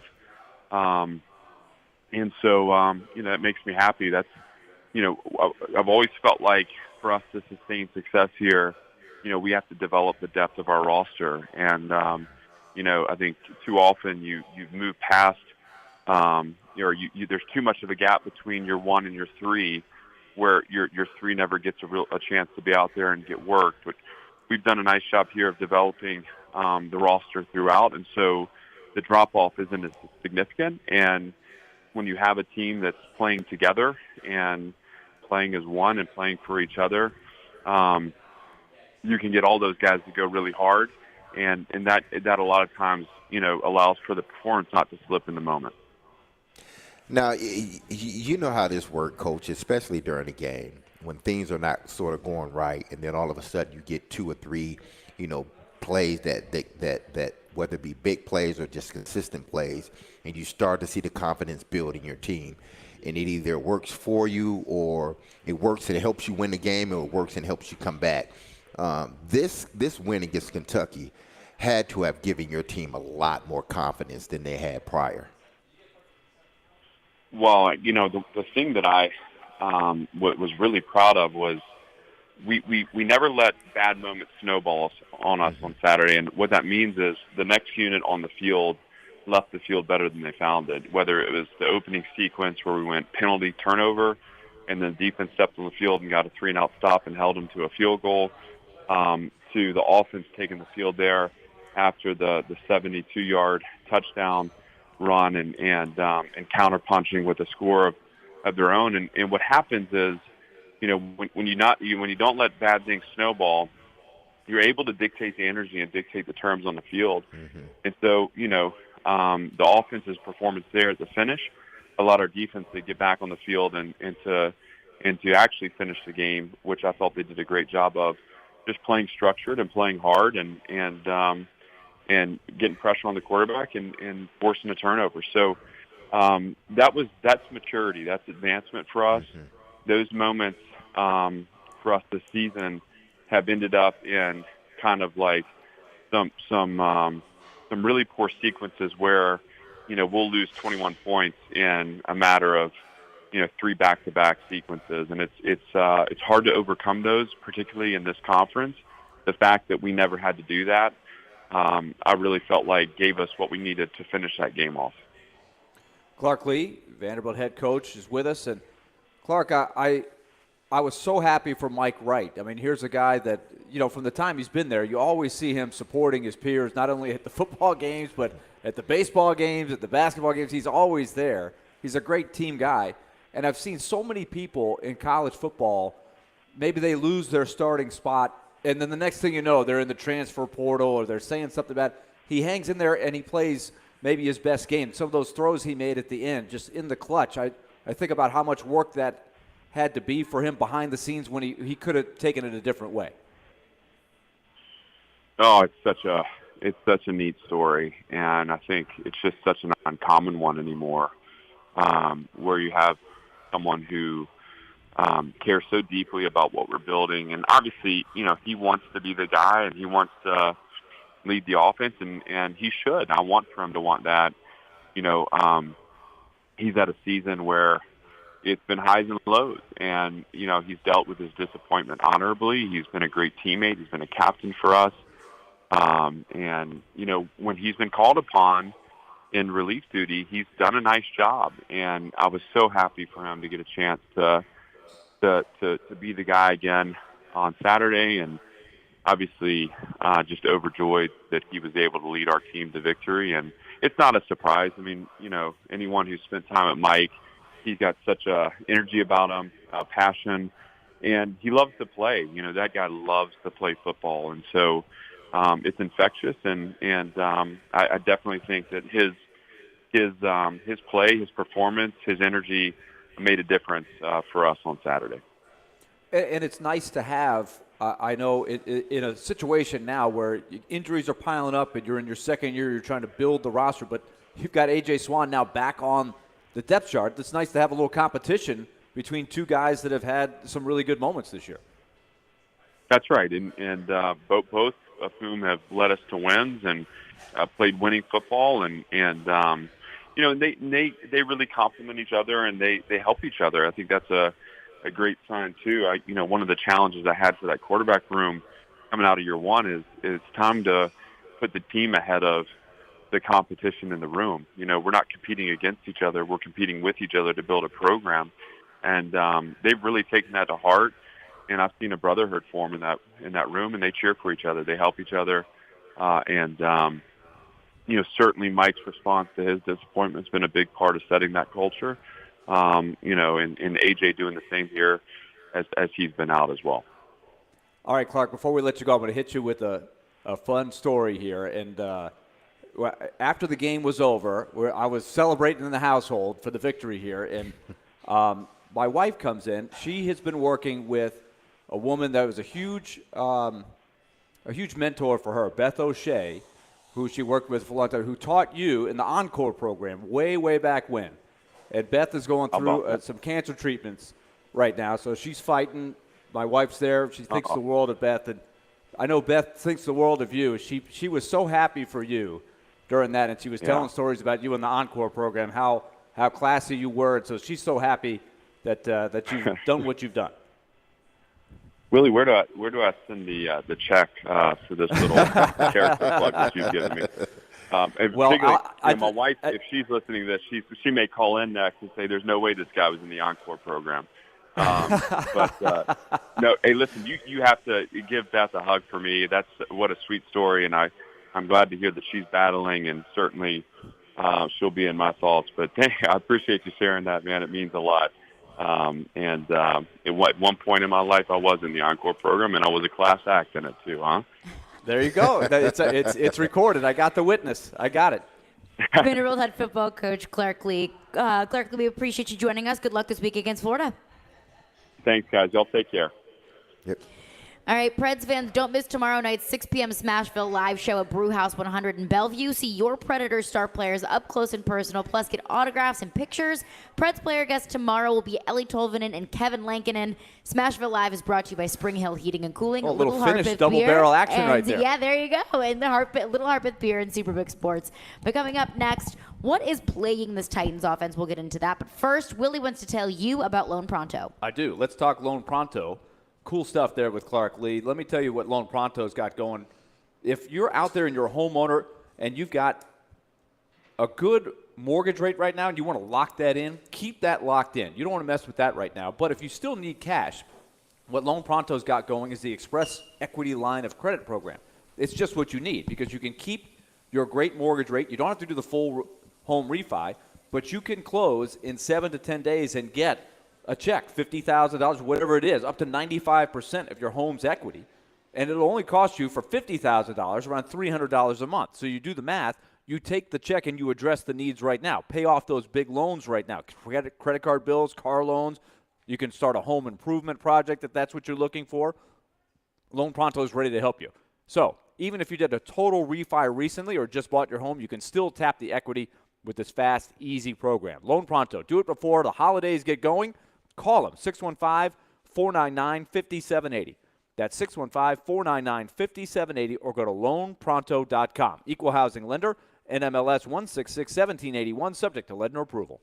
Every Wednesday at 8:45. Join Robbie and Rex Road for The Choice is Yours. 2 sports questions, 2 non-sports questions. They'll answer a couple of questions about life and sports. The Choice is Yours is built by Jarrett Companies. You have a choice. So when you have a need for site and utility work, fire protection, concrete and asphalt services, the choice is simple. It's Jarrett Companies. For more, visit JarrettCompaniesInc.com. The Choice is Yours. Wednesdays at 8:45 on 102.5 and 106.3 The Game and the Game Nashville app. From the Fox 17 News Code Red Weather Center. I'm Fox 17 Code Red meteorologist Greg Bopus. After a start in the 40s, we continue the entire day in the 40s. We'll see our rain end early afternoon, and then a partly cloudy sky by sunset. Even colder temperatures settle in leading into the weekend. Brought to you by Hiller Plumbing, Heating, Cooling, and Electrical. Call the Happy Face Truck today. Join Middle Tennessee football one last time this season inside Floyd Stadium for Senior Day. The Blue Raiders will host the Florida Atlantic University Owls with kickoff set for 2:30 p.m. Come early and wear your blue because it's going to be a day full of family fun. Be sure to check out the Blue Raider Beer Garden and the Blue Raider Family Fun Zone inside the stadium too. Come out and help us honor our 2022 seniors. Secure your seat today at GoBlueRaiders.com/tickets. Middle Tennessee, we are Blue Knighted. It's Quaz with Little Harpeth, and I'm just having one of our Chicken Scratch American Pilsners. It's one refreshing beer and a good example of the German lagers that we craft right here in Nashville. Chicken Scratch is made with locally sourced raw white corn, giving it a subtle cornbready sweetness. And speaking of sweetness, Chicken Scratch's closest associate goes by the name of Deer Crossing Hellas, also a lager with a light, crisp body and golden color, and it won us a gold medal at the Great American Beer Festival. So be on the lookout for our craft loggers. And as always, thank you for supporting our little brewery. Hey, it's Hutton for the Low T Center. Guys, if you've noticed a lack of energy, motivation, and drive, it could be low T. Schedule your complete health assessment at Low T Center. They now offer the convenience of monitored self-injected home testosterone treatments for $155 a month cash pay or covered by most health insurance. If you don't live near a Low T Center or you just need the convenience of at-home treatment, Low T Center makes it easy to get started. Only your first 2 visits are in person. Go to lowtcenter.com now to book online. Low T Center, reinventing men's healthcare.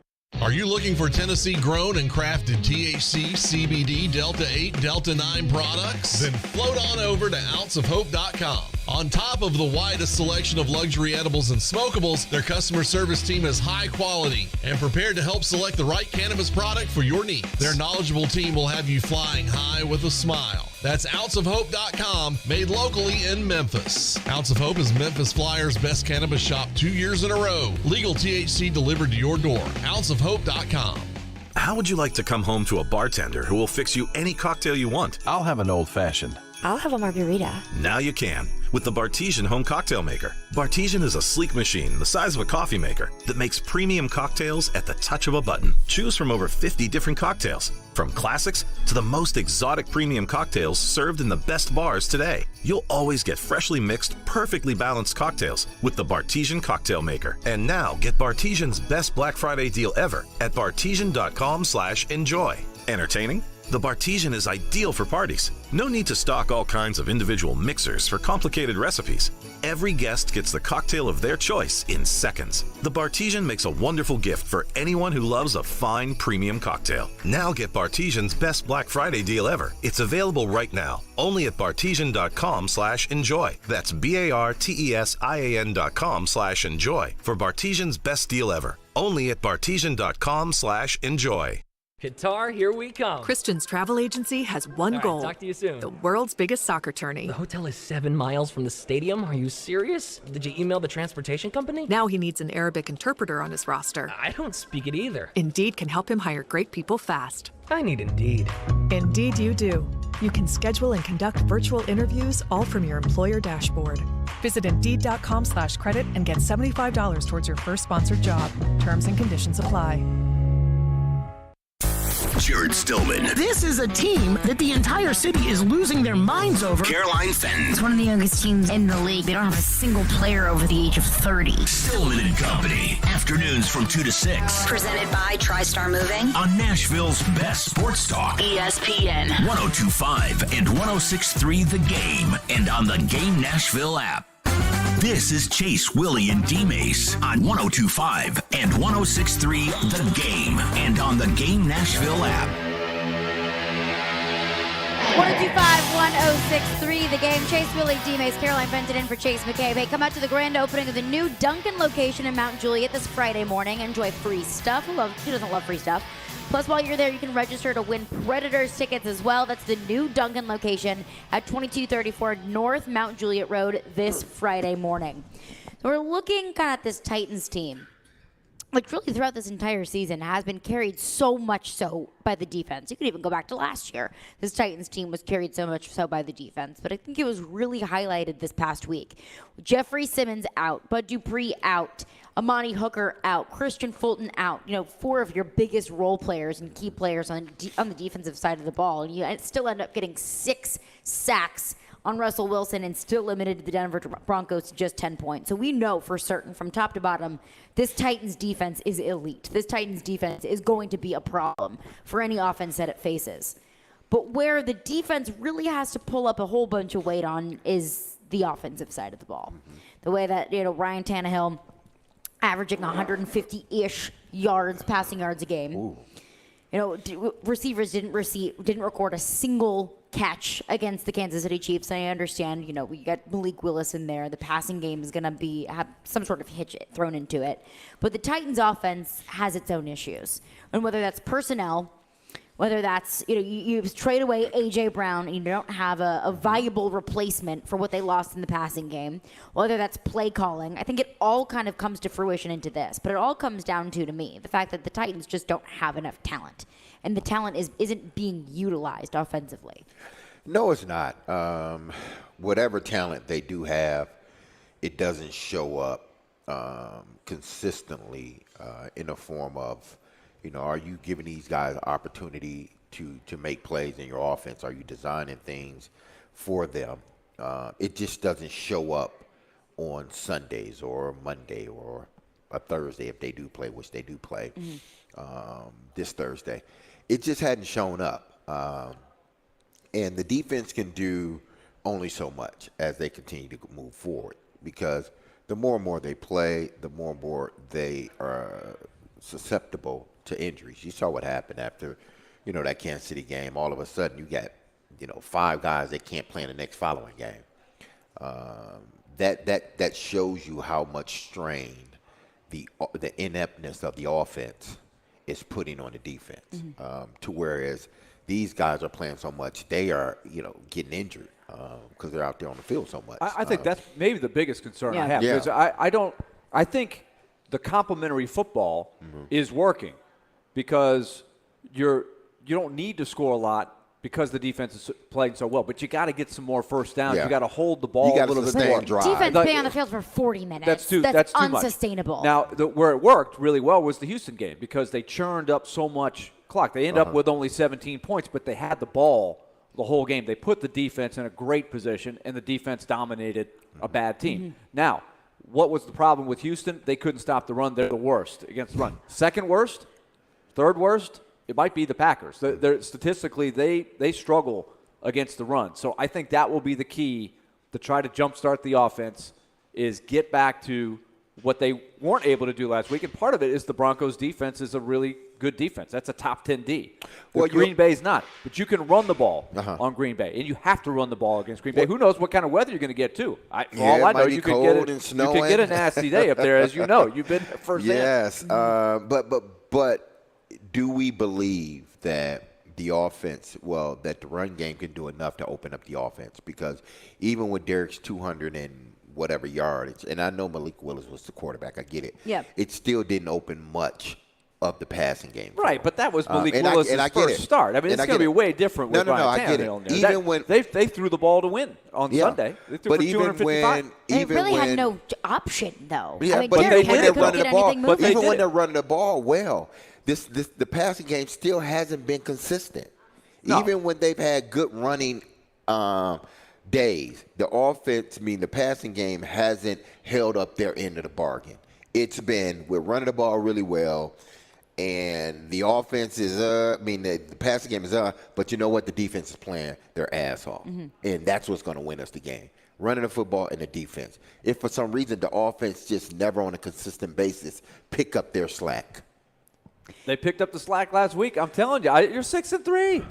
I'm okay. I'm feeling good. They picked up the slack from the standpoint of making 2 plays in the game. That's right. And that's all they needed. Absolutely. That is all they needed versus the Denver Broncos was 2 plays and 2 touchdowns. Because essentially that's what it was. Right. 2 plays, 2 touchdowns. Well, they got the one big play. Big plays are huge in the league. That's the emphasis of so many defenses right now. Do not give up the explosive play. They got one of those. And then the other thing that this offense has done well, they haven't gotten down there very much. Red zone. But when they get to the red zone, they've done really well at getting the touchdown. That touchdown at the end of the half, I cannot tell you how big that was. Clip right now, I believe, in they are right at the league record, right at it or close to it, the league record in regards to red zone percentages scored. They're from a historical standpoint, they're up there. It's up there, but they don't have quite as many at-bats. Exactly, absolutely. Like they barely have enough at-bats to qualify for the batting title in baseball. And to Willy's point, that's the difficult dichotomy for Titans fans. Yeah. Hey, you're 6-3, but how good do you feel about this Titans offense being able to carry you through the rest of the season? And are they missing one key playmaker? That's what Stillman and company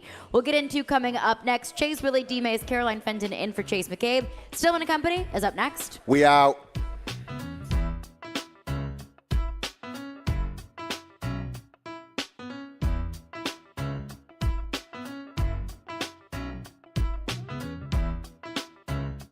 ElectronicExpress.com. We make it happen. Attention all fire and safety line experts. Middle Tennessee